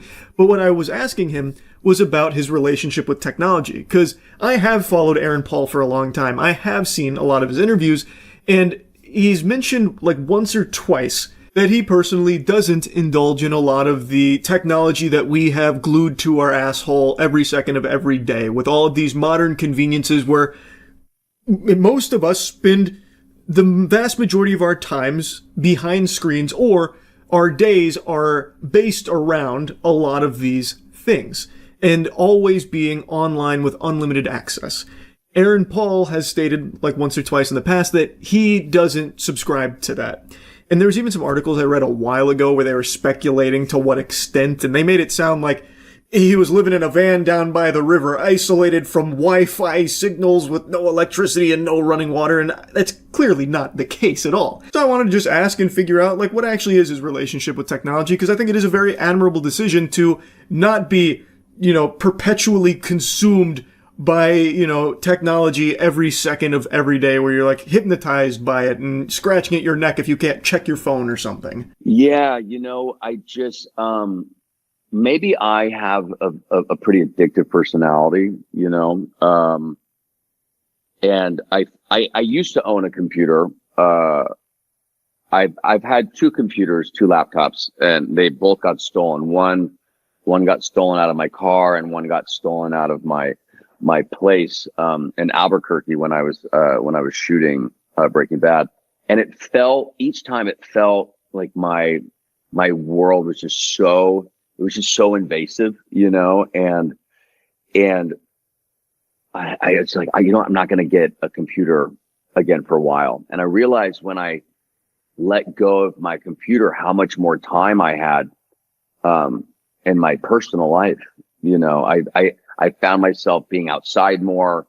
I found myself just doing other activities outside of just sort of surfing the web. And then same thing, like I used to smoke back in the day. I quit like 20 years ago. And the moment I quit, I realized again how much more time I had. And so once I mean, look, I'm talking on my iPhone right now, right? I still have a smartphone, but I try to use I just swap out my SIM card. I have another phone I use called the Light phone. And I just love it. I feel lighter when I go out into the world. I stopped getting the sort of like the phantom, vibrating phone in my pocket. That stopped.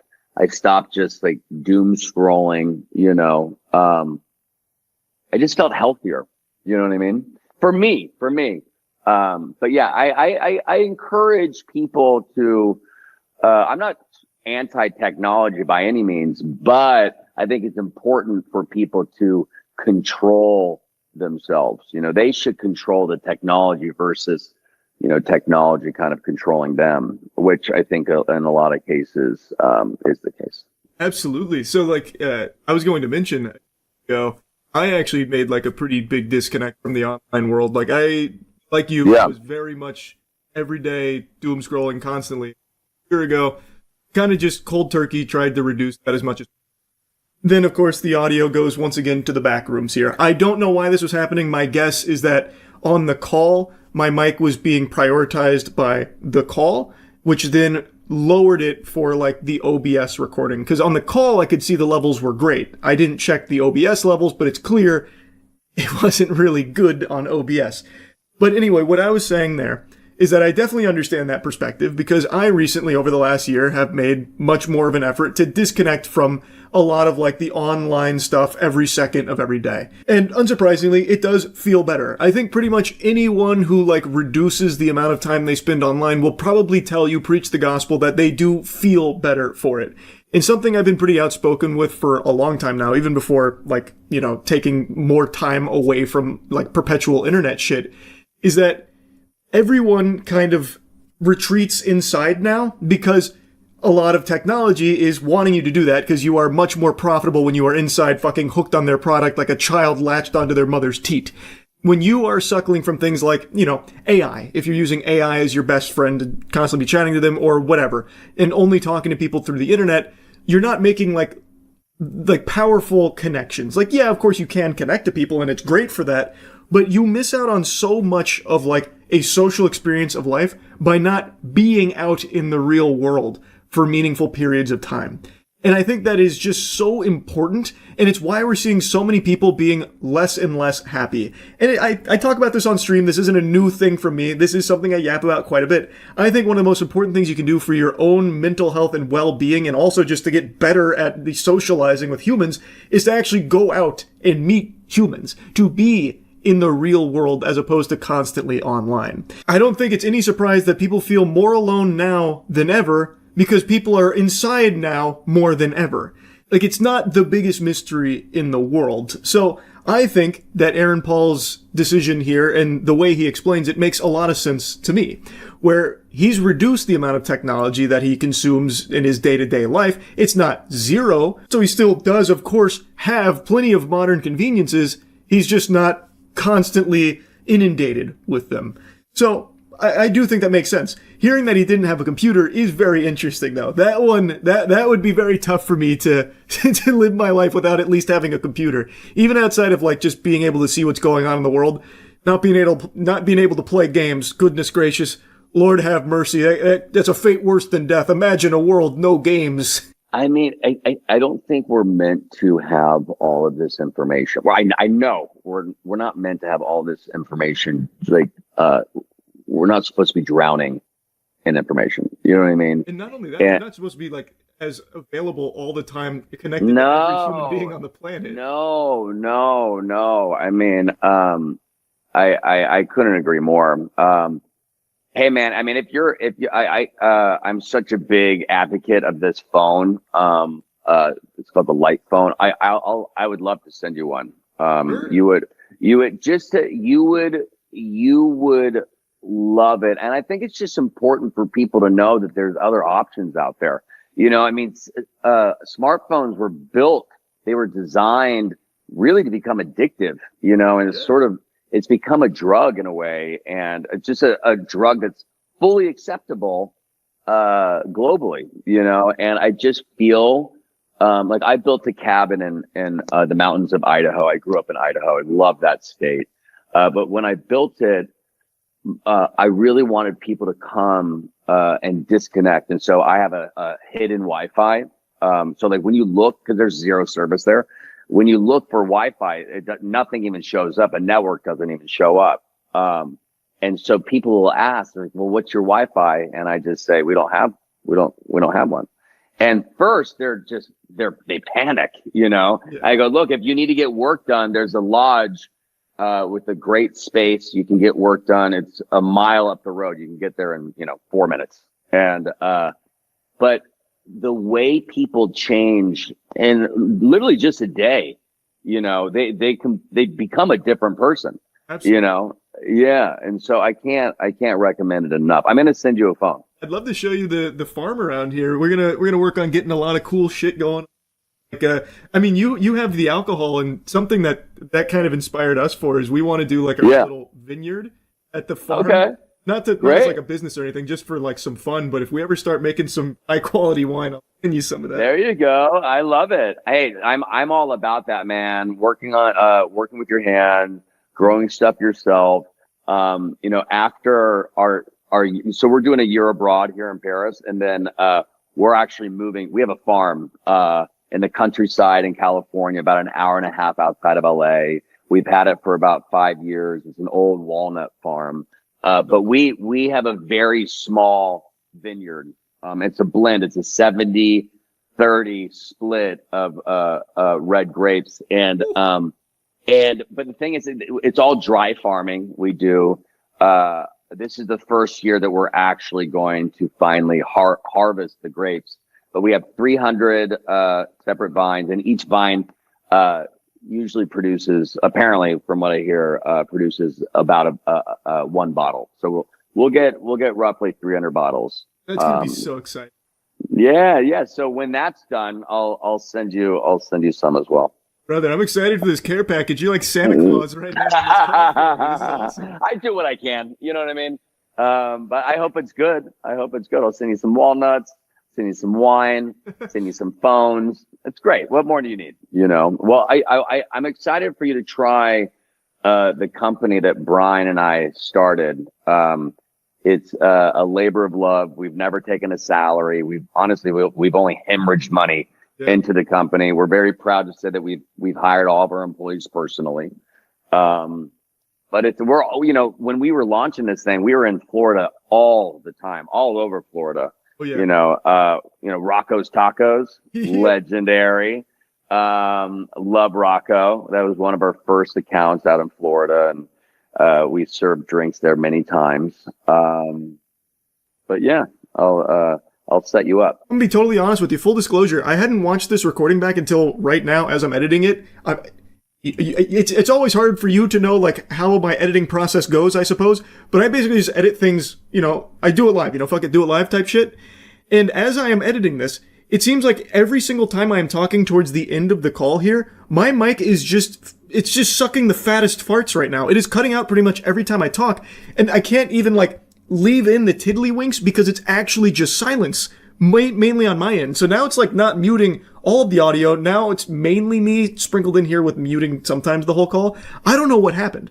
And it really sucks because now it makes it hard to just showcase the whole conversation. So now I'm going to need to explain how we got to this topic that Aaron and I are discussing. And it's like I have to fucking ADR it because now my section of it's not in there, which not the biggest deal in the world, I suppose, because let's be honest, you're not here to listen to me yap. You want to hear from Aaron Paul. But even still, it's weird because now I have to break up the conversation because my mic was not cooperating. Or I guess maybe it's not even really the mic's fault. I should have probably just checked the OBS settings. But man. Anyway, though, we were drifting into talking about things that we are doing currently that we're passionate about, like projects. And he was talking about what him and Bryan Cranston have been doing together, like Dos Hombres, which is the alcohol that they do together. And I don't know, it was just really wholesome listening to him talk about how much he enjoys this process and how much it means to him. Thank you, my friend. Yeah, we're super proud of it. It's our baby. We traveled down to Oaxaca in search of it personally, and we made a pact. Look, if we don't find something that we both truly love, there's no reason to bring it out into the world. If one person loves it and the other, is not a fan. There's no reason. And so it took us a minute to find it, but we finally did. And, we're incredibly proud of, the company that we've built for sure. Yeah, absolutely, brother. You guys have crushed it, man. And like you said, if it's not something that you are passionate about, if it's not perfect, what's the, exactly. It's something that you want to do out of the love of doing. I think that shows pretty much in everything you do, by the way. Thank you, bro. Everything I've ever seen from you, it always feels like, oh, Aaron Paul's doing this not for a paycheck or something. He's all in on this. Yeah, look, I haven't made any money off of that. And same, I actually just started, not just, I've been working on it for a couple of years, but we've been on the market for almost a year. I started a fine food group randomly with a buddy of mine who's a world-class chef. But we wanted to bring out humane, sustainable products that, companies and customers can trust. It's called the Only Fine Food Group. And so once I have a bunch of stuff to share with you, I'm going to send you a big gift basket. I'm going to wrap the bow myself. I might just hand deliver it to you. Would love that. But yeah. It's good, man. It's just fun to find find stuff that you are passionate about, whatever that may be, and just lean into it. You know what I mean? I think a lot of people, not a lot, I think every single person on the planet has ideas, right? It's just all about following through with those ideas and just kind of marching forward, and don't let anyone get you down, you know? Absolutely, man. I think that's a very inspirational thing here too for those people that have ideas and don't know how to start or don't have the motivation. Right. Big thing, man, is you just gotta fucking rip it. You just gotta send it. You just gotta rip it, baby. I love it. You gotta send it. Exactly right. You know, and also throw a bunch of shit on the wall. See what sticks. You know? Yeah. There's so many options now. Like, while there is like an over reliance on technology, a lot of what's happened as a result is a big barrier to a lot of things has gotten smaller. Right. So like now is a great time to start for things that you're passionate about, because you can find unlimited resources on like what you need to procure it or where you need to start, which is just great. Like I think it's just See, that's one of the things that I actually love about AI. I actually really do not like AI at all. I think it's very dangerous, but there's some elements of AI that I can get behind. You know, I can really get behind some elements of it. But one of those is advice. You know, there's some great advice on how to build companies. You know, what are the first steps, right? There's also a great book called 0 to 1. You know, some great books of learning how to really, what is the first step? And so, I love this conversation you and I are having. We're just so all over the place, from aliens to pyramids to business to magic. I think it's great. I hope it works out. Well, I personally think it worked out really well. I very much enjoyed this conversation. It is unfortunate that I fucked up the recording in such a big way, though. And I know there's a bit of a meme with me being inept when it comes to technology, but come on.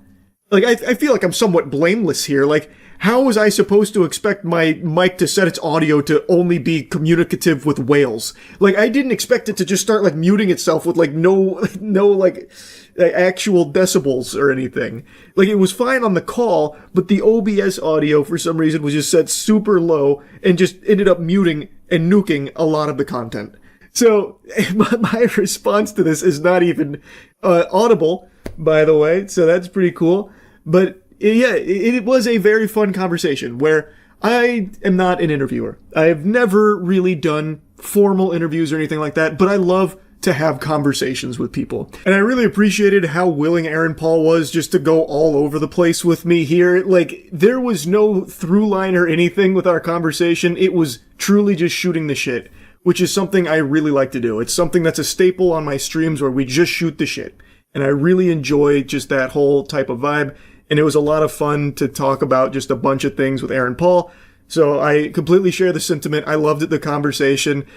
We did also talk a little bit more about Dispatch because we are both still pretty giddy over just how good the game has turned out to be and how much people seem to like it. But I want to make it clear again, this is not a sponsor or anything at all. Again, we are just all over the place just talking about things that we like.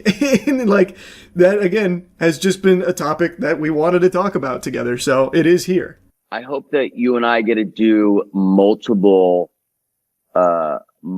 seasons of this game. Me too. You know, I love talking about people that you want to cheer for. The team behind Dispatch are just all so great, so passionate about what they do.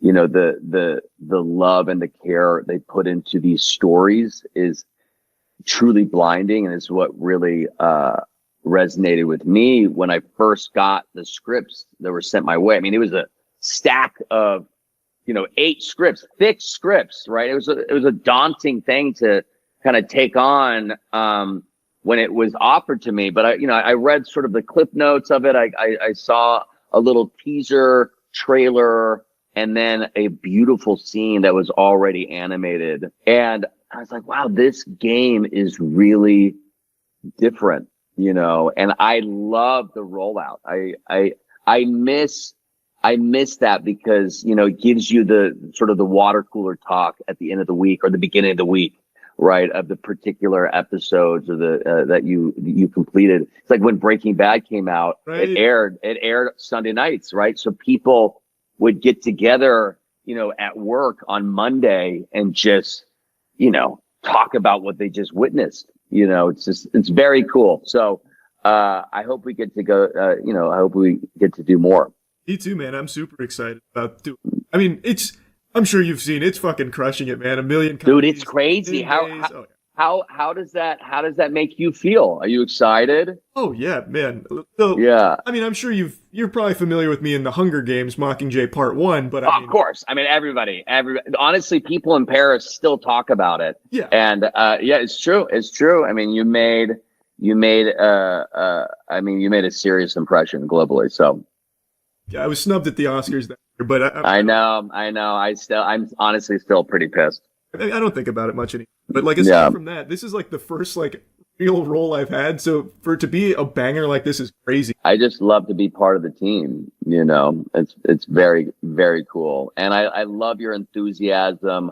Watched your videos and you're like, your whole thing is like, I just hope I don't suck ass. And you certainly don't, man. You certainly don't. It's very cool. The unfortunate thing with doing this is it just takes so much time to do it. So it's hard to get people together to kind of really work off of each other. Right. But luckily we were able to, in our cans, like in the sound booth, we could hear sometimes, the other performances. But, it was cool, man. It was a fun ride. I'm excited for people. I'm not sure where I know the last run of episodes was like a pretty serious cliffhanger. I'm sure when this comes out, maybe all of them will have aired. I'm not sure. But I can post this whenever. The finale is on Wednesday, so Oh, great! I've been streaming it. I am super invested in it. I think it is an extremely, extremely compelling story that I can't wait to see how they wrap up. Because I don't know. I have no idea. Oh, you don't know? No, I have no clue. Oh, okay, yeah. So was it the last that was it a pretty serious cliffhanger? Yeah. It was with Chase. Yeah. So you don't know what happens to Chase yet? No, I have no idea. Okay. Sonar's lines are, I'm doing coke looking at boobs. I don't know what happened. That's so great. Sonar's great. Yeah, you're gonna I'm interested to see what people feel of the whole thing. But yeah, it's great. It really is, man. I really appreciate you taking some time to talk to me, man. I know probably like a little odd talking to a goober like this over a call. Oh, please. No, honestly, I gotta say it's very refreshing. I love your whole vibe. I love what you're doing. I couldn't be happier for you, and I couldn't be happier about being a part of, one of your things. It's great. So thanks for having me. Thank you so much for being here, brother. Again, it's a huge honor. Truly, I've had to do my best to sit in this chair without jumping up and enjoy this. Thank you so much, brother. I hope you have a wonderful rest of the day, man. I'm looking forward to hopefully talking again. Yeah, for sure. Would love that. And next time I'm in Tampa, I'm hitting you up. Fuck yeah. Can't wait, brother. All right. See you, bud. See you, man. What a nice guy. What a genuinely nice guy. Even pretending to be impressed by my magic trick and all. I really appreciated the conversation. We got to talk for an hour, feel each other out, and I hope we get to do more together in the future. I think it'd be a lot of fun. But yeah, I wanted to share this with all of you, and that's really about it. So yeah. You see the EW body cam of the TikTok prankster? I actually have that up right here. I assume this would be the body cam of the AI pranks guy, but I don't think it is, just based on this. Come on, everyone. Come on. Everyone, good work. You think this is like a TikTok thing? It is a TikTok thing. I clocked it immediately. Nice. Good job mopping that. These idiots are going to do this to the wrong guys, or a guy that's having a bad day, and they're going to get hurt. So what is this? A TikTok prank draws millions of views online. A young influencer sets out to top it with an even bigger viral hit. But after one stunt... It's crazy how every TikTok prankster literally looks exactly the same. Every single one of them looks just like this. They must be made in some kind of like cringe lab or something. With an even bigger viral hit. But after one stunt spirals into chaos and violence, the attention it brings... Jesus, even the people that he brought with him look exactly the same. Oh my god, they're all clones. Jesus Christ. It's like when Obi-Wan Kenobi went and met Jango Fett. Holy fuck. ...into chaos and violence, the attention it brings is not the kind he had in mind. Chevy police, come to the front door, nothing in your hands. The following is based on official police records to date, and some of the footage has never been seen before until now. Please note that all persons charged with a crime are presumed innocent unless and until proven guilty in a court of law. On March 17, 2025, police in Tempe, Arizona respond to a Chipotle after the manager, Emma, reported an unusual encounter at the restaurant. A Lovecraftian horror experience. Tell me what happened. Cosmic being came through. I had a customer. You think this was like a TikTok thing? It is a TikTok thing. I clocked it immediately. And yeah, it was just like harassing and just getting in the face and stuff. Your portion sizes have been lacking, so I'm here to make sure you guys are staying in check. Get out my door. So I'm gonna clean house. Go ahead and bring in the guys. What is going on? What is up with the frames here? Why is it so laggy? These are my workers. How many times did the police download this TikTok? It's all fucked up. They deep fried it. No, you have to let get out of my store. Mop, I need everyone cleaning. Doing a great job, sir.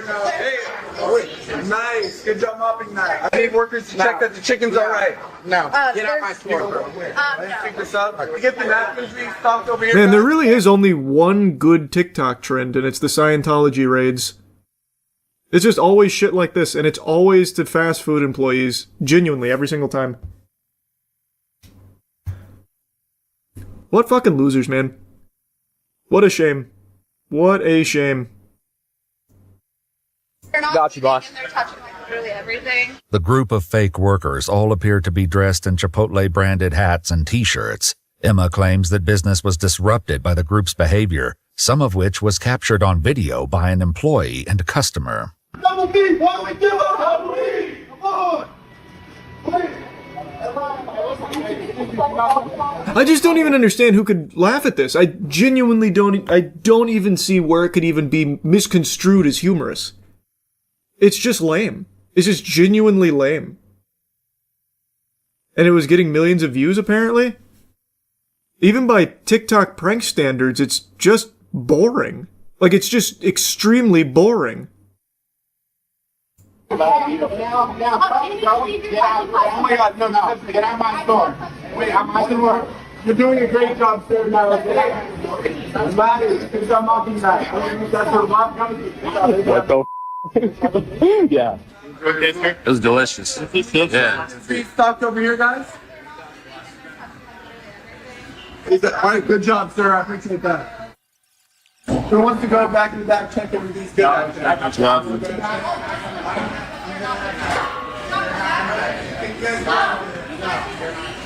Oh my God. Are you guys gonna pay my workers? You're not paying my workers. Okay. Yeah. All right, everyone, we quit. Just play. Let's go.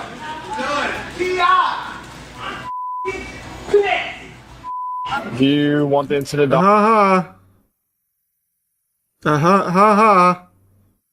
God, this shit sucks so much ass. This shit would make me lose control. How, though? It's just extremely lame. Like, it's just an unskippable cutscene you just agonizingly have to wait for it to finish so the TikTok prankster gets its content. Fuck me. It's so awful.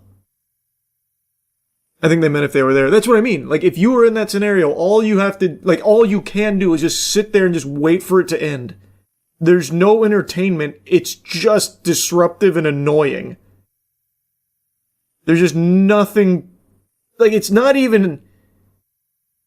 It is so nothing that I couldn't even see myself getting angry at it. I would just be so annoyed. I'd just be sitting there bored.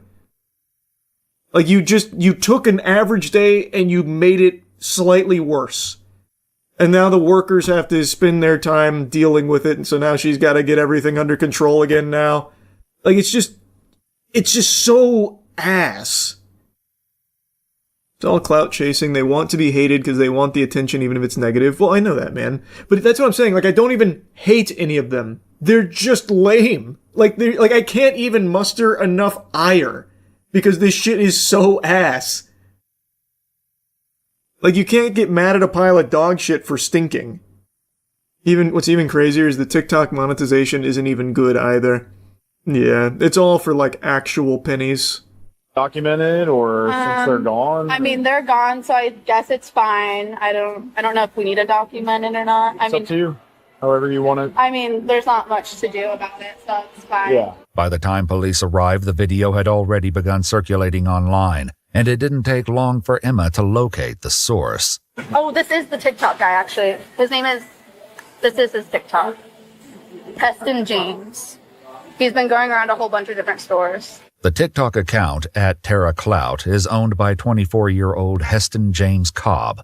On both TikTok and Instagram, Heston gained a following by pranking employees at It's crazy that this is just a different guy than the last prankster I was just shitting on. Actual fucking carbon copy NPCs of one another.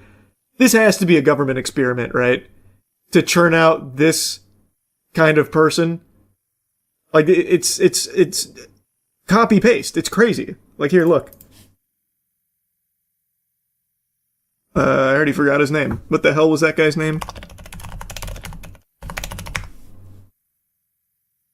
Alexis. That was his name. Alexis. Always rocking the same haircut and everything. That's why I thought it was potentially the same guy, but it's not. These are two different people. Two different pranksters. The following by pranking employees at recognizable stores, including Target, Michaels, Home Depot, and Best Buy. His Instagram reels alone have been collectively viewed over 700 million times. I'm not sure if this is the exact kid, but I know someone that was doing this at like Little Caesars. Yeah, I think I've seen this guy's videos. According to police records, no formal report was taken on this incident. As it stood, no one was harmed or assaulted, and nothing was damaged or taken from the restaurant. Less than 4 months later, however, Tempe officers would once again hear the name Heston James. On July 2, 2025, Heston and his group appeared at a Jiffy Lube auto shop. This time, the fake workers donned blue jumpsuits, carried tools, and pretended to work on cars, as captured on both an employee's phone and the company's security cameras.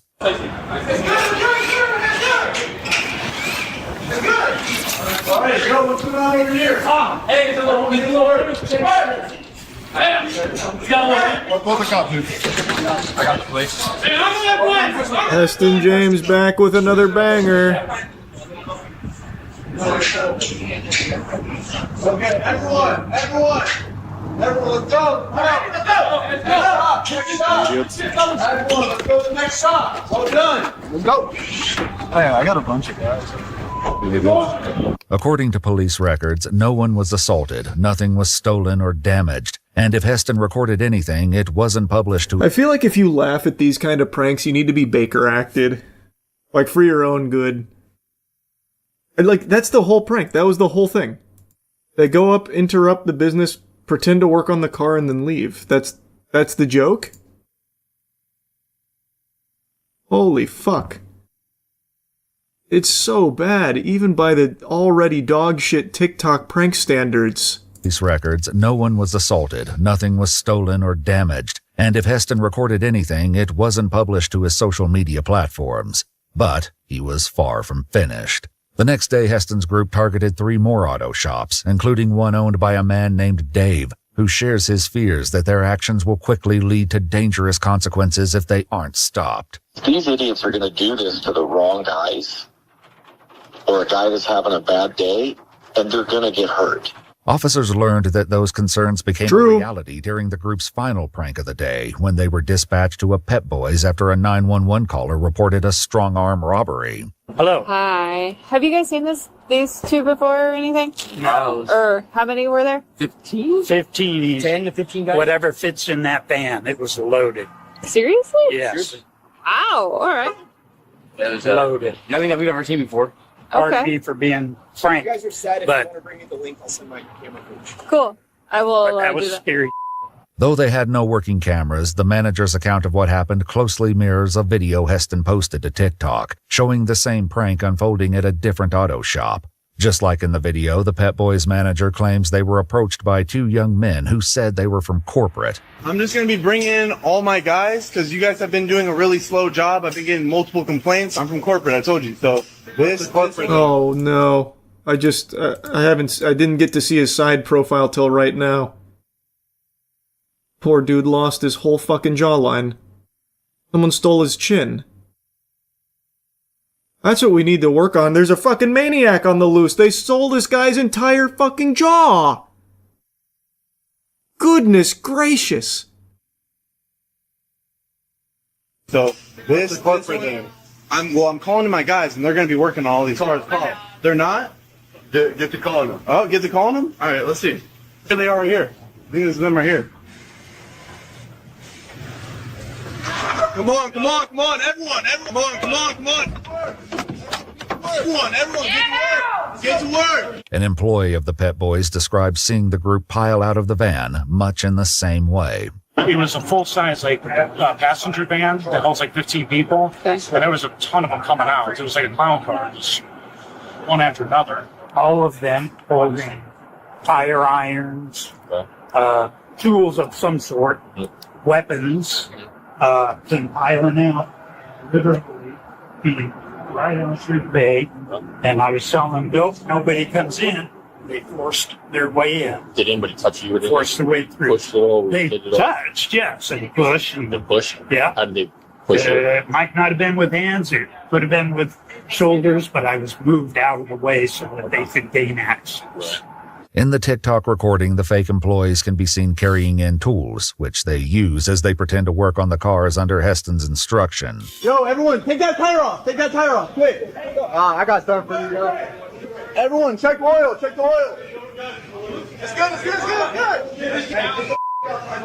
Everyone, get under there. Nice, well done. Get out. Yeah, oh yeah, nice, good job, everyone. I can't do cheaper than 1,000 for the catalytic. I'm telling you, it's leaking oil. Though the recorded incident ended in a clean getaway for the pranksters, the one at Pep Boys took a very different turn. The manager explains that when the fake employees began trying to work on customers' cars, he armed himself with a torque wrench and told them all to leave. Everybody out. Get the out of the shop. Get out. Attaboy. They were backing out. And That's what I like to hear. The was in front of the van. They started moving towards it, so I took the crowbar and I hit the windshield to get the driver to stop. And that's what I saw there, yeah. All right, here we go. That's some good news. As well as both the driver and passenger side windows were shattered before the group escaped. After interviewing other employees, officers learned that one of the pranksters took a tire iron that belonged to the store, and another shoved a technician during a physical altercation. According to police records, one of the videos had amassed roughly 8.9 million views by mid-July, along with 448,000 likes and over 4,000 comments. The detective later spoke with Dave, the owner of one of the targeted auto shops, who emphasized the impact the video seemed to have on the employees. The tire store that he hit, the one that actually got posted, that's the Big Brand Tire there on Southern and Mill. Yep. You need to go and talk to that kid. He has people driving by his location and heckling him as he's trying to work. It happened last week. Oh. What's crazy to me is the people that are watching that prank are old enough to drive. That's fucking tragic, man. They're already down the path of just being an unlikable, insufferable loser. Oh, they're already too poisoned. They're too far gone. Tough. That's tough. That's a life of failure. Wow. he was the one that actually in the video reached down and yanked the kid out from underneath the car. Because the engine was just sitting there balanced on a 2x4 because the transmission was out of the car and he didn't want that kid getting crushed. Oh, Jesus. They're crawling under cars and stuff. Their buddy leans against the rack. He pushes that thing down. You'd think that kid's gonna think it was funny at that point that he killed his friend? Probably. Yes! Yes, man, that's views on TikTok.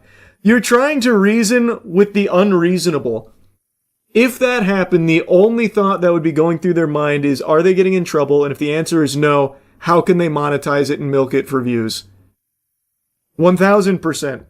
There's no reason to even try and, like, appeal to human emotion because it's completely absent from these fucking worms. 1 week later, on July 23, 2025, police prepare to arrest 24-year-old Heston James at his home and execute a search warrant. They had food delivered about 10 minutes ago, so there are people home. Tempe Police Department, we have a search warrant. You need to come to the front door with nothing in your hands. Heard something. Quickly, call the clown car. Get your boys here. Hey guys, we know Heston. you're inside. We have a search warrant for the residents. You have to come to the front door. Heston, get your mechanics out here. Come on, where's the clown car dudes? Where's the bang bus, Heston? Moving inside. It's the police department. We have a search warrant. Yeah, open the door and I'll show it to you. We don't get to negotiate. Open the door and I'll show it to you. I have it here. Open the door and I'll show it to you. What's that? It's for the house. I have a search warrant for the house. It's signed by a judge at the Superior Court. You got to come outside. You need to come outside. It doesn't matter who we're looking for. We have a warrant for the house. Come outside and I'll show it to you. Okay. Dude, looks like a cryptid. Oh man, the way he wandered out there. Put your hands on your back. Step away from the door for me. We cover up back door. Yep. Step forward. You have any weapons on you, Hudson? No. Alright. So we have a search warrant for the house. Right now you're under arrest, okay? You're under arrest for a few different things. Disorderly conduct, trespassing, criminal impersonation, and burglary. Well, why are you searching the house though? What does that have to do with anything? Let me show you the search warrant, but it's relative to the case that we have. Okay. So it's the pranks that you've been doing, like all over at the auto shops and at the Chipotle and stuff. I'm not going to say anything until I have a lawyer present. That's fine, but I'll show you the search warrant. Good call, Heston. To grab some things out of there, I'll show you the warrant. What we're looking for is on that warrant, okay? Heston states that he lives with 2 other roommates, but he isn't sure if either of them are currently home. Officers cautiously clear the house 1 room at a time. There are cats in here. Yeah. Yep. Do you wanna pop it and I'll... Whenever you're ready. Don't get attacked by your cat. Ready? There's TV on there. Okay. There's TV on there. Hey, Tempe Police! Tempe Police! If you're in here, you need to come out with your hands up. Oh. Hey, put your hands on top of your head. Okay. Face away from me. Sorry. Face away. Yep. Yeah. Oh, dude's playing some Minecraft. Hands cross your fingers. Wait, is that a wiener tattoo? Away from me. Sorry. Face away. Yep. Am I on the crack pipe? Is that a cock? That looks like dick butt. Is that a Heston James original prank right there on his buddy?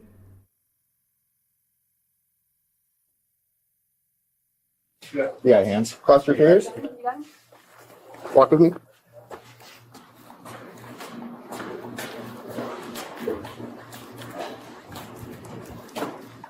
Step on your left. Step. Ah, it's too blurry. No, I don't think so. That's something else. Left. Like a fish. Face the house. With me up. Yeah. What is happening? You got that? Yeah, I got you. So we have a search warrant for the house. We've been out here making announcements for a while, dude. Did you not hear us? No. Okay. My boyfriend lives here. I was just chilling at his place. 460 getting second detained. Jake? Is Jake here right now? No. Okay. The man, who identifies himself as Forrest, explains he's been playing video games while wearing headphones, which is why he didn't hear the announcements. He confirms that Jake and Heston's other roommate are out, leaving the house now empty. During the search, officers find Meta AI glasses likely used to record the pranks, as well as uniforms bearing the logos of— Actually, the worst thing ever invented. Oh, it has enabled the pranksters to constantly be recording this garbage. Ugh, it's just never ending. It made it even more accessible. Meta AI glasses likely used to record the pranks, as well as uniforms bearing the logos of multiple businesses, including Chick-fil-A, UPS, Target, Home Depot. Oh my god, he was about to go on a rampage. We just stopped a fucking serial prankster. Oh my god, we did it, Patrick. We saved the city. Holy shit. So many other businesses and just normal employees that they were going to annoy and harass, all spared. Fuck. They were in full swing. Jesus. We just prevented a national tragedy. And Raising Cane's. Along with these items, police uncover what appears to be Heston's journal. Fixed sleep schedule. Oh no.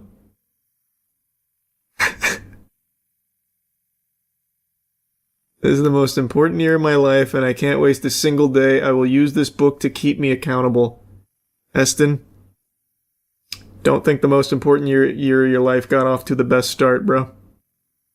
There is no outcome where I don't succeed. Not a matter of if, it's a matter of when. Poor dude also just listens to the platitudes on the goddamn self-help affirmations. Man. Goal for the end of the year is 1 million followers. That's your only goal? Like in life, that's it? A nice little peek inside the psyche. That is the only thing they care about.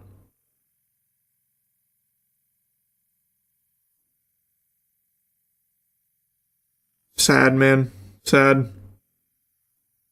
Detailing his goals and plans. If you don't go record, you need to make clips out of old videos and post them as shorts to make up for no 2 months content. before the Chipotle All my goals will be met this year. I will make it, and there is nobody who can stop me from doing it other than myself. This is actually just the classic self-help, like the affirmations, the daily affirmations.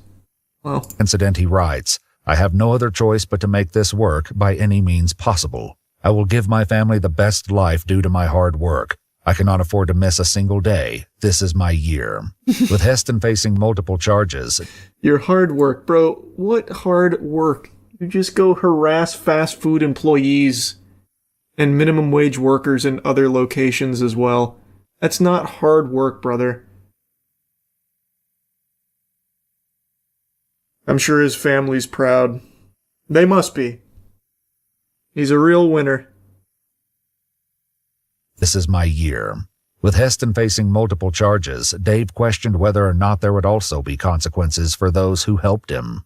All the 20 people that were a part of it, they all need to be charged with trespassing and criminal mischief. Which is a little bit more difficult because... But I agree. I agree with that guy. That's the hard part. With that.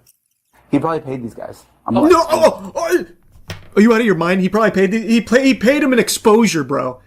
He did not pay these guys. He's so green. It's cute. His naivety is cute.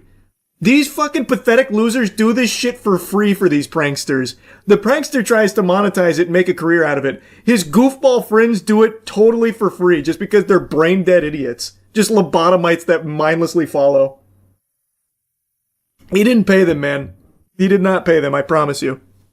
There's no doubt in my mind they didn't see a single penny. And he's not rev splitting it either, not with 20 dudes. That's not happening.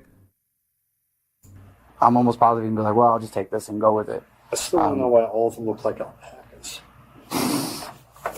Their hair, Yeah. According to court documents, 24-year-old Heston James Cobb was indicted on 3 counts of felony burglary in the 3rd degree, 3 counts of felony criminal impersonation, 2 counts of criminal trespass in the 2nd degree, and 5 counts of disorderly conduct. He entered a plea of not guilty, and the case is still ongoing. At this time, it is unknown if any of the other participants are being investigated or will face charges. Get the full story without the restrictions, including longer What an cuts, adventure. mostly uncensored episodes, and exclusive originals. Sign up for the EWU Plus. Looks like he's looking at 9 years, apparently, if the TikTokers that are opining on it are correct. That's pretty steep. That is a lot of charges he racked up there. That's more than, like, actual rapists. Man, they're fucking coming after him big time. He'd be 33 when he gets out. Yeah, it's a big chunk of his life there. 9 years seems a bit much, but he should definitely spend a pretty not insignificant amount of time in jail, I think. Not even because I think his pranks are some of the worst or anything, or most egregious, but there needs to be a precedent. Because right now, it's just the Wild West. This guy, the AI prankster, and they always keep elevating. We have the people that actually assault people for pranks, harass people. There needs to be a crackdown on it. So maybe it starts with him. Give him like 3 years in jail or something. I think that'd send a very strong message. 9 seems overkill. Didn't Johnny Somali get less years in charges? Yeah, it's true. Yeah. Not gonna get anything close to 9 years. I don't think he'll actually get 9 years, but if they're actually pursuing that, still seems a little overkill. But again, if they settle for something like a 3-year stay in the slammer, I think that's perfect. Then I think that would be an extremely strong deterrent from other fucking dumb assholes on TikTok that are doing these ridiculous pranks. I saw this title and it seemed interesting. I don't know anything about it, but a whole family going nuts over a towed car? Well, sign me up. I want to take a peek. Repo Tow hooks up a vehicle. A woman hops inside the car and locks the doors. Open the door. Ma'am, if you don't open the door, we're going to break the window and remove you from the vehicle. You are going to go to jail. I'd like to see you try. Open the door. That's bulletproof. You're going to go to jail if... You are going to go to jail if you don't exit the vehicle. Okay. Step out. Don't you touch me. If Step you out. touch me, Come on. I will get battery on a Leo. I promise you. Okay, I don't want any... I don't want... Listen, I don't want you to go to jail. I have What? If you touch me, I'll get battery on a Leo. Wow. What an interesting threat. a Leo. I promise you. Okay, I don't want any... I don't want... Listen, I don't want you to go to jail. I have a heart condition. If you put your step hands out. on me, no. Step out. Get out of that truck so these can get the out. Come on. Move, because I'm out of. Alright, everyone. Oh, Jesus! What just happened? Wait, what just happened? Did she just walk around and break the glass with her fist? Wait, what? What was that? Isn't this her car? Alright, I have a heart condition.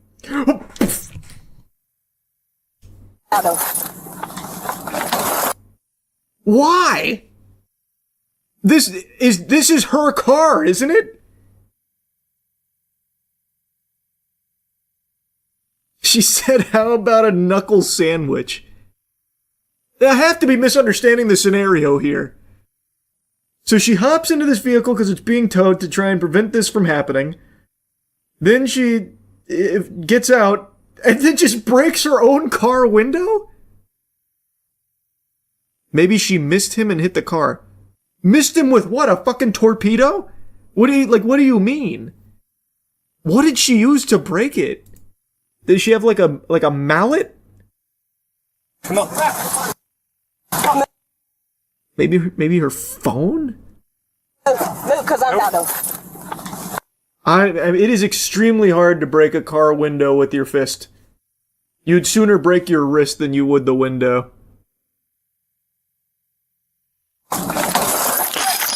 Wow.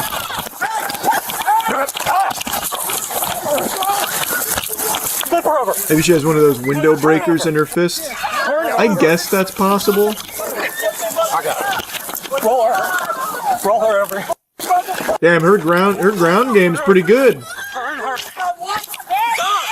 Get back! Oh, the whole family's here. Oh, look, I'm back, pussy boy. You can't look like this and call somebody else pussy boy, bro. He's even hitting a scarecrow stance with the noodle arms. Come on, man. Have some shame. Boy, get back! No. you. Stay back. You hate my wife again. Take that Stay badge back. off. Take that badge off. What's your motherfucking name? Stay back. What's your name? What's your badge number? 1033. What's your badge number? You beat my wife, Back bro. up. You think that's funny? Back up. Hide behind that motherfucker. You beat my Back up. you motherfucker, bro. Man, in front of her whole family, she flips out, breaks her own car window. Like, what the fuck, man? That's diabolical. This poor kid's got no chance with parents like this. Motherfucker, Lexi, get back in the yard. Why would he put his hands on my freaking mother? You coward. Why would you do You coward. I want to picture her Back face. up. I want to picture her face. Back up. You gonna see the unarmed man. You're a real She has a freaking heart problem. Yeah, and y'all are beating Back her. up. Y'all don't even Why do they keep bringing up this heart problem? She busted her own car window. Look at this guy. Look at this guy. Zoom in on him. He punched my wife in the Now, what did the gate do? Look, she's out cold. Back Don't even- up. She's unresponsive. Call a fucking ambulance, you motherfucker. Call. We are. Stay back. Ambulance. Look what you did to my wife. I'm marking. Hey, bro. I see you. Okay. That's all I'm saying. I'm going to arrest you for threats against law enforcement if you don't stop. I didn't threaten you. I said I see you. I said I see you. Listen, I know my rights, buddy, very well. Very well. What y'all just did? She's dead. She's out cold, bro. She's unresponsive.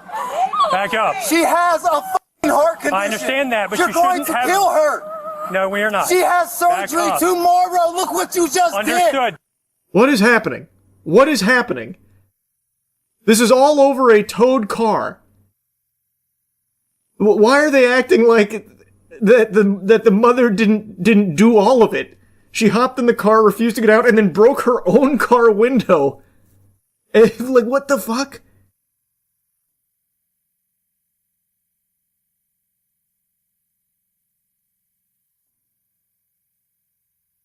How long does this go on for?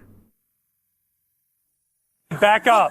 I ain't backing up. No, I ain't done nothing. I also got a spoiler. Apparently she's just standing up totally okay over there. I ain't done shit. Look at this. Look at what y'all did. Are you proud of that? Are you fucking proud? You beat a woman, you pussy. Mama, are you okay? You motherfuckers. Hey! Hey! Step back! Step I ain't back! done shit. Step back! I'm in my yard. You good? Look, She's out cold, god damn it! they did to my Step wife. back. Look You what they step back, did. I'm brother. back. I'm step back, back. sir. I'm Step back. back. I'm f***ing back. All right. What else do you want from me? Okay, just I've done nothing, man. Look what they did. She's got a heart fucking condition, Okay, my man. just stay back, Look, I'm okay? gonna put my Listen, knife down. No, don't touch it. Please. Go please. over there. Will you grab that knife? I don't want to get in any trouble. I just got off work. Throw the man. knife on the ground right over there. Okay. But listen, Mama? man, they can't. What the f is that? Look at my Hey, wife. you gonna listen to Why me? can't I go see my mom? You can just stay over there. Just stay over there. Lexi, come over But look here. what they did to my mom. Look Do what y'all they not did, bro. care? Please, go take care of I your brother. can't leave you. So I got mama. Y'all better know there's a civil suit coming. She's being charged with battery on Leo and criminal mischief. And man, listen. I'm not shaking you to stay back, That's, okay? oh yeah, I got AIDS or something. I'm sure. What? People, bro, we're all fucking mad. Look what you did to my wife. Your job is. What are y'all doing? Hey, help her. Stay back. What are you doing? I'm trying to get my phone. It's not even my phone. Man, that was quite a tussle. Susan and have Mr. Pat get a lawyer. Listen, I'll call contact my. So is this the whole thing? Now they just argue back and forth on the street forever? What a crazy amount of chaos. They weren't lying. Whole family did go nuts over a towed car. I can't listen to all the screaming and shit. It's so annoying. How'd this start? Towed car. And then the mom hopped in it, wouldn't get out, eventually got out, busted her own window. And then a tussle began. Have you seen the Midwest safety surprising the naked burglar? Man, why do so many burglars go in naked? I haven't seen that. The moment police surprise a naked burglar. But why, though? Well, I mean, I get why they'd surprise him. They gotta get him out of there. I just mean, like, why naked? Doesn't even give you any, like, advantages. The heat was set on 81. There is a fire. There's a fire. Before we're getting to that, they set a bonfire in the sunroom. I love the way she says fire. That's the same way Vince McMahon says it. They set a bonfire in the sunroom. So no one's like cleared the house yet? Been through the house? We didn't go in. We were going to wait till y'all got here before we went. And the sunroom door was open, so we don't know if they were in there and they come out, or they're still in there. Okay. Sheriff's office. Come out with your cock in the air. We've heard reports that you're nude. Sheriff's office. Someone's been staying here. You will hold that and we'll come over this way. Yeah, he's definitely made himself at home. Pause the gooning, son. Sheriff's office.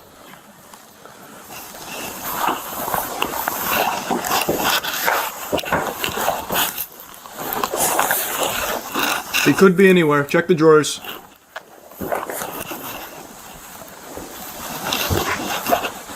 Hold this deal. If he comes down those stairs hard, mag dump. It's nerf or nothing. If he's soft, he's fine. If it's hard, take him down.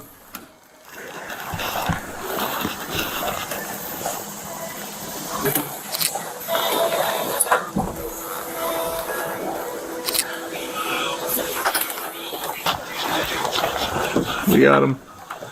Kick that shit in. Is that Ed Sheeran?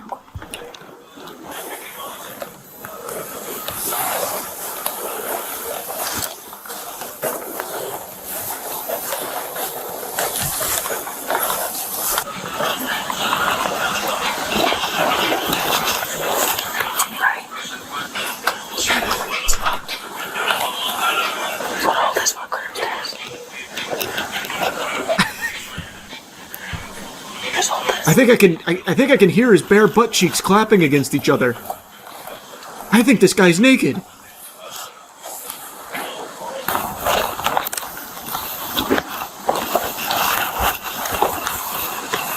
Sheriff's office. Hello?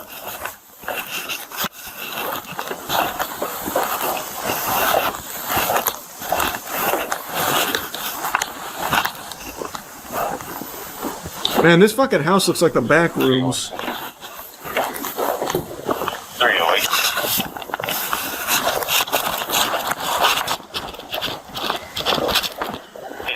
clear upstairs. Keep past the door. I'm gonna go talk to them real quick.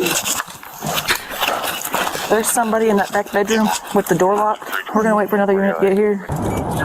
We're gonna wait for the. We're gonna go wait for the nudie police. Back there that he could get out of. They handle these kind of things.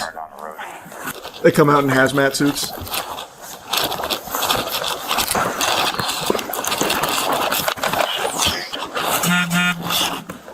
There's a big glass window that's like a church. Try and throw like a rock through the window. I feel like he's been here for Get the fucking SGU out here. Candy Crush or Special goon unit.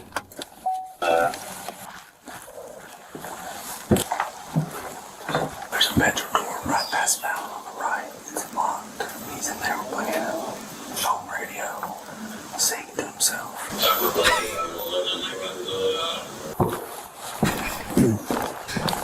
You could have joined in. Imagine he harmonizes with them. Take care of business.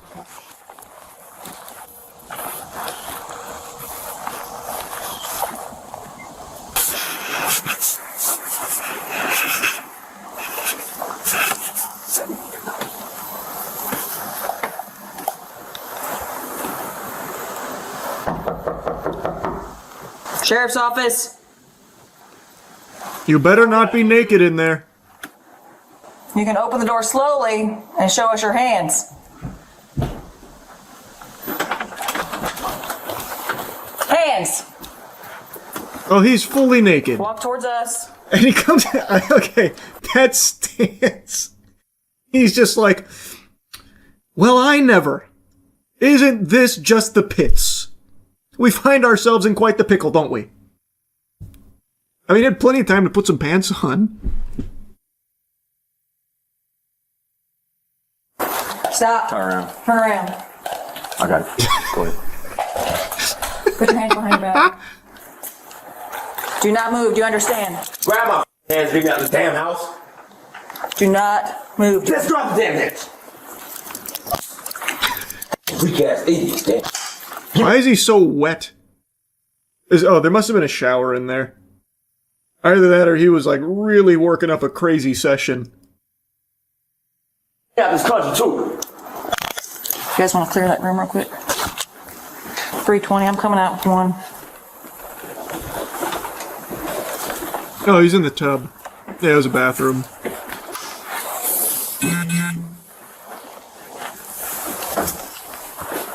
Clear.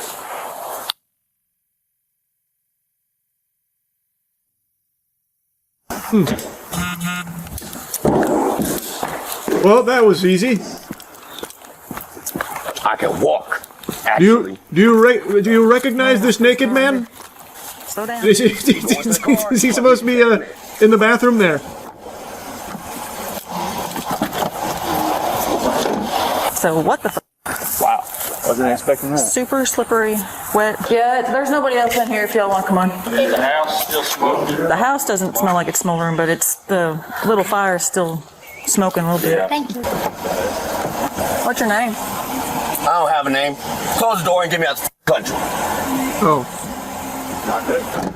The suspect, as it turns out, did have a name. 24-year-old Mike Wilson allegedly started a fire in the house's sunroom and used photo albums that contained photos of the homeowner's deceased husband to start the fire. Luckily, the fire was put out by a relative of the owner who also happens to be a volunteer firefighter. The suspect was later charged with felony third-degree burglary and felony second-degree arson. He is presumed innocent unless proven guilty in a court of law. This next case shows another suspect keen on fire, as he possibly caused a large gas leak in his own apartment building intentionally, which Yeah, but he has his clothes on. So, kind of making a mountain out of a molehill. He's fully clothed. has the potential to blow up the entire building. Did math and been up for 3 days. You think? Yeah, he said he did. Come on, let's go over here. Were you the only two up there? Yes. We'll get them in a minute. What happened up there? You said you slipped and knocked? Slipped and went in. There's the slip and floor. Slip in the floor. So is your apartment reek like gas? As soon as I get up the steps, we're slipping on the fucking steps in the snow and shoes and slipping on the floor. It's not a good day. No, it sounds like a bad day. He's just gonna make. Especially on day 3 of the meth bender. That's gotta be miserable, huh? What's going on, bud? Just waiting for them to take me out. I had people in the backyard before. This is looking for someone's back. The guys in the backyard was playing war games back there. Okay. Okay, they were playing war games back there, and they had the squirrel thing. What? What do you mean? They got the squirrel involved in the games? That's fucking hype. They can do that? My God. Garden leave back there. When was the last time you slept? They go on. Sir? When was the last time you did math? I'm going home in 3 days. Just kidding. Okay. In 3 days? And you haven't slept in 3 days? I need my sleep. They just diligence and shoot me up to sleep. Anything is funny like my house. It's funny than the house while I'm sleeping. I wake up and God, meth seems so fucking miserable. Holy. Holy. That just seems fucking terrible.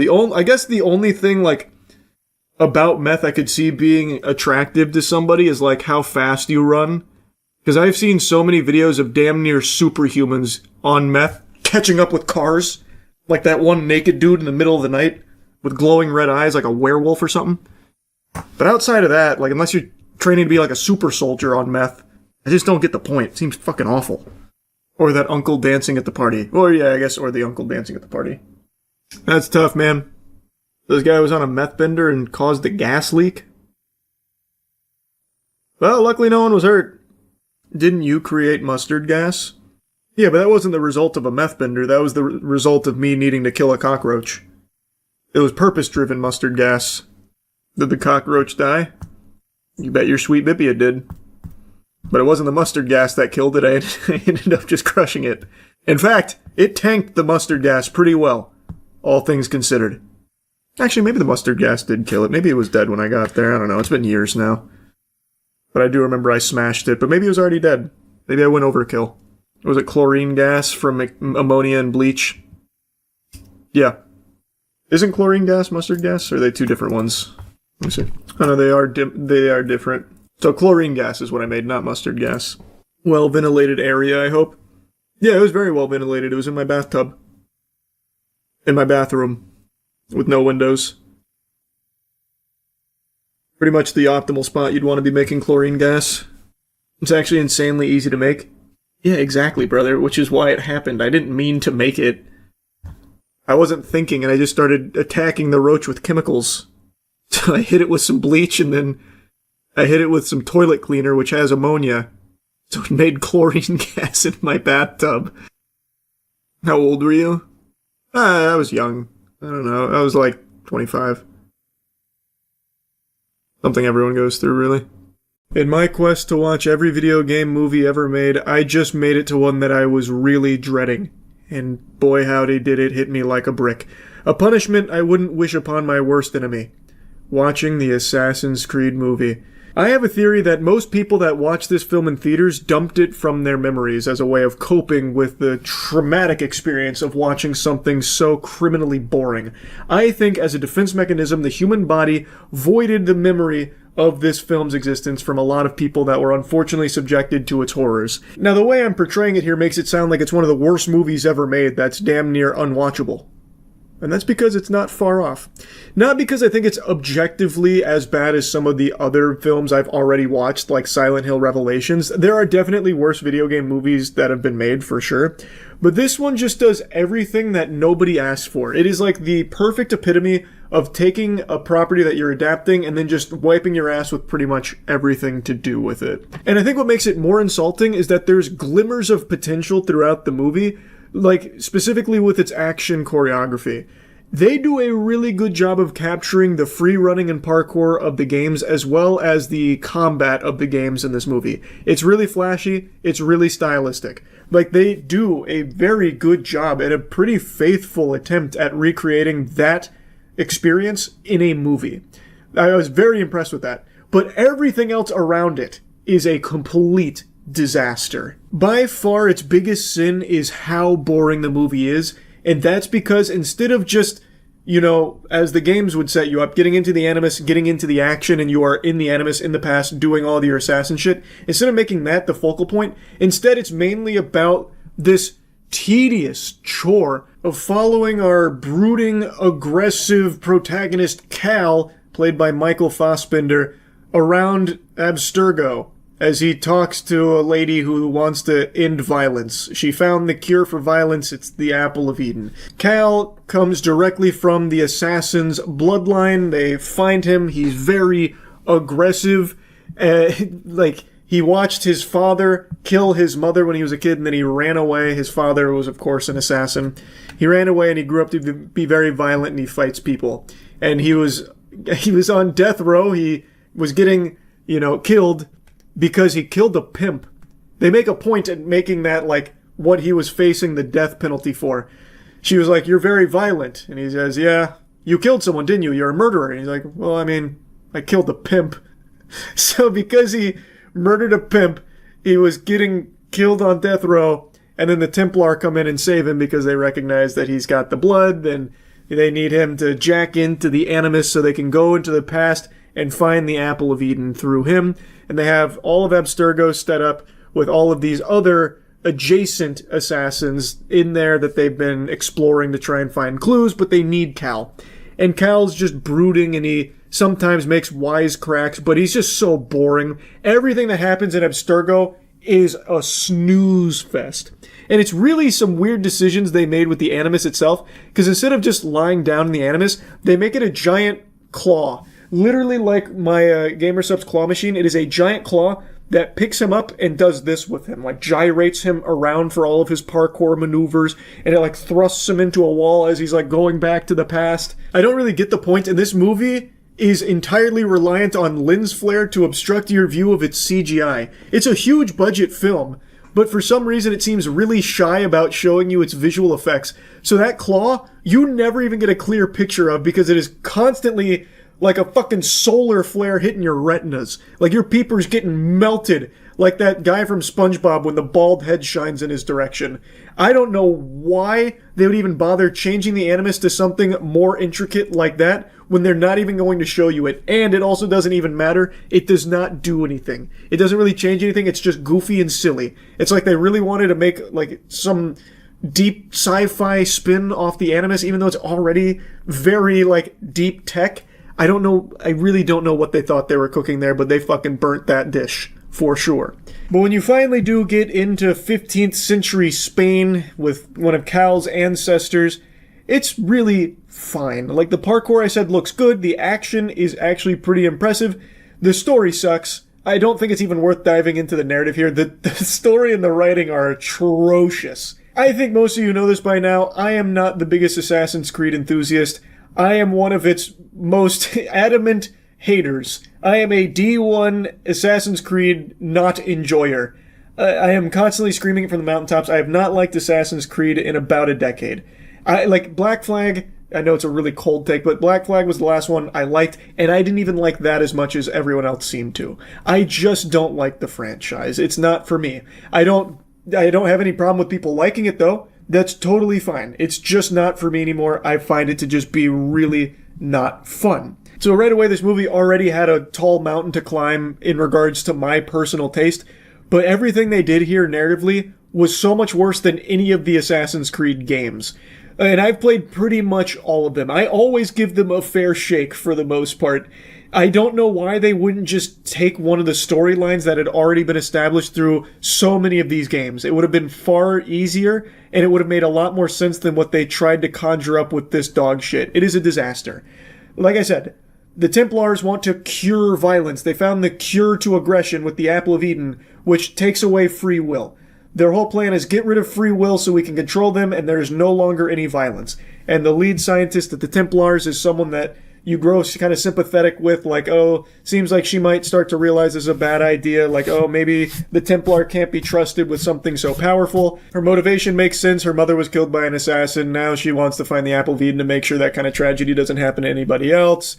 Fast forward through the adventures of finding the Apple of Eden. It's really underwhelming. Like, everything that happened in the Animus with action was cool, but everything that happened story-wise was really silly, because it turns out the Apple of Eden was with Christopher Columbus the whole time. Christopher Columbus was associated with the assassins, and he held the Apple of Eden in his grave. So when the Templar learned that, they just go to where Christopher Columbus was buried and just ask for it. They're like, oh, the Apple of Eden?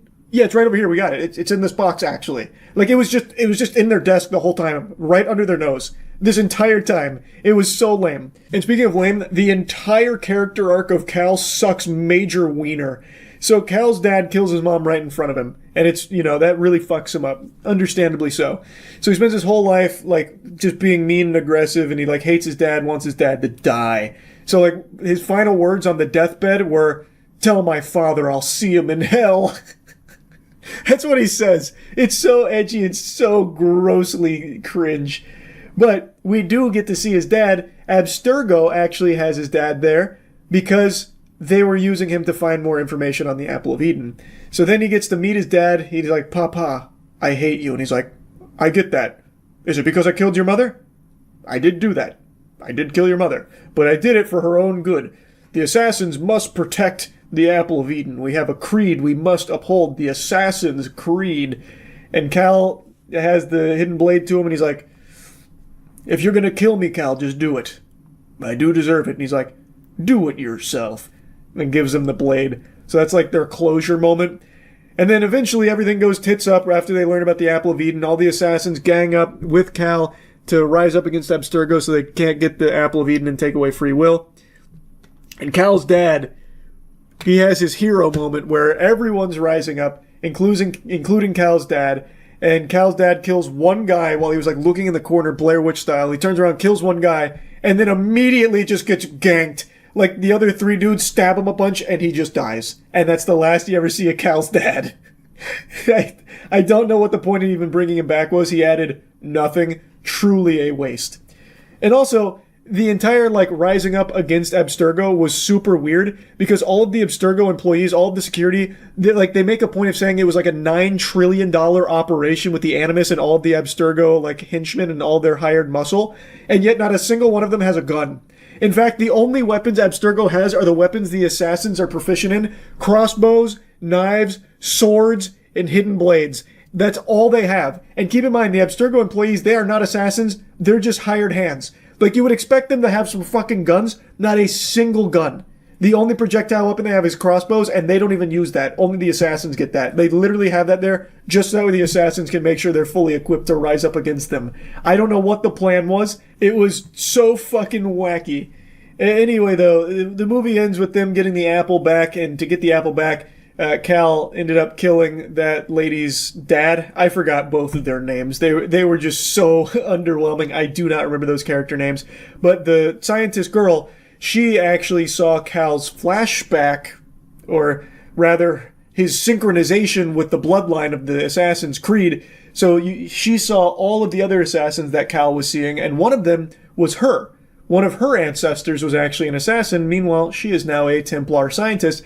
And you think that this is the moment where they're planting the breadcrumb that she's going to turn, and she's going to be the one to stop her father from taking away free will with the apple.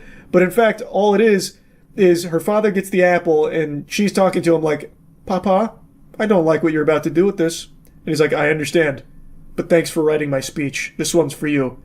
So then he goes out there into all the Templar, like the whole organization. He's like, I have the apple of Eden. It's right here, the sacred apple of Eden. Free will is gone. We can control free will, and those pesky assassins are vanquished once I use this apple of Eden. And then Cal approaches the scientist lady, and he's like, you know what I have to do, right? And she's like, yeah. So then he walks by her and then just kills her dad. No issue at all. No hiccups. Just walks up, kills the dad, and then takes the apple. And then the scientist lady goes up to the dad's body while his corpse is cold. She sheds a tear.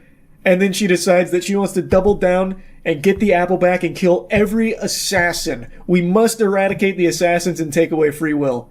Even though just minutes ago, she had a huge issue with what her dad was about to do. Meanwhile, she is now completely flip-flopped and wants the exact same thing.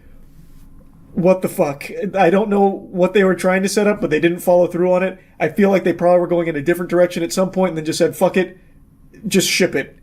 And it just doesn't connect. It doesn't really work. Nothing in the movie really works aside from its action.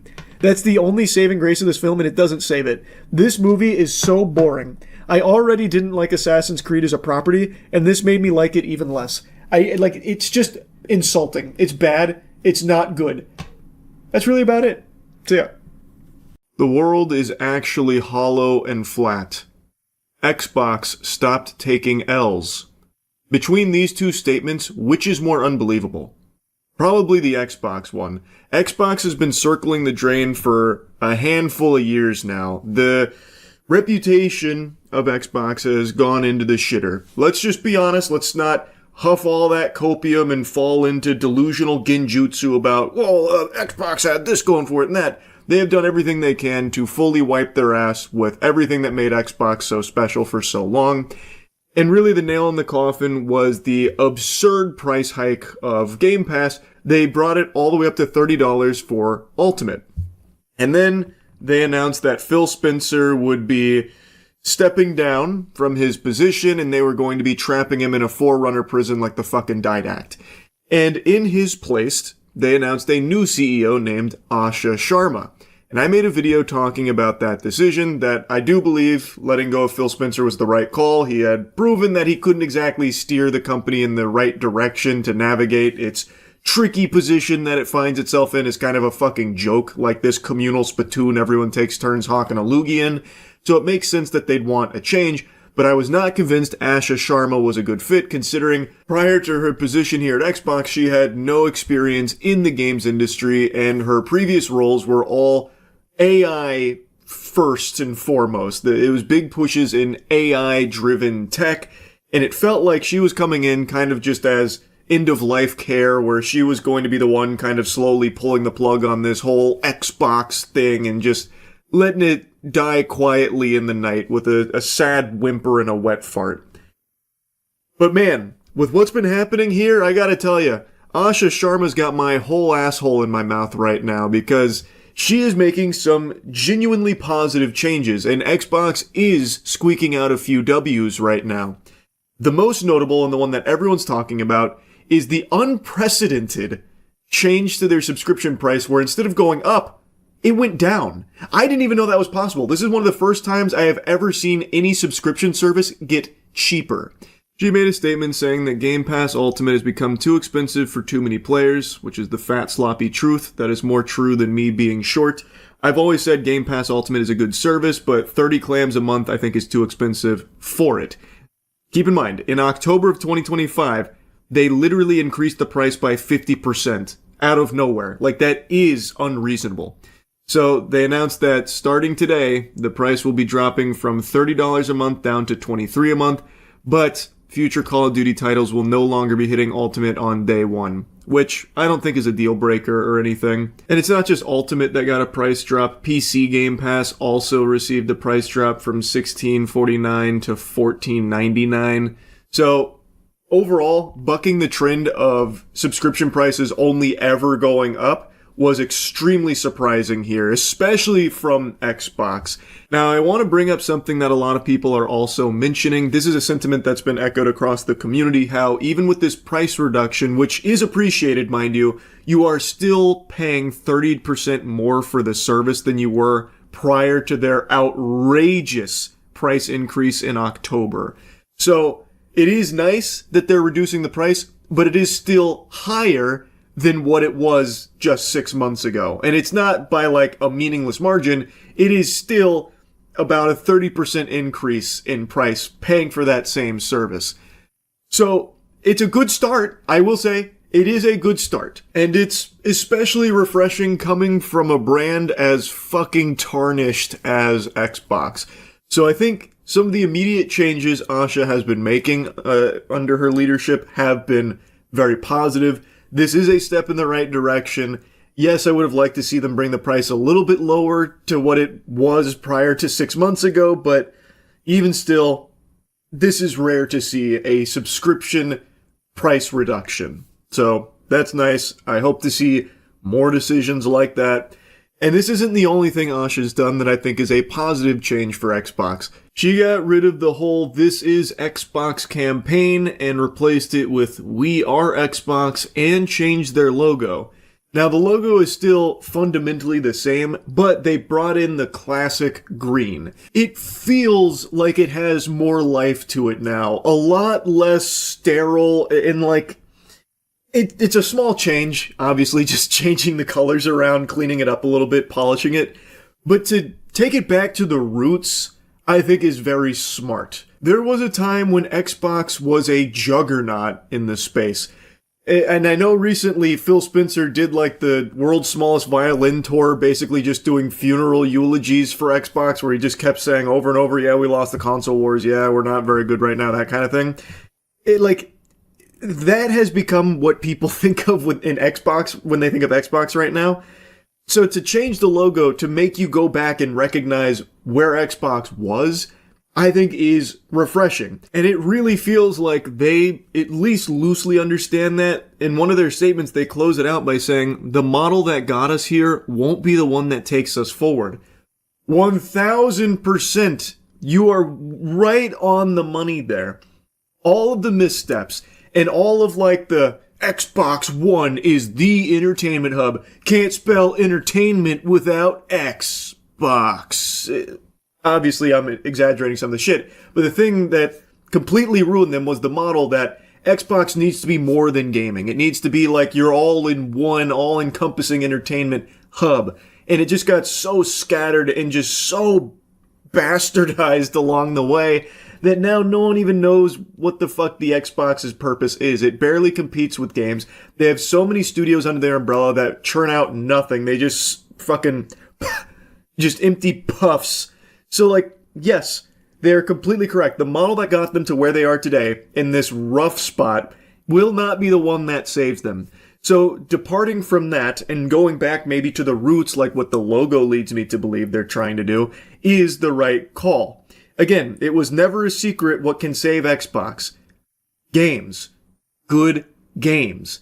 Everyone has been saying that. Literally everyone knows that. It's not the most difficult concept to grasp. The hardware on Xbox is great. I've always said Xbox Series X is a fine piece of hardware. It's very solid. But there's very few reasons to own the Xbox because there's very few games on that motherfucker. That bitch has less games than the Ouya. Like, it is in a rough spot when it comes to, like, actual games that Microsoft has been able to produce for their console. The only reason people play anything on Xbox is because their friends might already have the Xbox. That's it. Otherwise, you're probably playing it elsewhere, like on PC or something. So, like, the Xbox is a good piece of hardware that needs good games on it. And it's something that Microsoft has just been unable to accomplish for many years now. But it really does feel like Asha is trying, and is trying to push Xbox back in that direction, which I appreciate. I do give that a round of applause. The price drop is great. The logo change, smart. Those kind of immediate, actionable changes do give a lot of, like, weight to her statements when she says things like, as monetization and AI evolve and influence this future of gaming, we will not chase short-term efficiency or flood our ecosystem with soulless AI slop. Games are and always will be art crafted by humans and created with the most innovative technology provided by us. This is something she said when she first came in, and she's saying all the right words there, but it's hard to believe that initially because she came from an AI background, and Microsoft seemed to be trending in that direction. But now that she's making these changes here, I'm starting to believe that maybe this is something she's striving towards. Not just farting out AI slop till the cows come home to flood Xbox, but instead actually recommitting to making great games. Creative games made by talented developers. I'm hoping we can start to see that. I would love if Xbox turned it around. I know I've shat on them many times over the years. I do that for Nintendo and Sony as well, but Xbox in particular has been in a really, really bad spot. So yeah, of course I've been clowning on them quite a bit. But it's not because I want to see them fail, I want to see them succeed. As I've always said, my favorite console, my favorite generation, Xbox 360 era. Xbox 360 is and always will be my favorite console. That was my best memories in gaming. And it was the last time Xbox was special. I would love to see it get back to that former glory. I really would. And if I may make a recommendation, if you're watching this, Asha, please do something about Halo. Oh my goodness, Halo Studios is nothing but a bad news factory. Jiminy Christmas. Just 2 days ago, it is being reported that they're working on a Halo extraction shooter, which is coming off the tail end of a canned Halo Battle Royale. Please do something about Halo. It is tragic. It is so sad. Why would they even be considering a Battle Royale for Halo? They're already a decade late to that trend, and now they're replacing that with an extraction shooter, and they're too late to that trend as well. Why? It's already getting stale, and the game hasn't even begun. So by the time it rolls out, it's going to be beyond dead. Please do something about Halo. Oh my goodness, we are overdue for some good news in this franchise, please. Holy. Anyway, though, I just wanted to yap a little bit about the current state of Xbox and say that I may have been wrong about Asha here. I think I was wrong. I appreciate that she is genuinely making some positive changes there. And hopefully that will continue. I hope this isn't just like a, honeymoon stage thing where she comes in, starts making good changes for a few months, and then it goes right back into the same corporate greedy shit that got us here in the first place. I would love to see this continue, and hopefully Xbox can be a legitimate player in the game space again. That's really about it. So yeah. Well, it happened a little sooner than I expected, but I think everyone knew this was on the horizon. AI is now making actors. And the first AI actress is about to be signed by a Hollywood talent agency, it seems. Meet Tilly Norwood. Like if a Sunday roast went to drama school and got BAFTA optimized. But can she cry on Graham Norton? Of course she can, and it'll be clipped, subtitled, and monetized on TikTok by lunchtime. If that isn't the most pathetic fucking thing I have ever heard. So this is an AI-generated video to announce their AI actress Tilly Norwood. Her 5-second bursts of acting in this comedy sketch were so impressive that she is now being eyed by talent agents, according to Eileen Vandervelden. I don't know who that is, but that sounds like the name of a character from a Duke Nukem game. So, at the Zurich summit, apparently there were agents, fucking falling over themselves to sign Tilly Norwood, the first AI actress. We're all going to hell. Got recommissioned, didn't it? 3 seasons and a podcast. By an AI commissioner. That's right, baby. 3 seasons and a fucking podcast. This is a certified LeBron scream if you love Tilly Norwood. Moment. Tilly to the moon. I've said it for years. She is an underrated gem. Ever since her debut in Funky Fart Blasters Volume 8 Deluxe, I've said Tilly Norwood has what it takes to make it in Hollywood. Be damned to the flesh and blood machine future. Good future. We want Tilly to be the next Scarlett Johansson or Natalie Portman. That's the aim of what we're doing. What a noble goal. Yeah, fuck working hard for something or spending a long time grinding to get somewhere. Just go ahead and make the next Scarlett Johansson or Natalie Portman with AI. People are realizing that their creativity doesn't need to be boxed in by a budget. There are no constraints creatively, and that's why AI can really be a positive. It's just about changing people's viewpoint. Well, I got a viewpoint for you. How about this, huh? What do you think of this viewpoint? That's my butt cheeks right there. I almost fell off the chair. A little wobbly. Change that. Huh? I'm so tired of this goddamn spin. Like, AI is allowing people's creative juices to overflow. The cup runneth over on creativity thanks to the power of AI. This is literally the absence of creativity. It has nothing to do with budget. If you can't afford an A-lister, there are plenty of talented actors that don't charge that kind of money. Fucking find them. There are talented people that aren't Scarlett Johansson or Natalie Portman. So if you're feeling constrained by a budget, maybe look elsewhere outside of the A-list. And if I have to hear this despicable, silly, stupid, ugly-ass excuse of it allows everyone to get creative, I'm gonna have a conniption. I'm gonna have a fucking freak out. Creativity is like air. It's free. It's all around you. The only difference is you need to learn how to be creative. So, like, if you have some ideas in your noodle floating around and you want to, like, draw them, learn how to fucking draw. If you have a story you want to tell, learn how to write. If you have an idea for a character that you want portrayed, well, learn how to cast for someone that fits that. Now, don't worry, they're addressing the elephant in the asshole here about, not too long ago, AI was seen by many in the industry as a negative and something to push away at all cost. Remember the US writer strikes?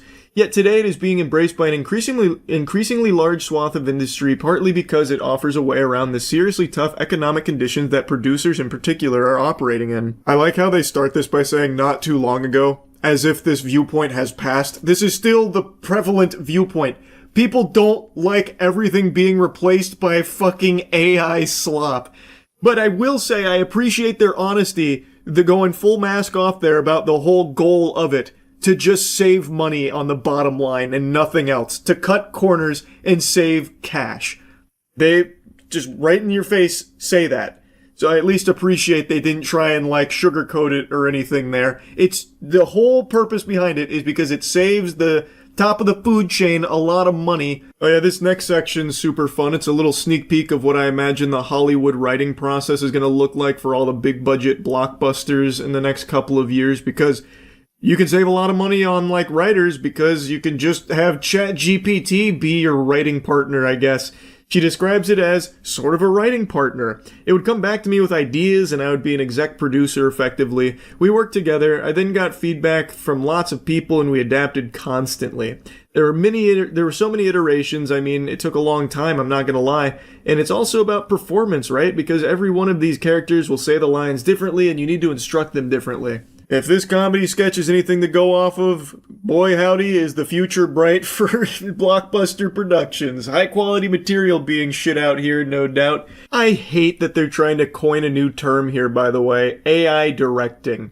At first the line was pronounced as, "But can she cry?" on Graham Norton with the wrong emphasis, and we needed the voice to be more doubtful, so you're really trying to find the words to describe the emotion. It's like instructing an actor, really, and for me it was very much about getting the right performance out of the AI actors, because if they say it in a wooden way, it wouldn't have worked at all. It is so pathetic how many terms people desperately try and put onto just using AI, like prompt engineer and now AI directing. Holy shit, it's so cringe. As you can imagine, with normal people that aren't brainwashed fucking vampire weirdos in Hollywood, this didn't go over well.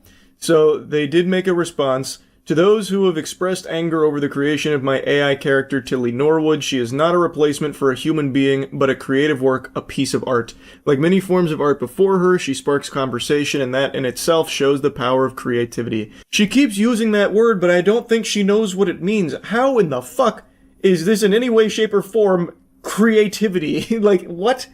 What are you talking about? People got mad at you because of this, and all of a sudden it's like, thank you for being creative. Like what? Like maybe creative insults? I don't even understand, really. Just because you made people mad doesn't mean that it was, the power of creativity that had done it. I see AI not as a replacement for people, but as a new tool, a new paintbrush. Just as animation, puppetry, or CGI open fresh possibilities without taking away from live acting, AI offers another way to imagine and build stories.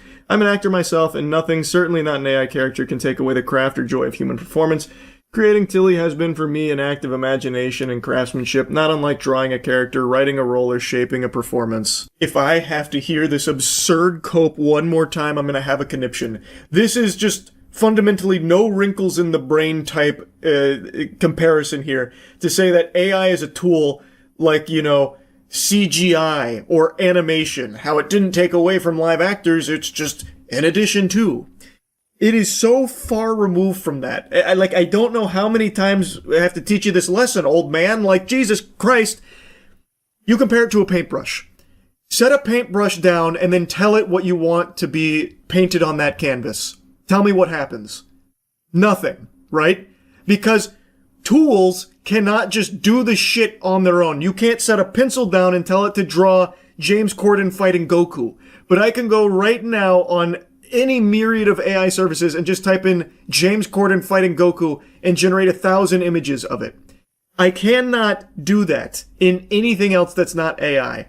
It is not like animation. It is not like CGI. It just does shit for you based on whatever sentences you feed it. You are not special. You're not a fucking prompt engineer or an AI director because you change some sentences around to generate a new video. It is not a tool. Animation, puppetry, CGI, that is a totally separate art form and expression that takes immense talent.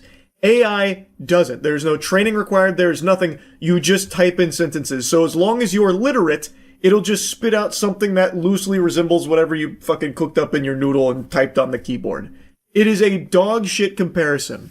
It is the absence of creativity, and it is not a tool. It is a replacement. As you said on your own little press release for this, its goal is to save producers money because it's cheaper. They will choose an AI actor for a role over a human being because they don't need to pay the AI actor a fucking salary. You said it yourself. It is to cut cost. Holy shit. Anyway, though, enough yapping about that. Tilly Norwood. Yeah, she's got a bright future ahead of her, no doubt. I'm very excited to see what Hollywood agency swoops in and signs her. They're gonna have a real breakout star. Shit sucks. That's really about it. See ya. What's up, everybody? It's Critical. I'm playing Miami Traffic 3 for the PC. Let's do this shit.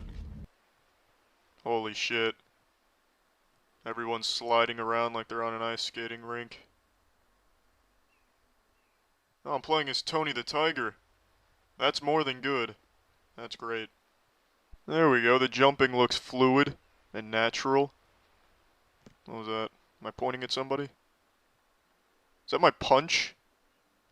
Look at that. Look at those jabs. It's fucking textbook.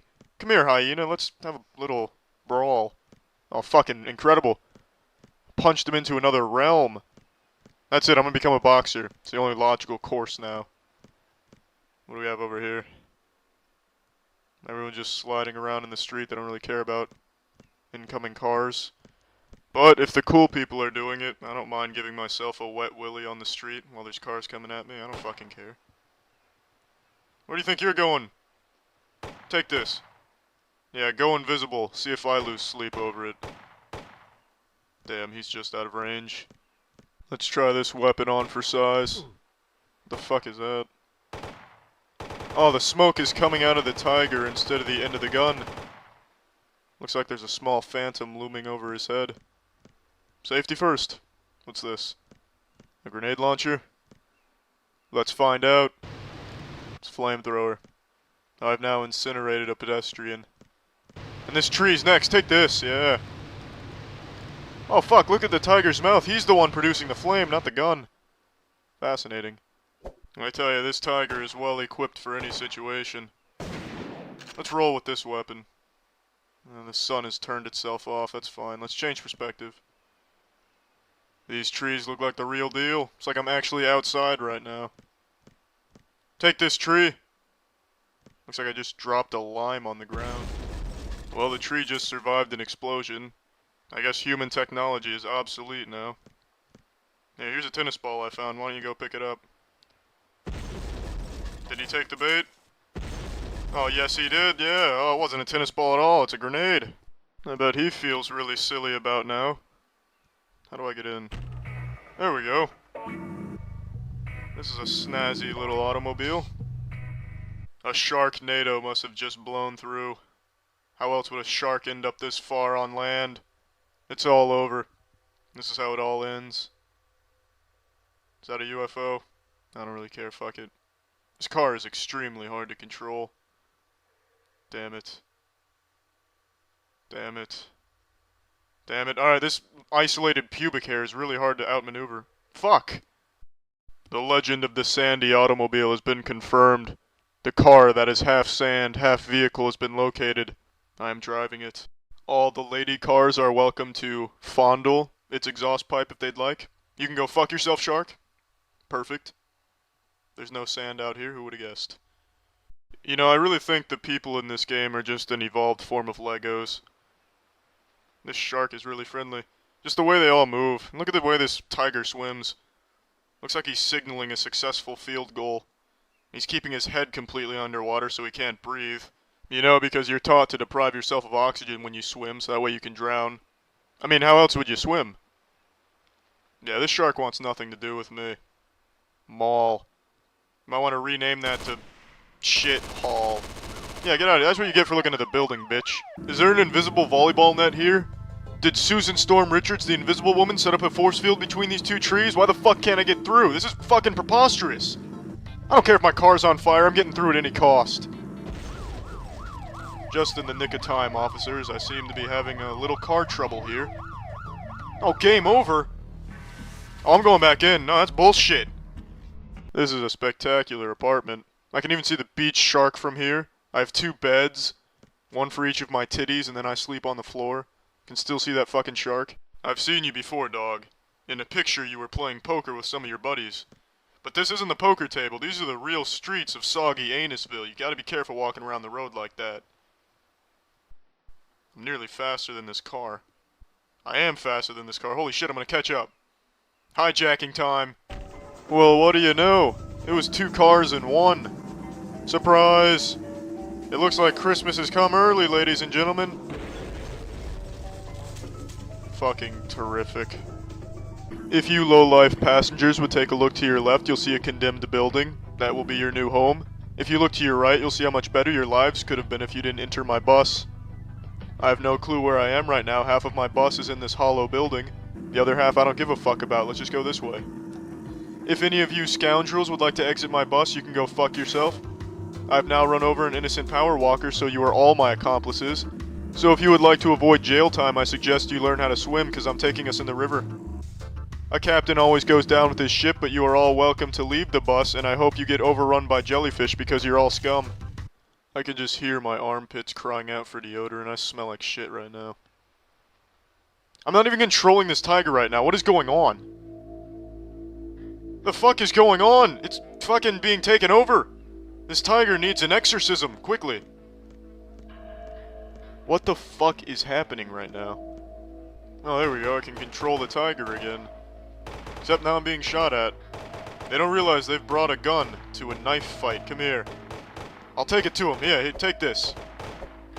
This ought to do it. Will you fall on my knife, please?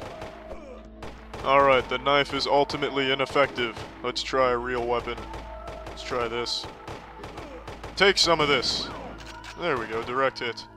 Take this. The pizza delivery guy called, said you should all take this, but it's not pizza. Your mail is here, you should take this. Excuse me, but you've dropped this, take it. Is that everybody? Oh shit. No, you know what, they need to learn a lesson. The road is made for cars, not people made out of Lincoln logs. Oh damn it, it's the fuzz. Oh shit. That was some collision. The officer fell out of his car like he would fall off of a surfboard. Alright, well I tried to get out of my car and I'm now in their car. They never expected it. I'm out of here. Good luck catching me. Oh, what the fuck just happened? Did I step on a teleportation pad? What is going on? What the fuck is this? Was that a camouflaged paintball player shooting at me? Or did that cloud of smoke right there just make the tiger buy the farm? Either way, it's fucking absurd. Alright, well I'm done playing this. Well, that's the end of this video. Remember to rate the video, comment the video, and subscribe if you want to see videos similar to this one. See ya. Initiating moisture.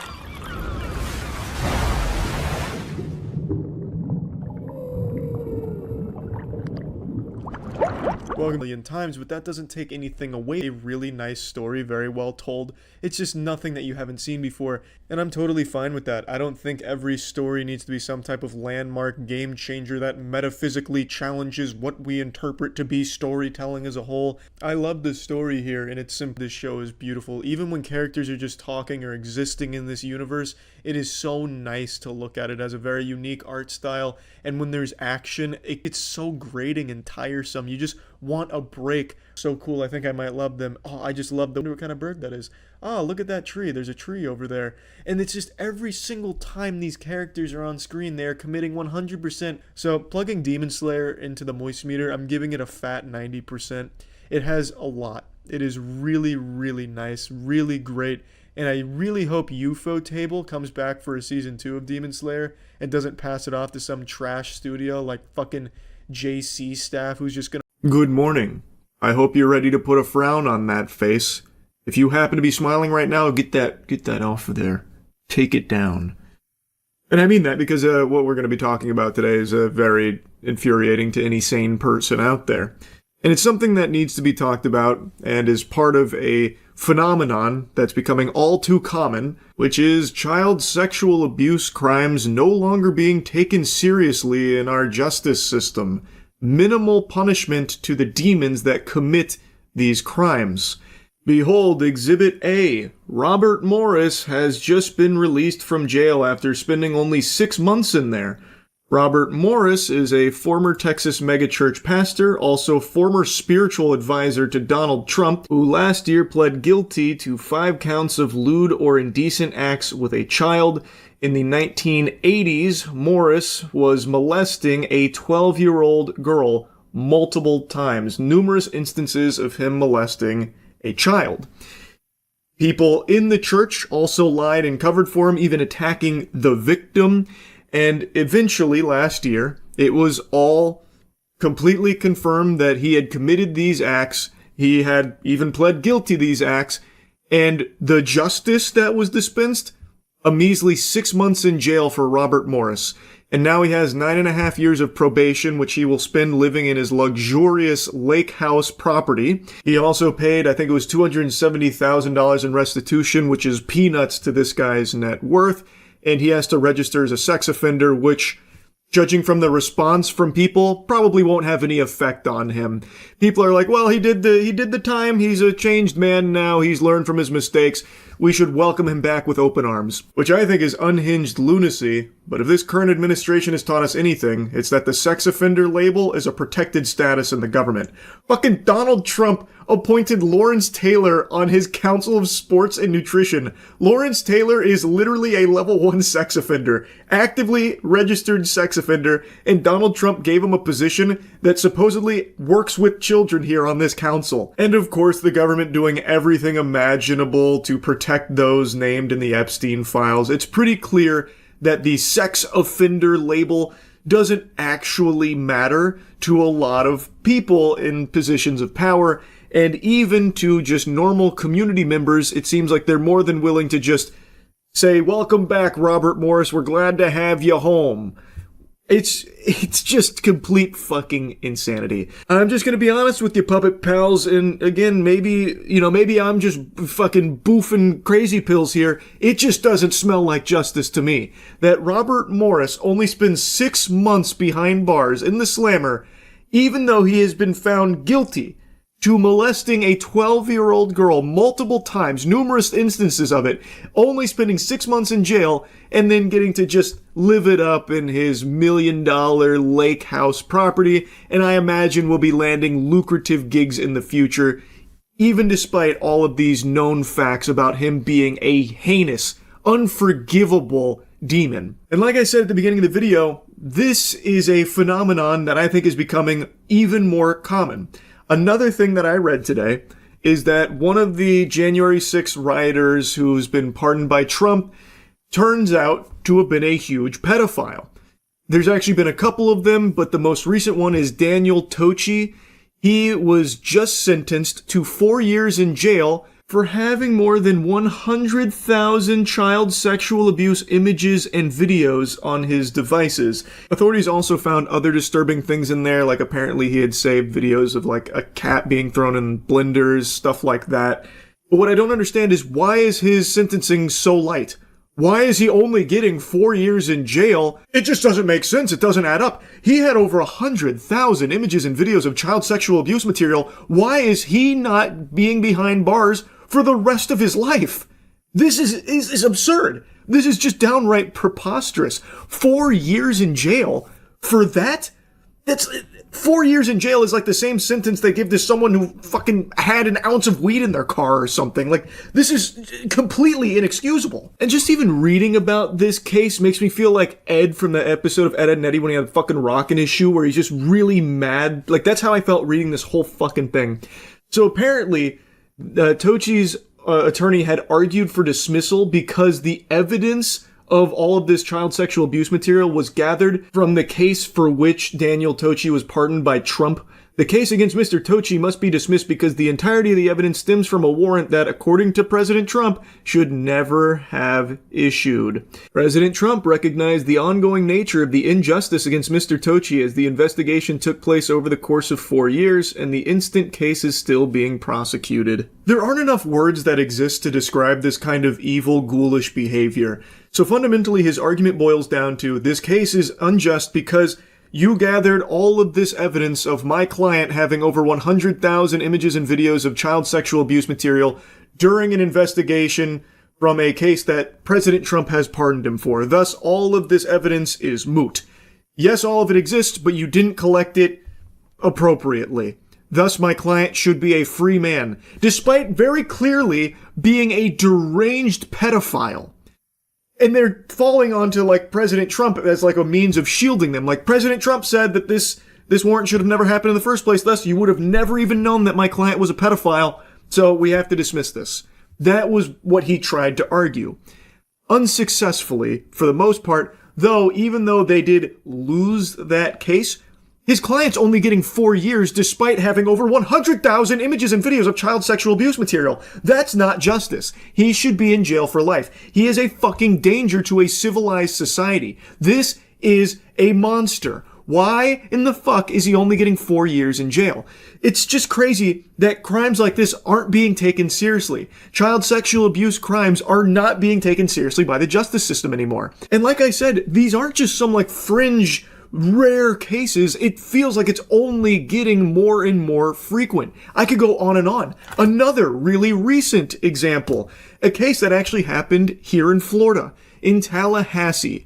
A Judge Tiffany Baker Carper allowed a maniac by the name of Daniel Spencer, who had just been convicted a month earlier of trying to meet up with a 15-year-old minor for sex. He was caught in a sting operation. And while awaiting sentencing, the judge allowed him out on bond, and while out on bond, he murdered his stepdaughter, Melissa Missy Mogul. The judge stated he's been out for an entire year, as far as I saw, with no violations. I didn't see any criminal history regarding violence. The only criminal history I saw was relating to drug offenses. When I looked, Madam Prosecutor, you're free to enlighten the court if I've missed something. This article then went on to say that it's unclear from the record whether the judge or prosecutor were aware at the time that the Tallahassee Police Department, in consultation with the state attorney's office and the DCF, had investigated allegations that Daniel Spencer molested Missy. Both agencies dropped their investigations without taking action because of a lack of probable cause. So it seems like there were allegations there that weren't pursued, and the judge decided that while awaiting sentencing, even though he had been convicted of trying to meet up with a minor for sex, that he'd posed no violent danger, so allowed him free on bond. And while out, he murdered his stepdaughter. Now, let me ask you something, and I want you to put on your thinking caps here for this thought experiment, this exercise. What fucking sense does that make? He is convicted of trying to meet a child for sex. How is he not a danger? Like, maybe he doesn't have a violent criminal history, but he is convicted of trying to meet a child for sex. Why let him out on bond in the first place? Especially, he knows he's going to get sentenced. I would imagine most people would have the thought that would cross their noodle like, well, maybe he's going to go out there and do something. He knows he's going to the big house, so maybe there's a chance he would just go out there and do something drastic in the meantime while he's still breathing the free air. I don't know how that scenario wouldn't be a consideration for the judge here. It doesn't make any sense to me. He is convicted of trying to meet a child for sex. What sense does it make to release him out into the public, into the community, while awaiting the sentencing? All that does is put that madman back out there in the meantime where there could be more victims. It really is just outrageous. The judge seemingly didn't think that this guy, this pedophile, was dangerous. His crime wasn't really violent. He was just trying to meet a child for sex. So I don't see like a criminal history of violence. So we'll go ahead and let him out on bond. I won't revoke that. That's fine. And naturally, this caused a big uproar here in Florida, as it rightfully should. I think this is completely inexcusable. If the judge had ruled that he must stay in custody during the sentencing as they await for it, then that 5-year-old child would still be alive. Most likely. I think that is very true. And I do think judges need to be held accountable for these kind of fucking baffling decisions that they make. Judges should not be above responsibility and accountability. And this was such a big deal here in Florida that a new piece of legislation was put into effect called Missy's Law, named after the victim in this case, with the stated intention of requiring judges to remand defendants to custody immediately after their conviction of certain dangerous crimes rather than allow them to remain free pending sentences, which happened in the case of Missy's stepfather. So basically, when someone is convicted of a dangerous crime, which I believe, and I think most sane, sensible people would also agree with, that Daniel Spencer's initial conviction of trying to meet up with a 15-year-old child for sex makes him a dangerous criminal. He should not have had the opportunity to be out again in the meantime in between the conviction and the sentencing. I think that 100% should constitute staying in custody.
Alright, man. This new tactic that they're pulling out for the Epstein files that they're really digging in deep in the John Madden playbook for is unbelievably ridiculous, even by the standards the circus has already set. This is like if I pissed on your head, but didn't even try and call it rain, I just called it piss. I just say, hey Buster, I'm urinating on you. And you're just supposed to like thank me for it. Last night there was a big bombshell breaking. All Epstein files released. Pam Bondi announces DOJ has released all Epstein files under the Epstein Files Transparency Act, including justified redactions and a list of high-profile names appearing in these documents. When I saw that fresh little nugget drop there, I actually thought that there was a huge Epstein file dump where they actually did unredact everything. Maybe Pam Bondi getting biblically smacked down at that hearing the other day and embarrassing herself actually did lead to these files coming out, the remainder of them. But it turns out that's just a fucking lie.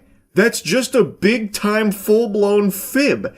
And of course, it was a speed run to Community Noted as people went to check, only to learn there are no new files. What's being referred to here are the same files that came out a few weeks ago, the 3.5 million files from a couple weeks ago. And now the new thing here is, I guess after Pam Bondi got fucking farmed on Rust by anyone with even a single semblance of a brain at that hearing, she huffed and puffed and then farted out a giant list of names from anyone that was even mentioned anywhere, which includes people like Janis Joplin, who died when Epstein was 17. So this has naturally been called out by a lot of people saying, to have Janis Joplin, who died when Epstein was 17, in the same list as Larry Nassar, who went to prison for the sexual abuse of hundreds of young women and child pornography, with no clarification of how either was mentioned in the files, is absurd, which it is. It's done on purpose with the sole intent of confusing and muddying everything here. They combined the actual, real, evil child sex trafficking clients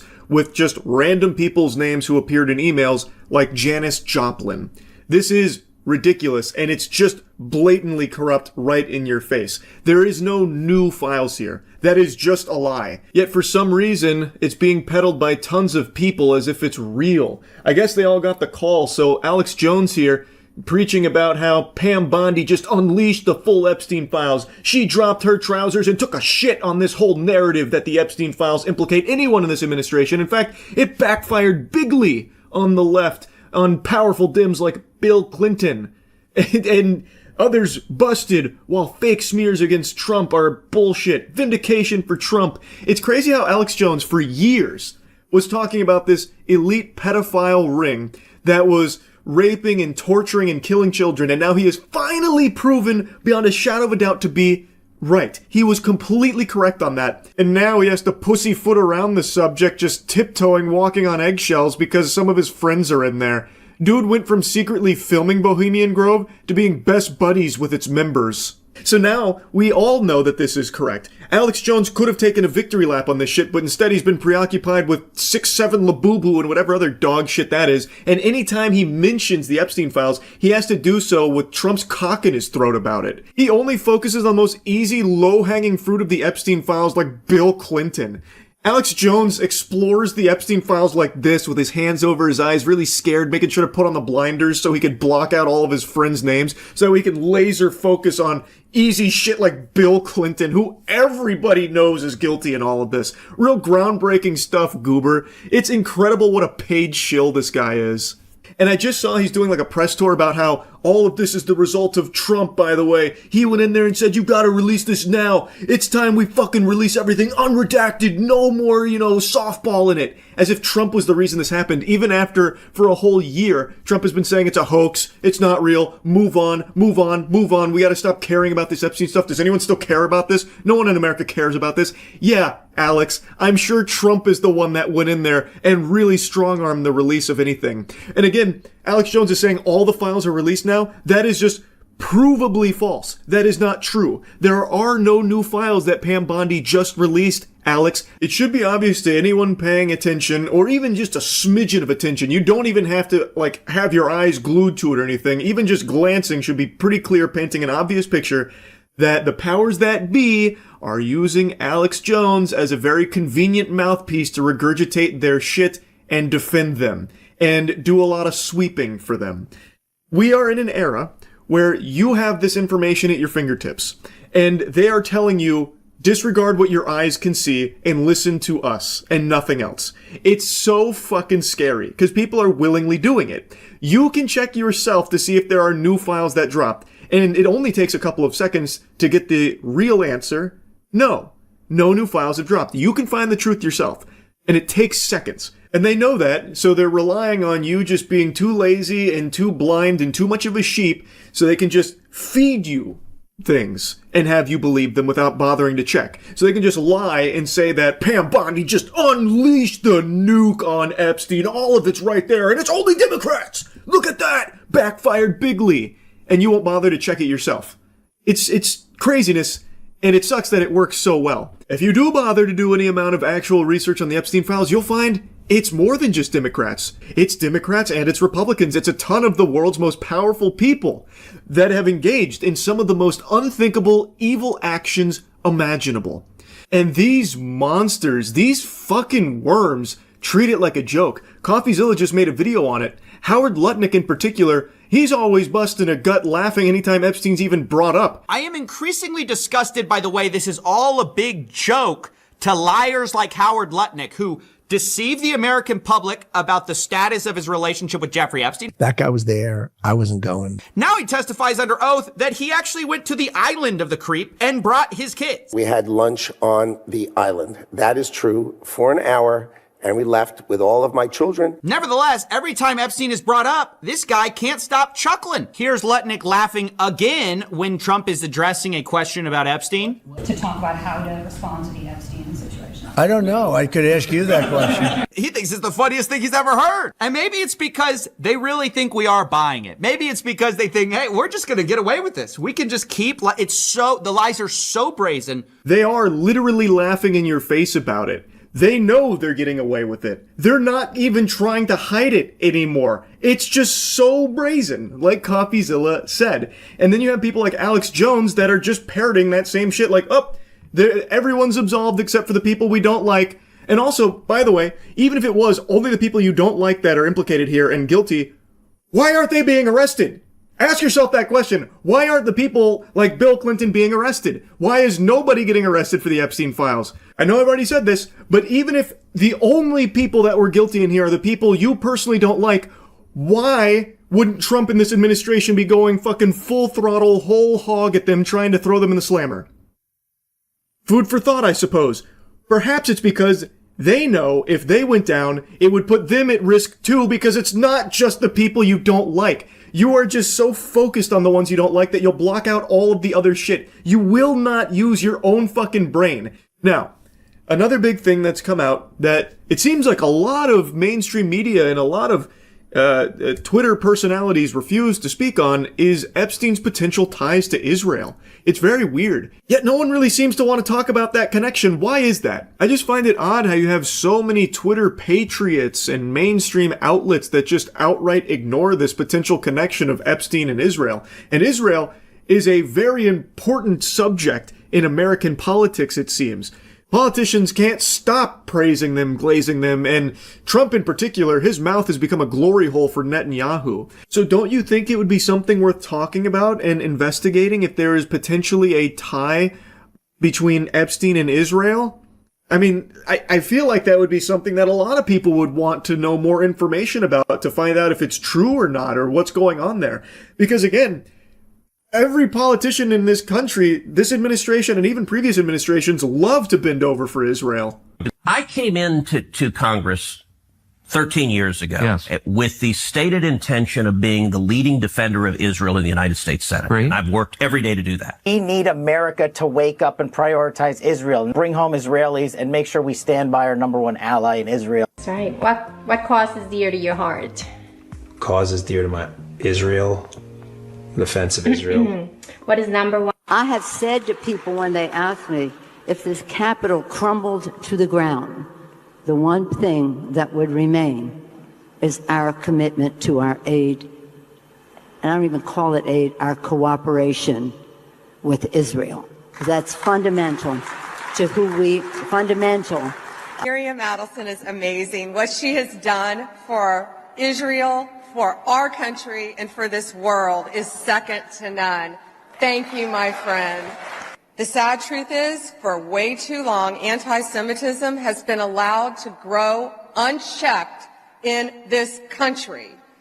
Too many institutions have abdicated their moral responsibility to speak up. There's an additional 100 clips I probably could have pulled, but these were the ones that were top of mind, and I think it's pretty clear that Israel is an extremely important subject to the powerful politicians in this country. Fucking Ted Cruz goes as far as to say it's the sole reason he got into politics is to defend them. I've said it before, I'll say it again, I don't know how that's not treasonous. He is a representative in our country who is openly stating that his priorities are a foreign entity. Whatever, I guess. I suppose that's fine by today's standards. I don't really get how. And boy howdy, isn't that Nancy Pelosi statement quite the eye-opener. Even if everything crumbles over here, we will still find a way to honor our aid to Israel. We'll start botting in RuneScape if that's what it takes to make enough money to send it to Israel. Damn everything else here, that's the most important part.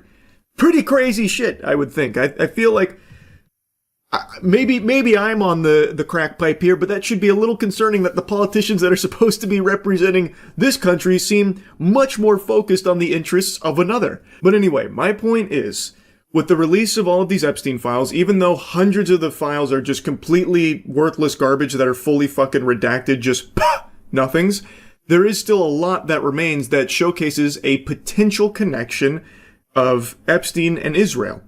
Now, of course, nothing's confirmed or anything, but shouldn't that at least warrant some kind of investigation, at least some kind of poking around? This administration is very blunt about how little they care about the Epstein files. They literally say that. Trump always talks about how no one should care about this and move on. And also, they're very open about, we're probably not going to look to investigate anything. There's nothing actionable in there. Whoops-a-daisy. Can't do anything about it. Sorry. And, of course, Perjury Patel just continues to lie about it.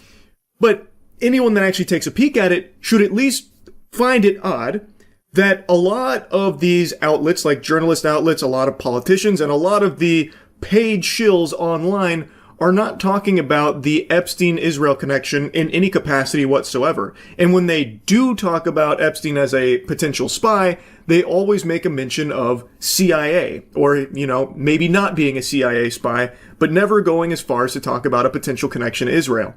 That should be very weird. Why is that something no one would talk about when Israel is such a huge piece of this country, apparently? Why wouldn't that be something that would be more discussed by the mainstream? It's all so blatantly corrupt. Anyway, just wanted to yap about this latest lie. That's really about it. See ya.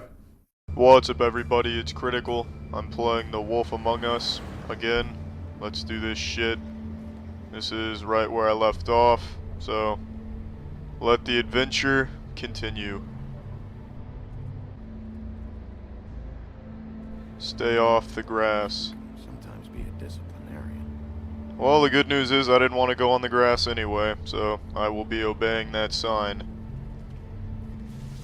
It's all the commotion. What was that? Can't you read the sign? You have to stay off the fucking grass, you hooligan. Show yourself. Who are you? Oh, looky there. Stay off the grass is an option. Bigby's got his priorities in order. No walking on the grass. No White's orders. She made a sign and everything. That's right. Learn to read, you son of a bitch. What is this? Popcorn? What the fuck? Send her an apology. That's an interesting texture for hair. Hello, Bigby. Will you please stop disrespecting the sign that you almost stepped on? Wasn't expecting You ill-mannered homunculus. Have you no boundaries? Looks a little odd. Yes, it is odd. You're stepping on grass you shouldn't be. You're out pretty late. Is there some sort of curfew I don't know about? What's with a 3rd degree? Yeah, there is a curfew. You can't be out past grass o'clock. So get the fuck off the grass permanently. I tell you, some people just don't give a shit about signs. Those are people you can't trust. Please, Bigby. Promise me you won't tell Beast you saw me. Oh, I'm gonna tell him I saw you. I'm gonna tell him I saw you on that grass. I'm gonna tell the police too. And it would just make my life a lot easier. It'd make my life a lot easier if you wouldn't step on grass like you owned it. Get the 3-dot treatment. How do you like that? Yeah. Bet you're rethinking your actions now, aren't you? Bet you regret stepping on that grass after the 3-dot treatment. I will. Elevators are a lovely invention. They take you wherever you want to go, no questions asked. As long as where you're trying to go is vertical. Is that Thad Castle? Bigby, hey, wait up. What do you want? Oh, what the fuck? Have you seen my wife? Have you seen Beauty? Oh, that's your wife out there? Yeah, she was stepping on some fucking grass. You might want to give her a stern talking to. Have you? Yeah, I did. What? When? You're not even going to ask if she was stepping on any grass? Just now. That is absolutely ridiculous. For that, you get the 3-dot treatment. Learn to live in a civilized society. It's your fault. That is entirely your fault. Learn what's important in life. That's the attitude that gets you in trouble. Oh, don't give me your I'm sure hocus you were pocus shitty to mumbo everyone you jumbo. came across tonight. Not everyone. Name one. Oh, well, that's easy. Toad. Toad's my boy. We were gonna go to a strip club together until I busted up his car. He was yelling at him. Sounds about right. Well, good evening. Snow? Come with me. No, I'll come with you. We'll come together, and we'll form a bond. A covalent bond. An ionic bond. A hydrogen bond. A James Bond. Sorry, An Autobahn. What is it? I have no idea what she was saying. I'm just gonna ask her to slow down. Slow down. No, keep up. We need to... Hi. Hello. Good morning. Or evening. Yeah. I didn't realize I was on the set to the new Home Alone movie. I have deduced without a shadow of a doubt that this right here is a victim to one of the aliens from the War of the Worlds movie and book. Let's find out what we have under the jacket. Let the curtain be lifted. Soon. Damn, that is a shitty Christmas present. Hang in there, Bigby. You knew this girl? Almost. She's not a Monday, right? No, Monday's a day of the week. Who was She's she? a human. I thought... That rules out the possibility of her being Tuesday as well. She looks familiar. She's a prostitute. She was a prostitute. Everyone said she gave the best head. It's alright, Bigby. We'll find out what happened here. Oh, look at that, there's some blood over there. Is that your blood, Miss Snow? Did you go over there and, just drop blood that you happen to be carrying around over there? Is that what you did? This is just so surreal. It is rather surreal. Salvador Dali used surrealism in his paintings, but that's a discussion for another time. What do you want to do next? Well, Miss Snow, there's only one thing to do in a situation like this. And that's leave. Yeah, I think we've got it all under control. That blood over there was just probably from some unrelated incident. Pardon me, gentlemen, I've got an appointment. What are you, blind? What, you don't see there's a line? I see there's a line. I've been standing here a half hour already. I'm sorry to hear that. You get to just walk in? Yes.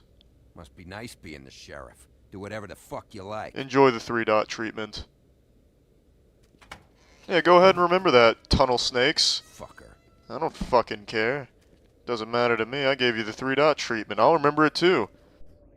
You asked me a question. Don't change the subject. You are to blame for this unpleasantness, Miss. Don't talk to her like As that. soon as I could. Don't worry, Miss Snow, I've got you covered. This is a I'll disaster. impress you. Who else is to blame if not you? Back off, Ichabod. It's not her fault. I don't need your help, Bigby. Alright, Instead well, of trying fuck to me. assign blame, maybe we should figure out how to catch the fucker who did this. Oh, His daughter, Faith. Oh, so the girl's name is Faith. The pieces of the puzzle are coming together. The name of this episode is Faith. Oh, that's interesting. Kingdom. Eventually, she married a prince who could see past the magic cloak and knew her true beauty. And they lived happily ever after. Happily ever after is a bit optimistic. She is decapitated at the moment. Should I mark it, Miss Snow? Yes. Please. What are you stamping there, green guy? Oh. Donkey skin. And what's her husband's name? Lawrence. Prince Lawrence. He killed her. That's the man who did it. Case closed. Show me Prince Lawrence. I think. Show me Prince Lawrence. Where is he right now? Oh, look at that. There's a bloody knife right there. What's he been doing? That's what he used to kill the girl. Where is this? Where's what? Do you know where Prince Lawrence lives? If he's a prince, probably relocated in the South Bronx. Yellow building, red window shutters. Red frames. Yep, that's the one. I can take us there. Bigby, it's me, Toad. Hey, Mr. Toad, how you doing? Let's talk about your car. Sorry about the car. I'm sorry about that car. Yeah, it's fine. Bigby, shit. Listen, right, there's a bloke upstairs going through all the woodsman's things. Get over here, Bigby, before he... wait, hang on. Mr. Toad, are you alright over there? Oi, shit. Hey! Oh shit, Mr. Toad. What's that about? I think Mr. Toad's in trouble. Get the private jet, teleportation pad, something to get there fast. What about Faith's husband? He can go suck some ass cheeks. I don't give a shit. Mr. Toad's in trouble and we've got to save him. Let's move out. We should go there anyway to search her apartment. Maybe Prince Lawrence can wait. He absolutely can wait. Mr. Toad's in distress. We've got to save him. Well, where to first? Is that even a real question? Is that honestly a question? Mr. Toad all day. There's a bloke upstairs going through all the woodsman's things. You think he did it? What's her husband's name? Lawrence. Prince Lawrence. Well, this is the easiest decision I've ever made. Toad's Just be out strong, right Mr. now. Toad. I'm on my way. On Prince Lawrence after. The fuck do you think you're doing lying to me, Mr. Toad? Tell me the fucking truth right now, you son of a bitch. No, you go back to your room. I'm having a chit-chat with your father. This is grown-up business. Bigby, is this really necessary? It is absolutely necessary. That sack of shit is telling me fibs. What is it? Is it hurt? He's hiding something. Either something he knows or something he's kept, but I won't play any more games with him. Unless, of course, those games involve squeezing titties. Oh Then my I will play God. those games with anybody. Take off your hat. Yes, show me your scalp. Ooh, we've got a little boo-boo there, Mr. Toad. You didn't. He didn't. It was that butcher, a Tweedle, Dumb or D. You gotta strip them down to their johnnies before you can tell which is which. Did she just put a bar of soap on an open wound? Screaming about something the Or woodsman. is that like a sugar cube? What is that? I don't know. So, the prince is now? Lawrence is. Yeah. It's our best lead. Our only lead, really. No, that's not true at all. That way. You're still wrong, even if you put it that way. We have plenty of leads. Alright, well this is a good stopping point. Alright, well I'm done playing this. Well, that's the end of this video. Remember to rate the video, comment the video, and subscribe if you want to see videos similar to this one. See ya. What's up, Squirt? You tired of all those wedgies? Are you over being a knuckle sandwich magnet? About time, finally. Way to take a stand. Here. Got the remedy for you right here. Dunked on, little dork. Stupid dweeb. Yeah, I've evolved. I've suckled upon the bosom of wisdom of a hashtag alpha male on TikTok. This goober actually tags the majority of his posts with hashtag alpha male. And this guy, he is breaking the magician's code. He is just giving you the keys to the kingdom, letting you know how to be an alpha male. And it is invaluable knowledge that I'm going to do you a kindness that not many others will do. And I'm going to open your third eye to it. I hope you're ready for enlightenment. No money, no respect. No money, no good food. No money, no good clothes. No money, no house. No money, no car. No money, no friends or relatives. No money, no relationship, no love. Understand what I'm telling you. Let it sink in. Now get the f up and motivate yourself. Whoever tells you money ain't sh**, they're fooling you. They're just losers like you are. So get up and be a winner. Alright? He unironically ends all of his videos like that, with one of these, and then like the lion's roar that sounds like it's fucking MGM intro at the start of a 007 movie. And I also love this video right here, because I thought it was going to be a haiku at the start, or I thought it was going to transition into something motivational, but it just goes, no money, no car, no money, no house, no money, no food, no money, no friends, no money, no family. So fucking motivate yourself to get money. He doesn't even like pretend to give you any kind of like pointers on, well, how do you, maybe get some money or something perhaps? Where can I start accumulating some of this money? I want food and family, but I guess I can't have that without money. This is deep stuff. This is very profound thoughts that I don't think a lot of people really stop to consider. money buys things. And some of those things you need to live. So no money, no stuff. I don't turn the key to start the beast. The engine revs itself because it's scared of making me wait.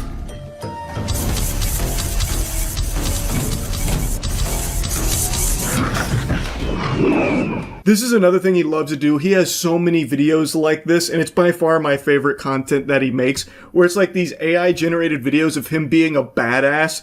So I guess in this one, he really loved the idea of being in a transformer that has a lion asshole for some reason, which also then transforms into an eagle. Maybe I'm on the crack pipe, but I'm gonna say a little something that perhaps the Alpha and Sigma Council will disagree with, but I just don't really see how that's overly alpha behavior.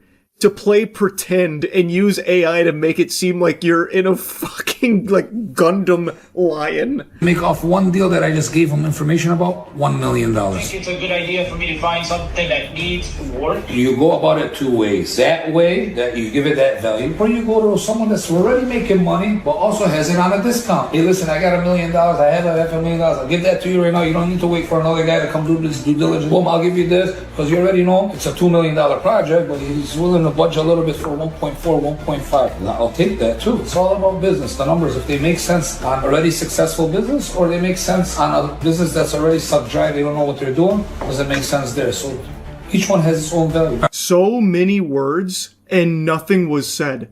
Not a single thought or piece of advice made it through and manifested there at all. Imagine paying money for this kind of interaction. Your mentor is hitting the hookah, hardly paying attention, and then when he tries to, like, coach you or mentor you, he just hits you with a bunch of mumbo-jumbo. Yeah, so here's the thing, you know, $1.4, $1.5 million, you have to start thinking about the budget and the considerations, you know, each has value. Is it a business that's been sucked dry? Are the numbers making sense over here? $1.4, $1.5 million, maybe you say, hey, boom, we don't need to think about the due diligence, you just give me that now, maybe $500,000 here, $1.4 million over there, because it's a $2 million project, and you're going to be budgeting. So you're going to have to make these considerations when you're looking at these numbers, do they make sense? So, what you're going to want to do at the end of the day is you're going to want to look at the due diligence period, considerations of $500,000, about $500,000, maybe $1.4, $1.5 million, and consider that this is a $2 million project. All right, guys, I just finished a one-on-one. I gave them information that's golden. How to buy, when to buy, what's the price. Easily off that 45-minute session that he had with me, he can make off one deal that I just gave him information about, $1 million, at least. So keep that in mind. If you want to really get rich and really successful, take it to the next level, sign up for this one-on-one. Holy Toledo! Off of one 45-minute session, that guy's about to go make $1 million after that advice that we got a sneak preview of? Holy, is it really that easy? Oh my god. That's incredible stuff. This guy's really a wizard with money. And his math was checking out. Like, the numbers he was saying there, those are numbers. Like, those numbers he said exist. So wow, that really does give you a lot to chew on. It's not the same. Man cheating versus a woman cheating, it's not the same. First of all, it's so freaking hard for a man to ever forgive a woman for such a thing, because he did you didn't do him. You let that man stamp you that he's better than the man that you're with. But if a man goes and sleeps with another woman, you can say, hey, my man has wandered, you know, you can forgive a little bit easier. And yes, it makes a woman to a certain degree hurt, but if he's really genuine that it was an accident, which men do have this in them. You know, men's load, if you go take it to the lab, you can impregnate, you can start a colony with one load of men. So there's a reason why God created a man to be able to produce like this. That is insightful stuff right there. Inspirational even. He's just laying it all out there bare, not pulling any punches, just dropping the truth right there. There is a huge difference when a man cheats versus when a woman cheats. When a man cheats, due to the size of his load, his nut, like he's talking about there, could produce a whole colony off just that one glorious fucking nut of nectar, and it can be an actual accident. It happens all the time. 1 minute, you're at the library reading a great book, an absolute page-turner, and the next second, you've got your cock buried deep in the pussy of a back-of-the-phone book hooker, and you're just left wondering, well, what in tarnation? Something's gone awry here. Well, I never. That's not my girlfriend. I feel like a right fool right now. I can't believe this, honey. I don't know what went wrong. What a unforeseeable accident here. I gotta tell you, pardon my French, I'm peeved. Someone must have spiked my coffee when I was at the library. I don't understand what went wrong here. Why are you mad? It was an accident. You can't be upset for something I couldn't control. It's an accident. His reasoning is sound. If you've recently suffered multiple concussions and have lifelong CTE, holy shit. What are you even yapping about here, man? He's like, oh, due to the load, he can produce a lot, so he's got to fight real hard not to cheat on his girlfriend. And if he loses that battle and cheats, whoops-a-daisy, a woman has a much easier time forgiving that because then she can recognize her man is wanted. And that's like a really positive thing. Like, yes, it may hurt to a certain degree, but I mean, he's wanted, and that's awesome. He does actually conclude this by saying nobody should be cheating. Very positive message to wrap it up. But also you spent most of the video saying, if a man cheats, it can be a genuine accident. We need to remember the size of the load. It's a very tough battle. A harder battle than him with his hairline there. Like, it can be an accident. Very, very different perspectives there from man versus woman cheating. Why cheat if you could just leave? Why lie to someone who gave you their heart, their trust, their everything? If you're not happy, go. But destroy someone who loved you just because you didn't have the courage to be honest? Now this one's a nice blend of AI badassery and cheating wisdom. A nice seminar on cheaters again here. So there's a good amalgamation of the two worlds colliding. But I feel like this is two very different alphas. We have the alpha that thinks cheating is bad, like in this video where he's going, why cheat? Why not just leave? Why lie to someone who gave you their heart? Cheating is weakness. This is bad stuff. Boo, cheating. Versus the one where he's like, all right, no one should be cheating, but if a man cheats, it could be a genuine accident. Very different than when a woman cheats and she lets herself get fucking stamped by another dude's cock, saying that man is superior to you. So super different perspectives. Man cheating can be very forgivable for women, actually. Apologies, I accept. But I remove trust. Chills. I have goosebumps across my entire body. I've never heard anyone say anything like that before. That was hard. Apologies he accepts, but he removes trust. That's a really deep philosophy.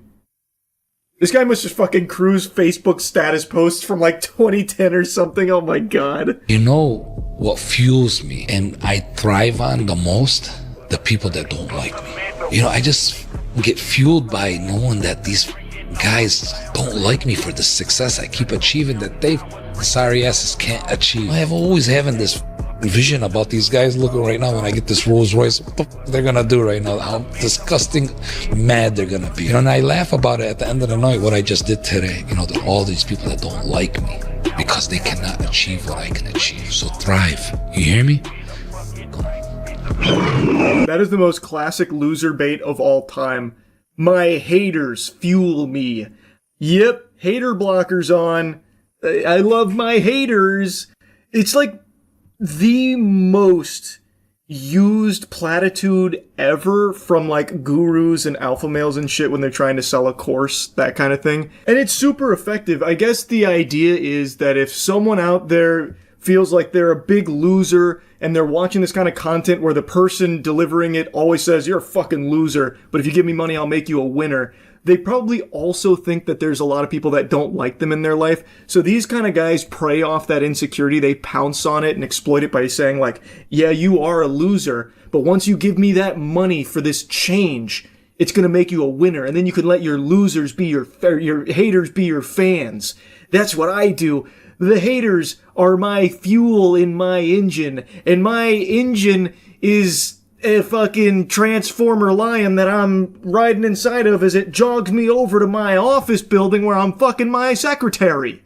Yeah, that can be you too. Loser, let your haters be your motivators. Move in silence. Only speak when it is time to say checkmate.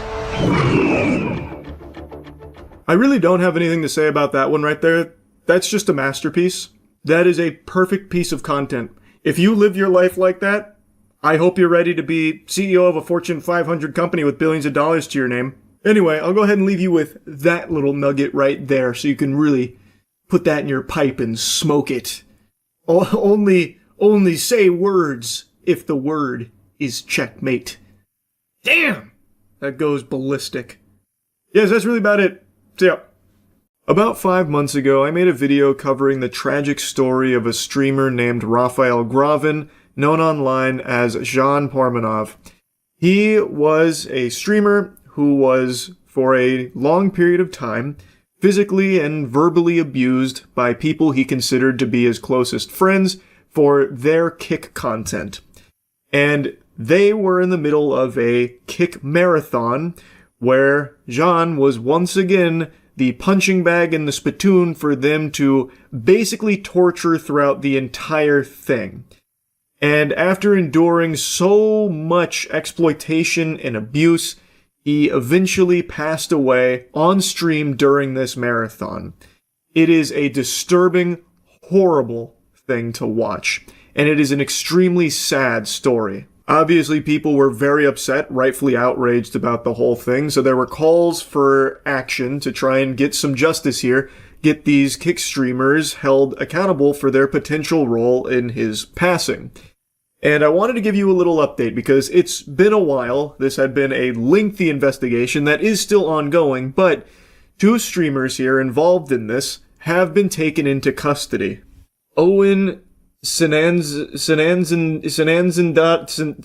oh, I sound like a fucking idiot. Wow, I can't read that last name at all. I sound like I'm malfunctioning, like someone's got me on the DJ's turntable and he keeps remixing it.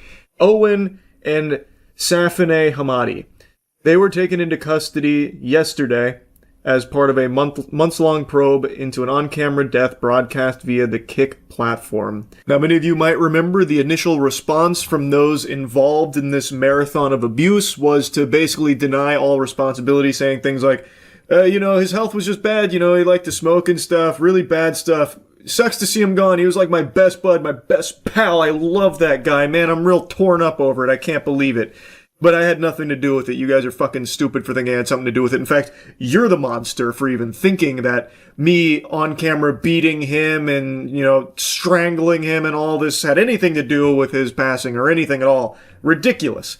That's been their whole strategy, is to just deny it and pretend like they're best friends and they're still so torn up that he's gone. Can't believe that this happened. It boiled down to them just playing a sad song on the world's smallest violin about how everyone's being so mean to them without stopping to consider their feelings about their friend dying during the stream of them abusing him for many days. And then, at one point, if I remember correctly, they even threatened legal action for people saying some defamatory things or whatever. It was a fucking mess. It was embarrassing and cruel. But it looks like French authorities are not buying the crocodile tears here from those kick streamers. They're being held on charges including assault, incitement to hatred, abuse of a vulnerable person, and recording and broadcasting violent images, according to the chief prosecutor. Now, you'll also notice in the paragraph above that an autopsy revealed that the death was not caused by intervention by a third party. This means that Raphael Gravin did not pass away due to physical trauma or any injuries that he suffered at the hands of the streamers or anything like that. It was due to other medical conditions. So you'll notice that they're not pursuing charges of homicide. They're not trying to get these big slam dunk charges of these streamers killed this man on stream. Instead, they're going for what is clearly evident in all of the footage of their streams together. Physical abuse, assault, stuff like that. Which I think is pretty obvious. You can watch them do that. That is the bulk of their content. They were abusing this man. They were exploiting this man. And they were recording all of it for their content, and they were making money off it. It was their careers built off the back of their abuse of this man. It is fucking sickening stuff. So even though he may not have passed away as a result of all of the abuse he suffered from them, it certainly didn't help his underlying medical conditions in any way, shape, or form. We also have that text message that Raphael Gravin sent to his mother, talking about like how awful it is, the abuse that he suffered, that kind of thing. So they certainly weren't exactly angels here, and they didn't do anything to help him in any way. Even if they weren't directly responsible for his death, I definitely think it didn't help things at the very least. And these charges, I think, are probably pretty strong. I would imagine they stick because you can watch all of them yourself. Like, it's all just right there at your fingertips. It would be shocking if they don't end up behind bars. If this doesn't lead to them going to the slammer, I really would be stunned. This had been many months investigating. There is hours and hours and hours worth of content showcasing their abuse of this individual. I feel like it's an extremely strong case, but we'll see how it all shakes out. If you remember, they were actually taken in by authorities a while back, but they were released. This, I do think, is different, especially after months of investigating, so I'm pretty confident that there will be at least some level of justice here for everything they did. What that looks like with time in jail, I don't know. I guess we'll see, but this should be a very severe punishment. What they did to that guy is beyond fucked up, and his passing is extremely sad. So yeah, I just wanted to kind of give you an update here to the story, and really, that's about it. So yeah. Kevin O'Leary has quickly become one of my least favorite people on this planet. He is unfathomably cringe, and yet he is still extremely vocal and can't stop chirping about his 40,000 acre data center in Utah. He's doing this nationwide humiliation ritual where he's going on like every platform imaginable, just be clowning himself publicly. He is an embarrassing specimen. He is a disgusting fungus worm man who can't help but yap and squeal about garbage that he is just truly clueless on. Like, he is actually an observably dumb person. And he continues to try and LARP as an American, despite not even being a U.S. citizen. He is Canadian. He has not even bothered to become a U.S. citizen. Yet he's willing to go around preaching about American values and trying to, like, dictate how policy should be, singing the blues about, oh, this is so bad now, people don't support my 40,000 acre data center in Utah. Those aren't real Americans. Those aren't real patriots. Those are Chinese spies. When he himself is not a fucking American. He is a fraud. This guy is a actual miasma of cringe, filth, and greed. And also, he is a billionaire. Why hasn't he just done the $1 million enema infusion into Trump's butthole to get that nice golden toilet paper to be just a citizen through money? He hasn't even bothered to do that. Genuinely, I can't fucking stand this guy. He is just trying to pillage and loot this country through his projects, most notably his 40,000 acre data center that's being brute forced through in Utah. And he just recently went on a couple of platforms and continued to make a fool of himself, so I'm going to shoot spitballs at him now for that. This guy is just more fake than Kristi Noem's husband's tits. This guy, there's not a single genuine real thing about him. Elevate Strategies, also a cell operating inside of Utah. Gabby Finlayson. Gabby, what are you doing? And who's paying you? Well, hi, hello. It's me, Gabby Finlayson. Yeah, because at the end of the day, who would want us to stop building our electrical grid? Which adversary would want that? There's only one. It's China. So what I think is happening, and I got my guys to go a deep dig into the IP addresses, and here's what we found out. This is fascinating. We found 2 cells inside of Utah. Elevate Strategies. Gabby Finlayson. Gabby, what are you doing? And who's paying you? So what I'm doing right now is, after getting this data, I'm calling out Gabby, operating in Utah. So, hi, Kevin. We are Elevate Strategies. This is Utah. You might not know it because you're from Canada. This is where we live. It irks me to no end. It is nails on a chalkboard painful listening to this slug man, Kevin O'Leary, utter the words "our." Having those words leave his filthy, corrupt, contaminated lips that are used solely to kiss ass drives me up the fucking wall. What do you mean, our? Kevin, you're not American. Why are you saying our electrical grid? You are not on the team, bud. You're not even on the bench. You are not in this at all, Kevin. You can't speak for Americans. You aren't one. You don't even bother to try and become one either. It is a complete disregard for this nation. You use it solely to line your own pockets. You fucking suck, man. Now, he's trying to call out Elevate Strategies, which is an organization in Utah, and he's saying that they're actually Chinese spies, and he thought he had like this gotcha moment, this dunk where it's like calling one of them out by name, Gabby. So come, Gabby, I'm shining a light here. Show yourself. And I guess he was expecting, a fucking Chinese operative to step forward or just complete radio silence and crickets, but what he got was the actual organizers here, Gabby herself, coming forward and talking about their goals and what they are doing in Utah as people that actually live and work there. This isn't some fucking grand conspiracy to try and stop these benevolent saints from bestowing upon us plebeians the gift of data centers.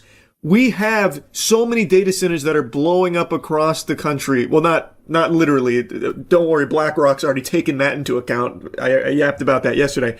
I mean, like this explosion of data centers being built. Like they are pushing for data centers in every single location imaginable. You'll probably find some data centers in your fucking thoughts too. They're starting to put them there as well. Like they're actually going everywhere. And we have the information from the data centers that have been operational for a while that it is a terrible deal for all of the normal working people. The normal civilians get butt fucked by this. Their energy bills go through the roof. They lose water quality. It's just a complete contamination to their way of life in their local communities. And again, it doesn't bring jobs. I've mentioned this a lot. I've yapped about this endlessly, especially over the last couple of weeks. One of the biggest data centers in this country only employs roughly 150 full-time employees, and normal average-sized data centers run as lean as 20 to 25 employees. They are not giving jobs to the community, so the community sees none of the upside. It doesn't benefit them in any way, shape, or form. And I know I already mentioned it, but because of the huge energy demand for these data centers, it then inevitably has the consequence that all of the local community members have their energy bills fucking skyrocket, and of course there is the impact on water and all that. But then there's also something that's starting to develop now. It happened very recently. I talked about it yesterday. NV Energy, an energy supplier to Lake Tahoe residents, let them know that they're just not going to be giving power to the people anymore. They are now going to solely focus on delivering power to their local data centers. So now 50,000 residents in Lake Tahoe are now at a risk of not even having power because NV Energy just decided it's more lucrative to just solely work with AI and basically fuck you to all of the actual human beings that rely on them for the energy to live. So now they have to try and scramble by 2027, only a year, to find a new power supplier to these 50,000 residents. It's actual insanity. Normal people do not want data centers, and they are doing all they can to fight back, albeit unsuccessfully because of the intense corruption, especially in like Utah, where 3 people, one of them even fighting for hell, saying for hell's sakes, grow up. People that are literally just going against the will of the people, deciding to brute force it through because they get some doubloons out of that deal most likely. However, I would like to highlight a successful one that has recently unfolded where recently in Missouri, the council that pushed through a data center initiative, all of them got voted out in a landslide defeat, and now they're setting their sights on the mayor who allowed this to happen as well. This is exactly how it should be. If you are not going to actually represent the people in your community, if you are going to go against their interest in order for your own greed and exploitation, you lose your job. You lose that position. That's exactly how it should be. That's exactly what's happening in this Missouri community. So hats off to them, and I hope to see more of this shit continue.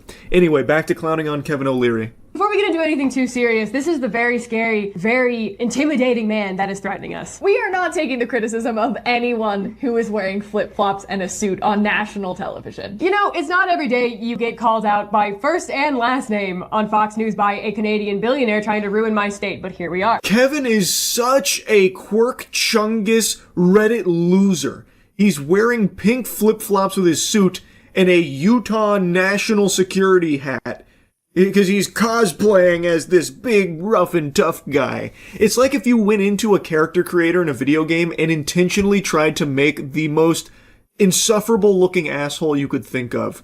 And he also has a life-size cardboard cutout of him in the same room. I want a forensic audit of who's funding their platforms. Who is it? So these are proxies for the Chinese government's my argument. And if they're not, because I want them to be able to defend their name to Gabby, come out wherever you are. Okay, Kevin, go ahead. Mr. Wonderful's Nancy Drew little detective agency, have at it, brother, because if we were Chinese operatives, we would be the worst operatives in the entire world. Someone alert Beijing that the payment portal to Jackie and I's Amex bills is somehow broken. As a reminder, we run Democratic campaigns in the state of Utah. If we were in this to be making money, we would be doing literally anything else. And you should know that because your job is to give small business owners an aid. But if we're talking about audits, we should be auditing the Stratos Project. We should be auditing all of the politicians that, I don't know, do you have property surrounding the Stratos Project? Or maybe do you have interests that you were changing the laws before this was created? Hypothetically. We're just saying we should maybe look into people that stand to make hundreds of millions of dollars off this project. Audit is a word that should be treated like Voldemort in Kevin's vocabulary. He should fear the word audit.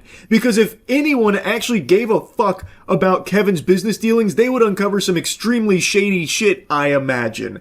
The last thing he would want is any kind of auditing for his projects like the 40,000 acre data center, the Stratos project. He's trying so hard to use the worn out method of everyone who disagrees with my business practices is a spy or a terrorist. They're not real Americans. But it doesn't work, Kevin, because data centers are so unanimously hated by real people that actually live in these communities that you are infesting that this just doesn't fly.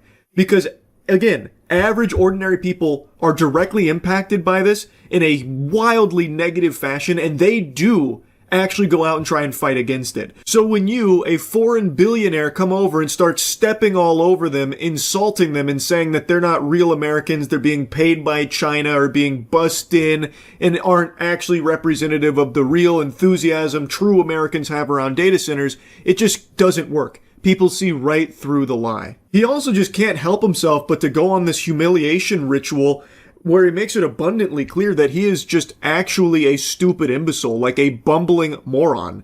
There's always this perception that if you have as much money as Kevin, you must be smart, but Kevin is doing everything he can to show that that's just not the case. To stop advancement of technology with the uncertainty it brings has always been a dilemma in capitalism and in America, and it's a fair comment. But how is this capitalism? If taxpayers are paying for some of it, how is that capitalism? That seems... Oh, I think that's no different than building an apartment building downtown in Austin. You can get incentives for that too, and that's just part of how it works. You can debate how is that capitalism? How is that free market? If politicians are handing you other people's money to do it, how is that capitalism? Well, capitalism is built into the Constitution, which I think was genius. As I said, he's been going on like every platform imaginable, and every time he finds a way to look dumber and dumber. So throughout this interview, he continues to like flounder. He was also then asked about like, well, what jobs is it going to bring? Because Kevin keeps talking about the millions of jobs that this is going to bring. People just don't see the vision. And he couldn't actually name any jobs or actually explain that thought process of his. And also, it looks like he's fucking zooted out of his mind. Why does he keep zoning out? Is he blue screening in the brain? Is he seeing a ghost or like a big floating pair of titties? Like, what does Kevin keep looking off into?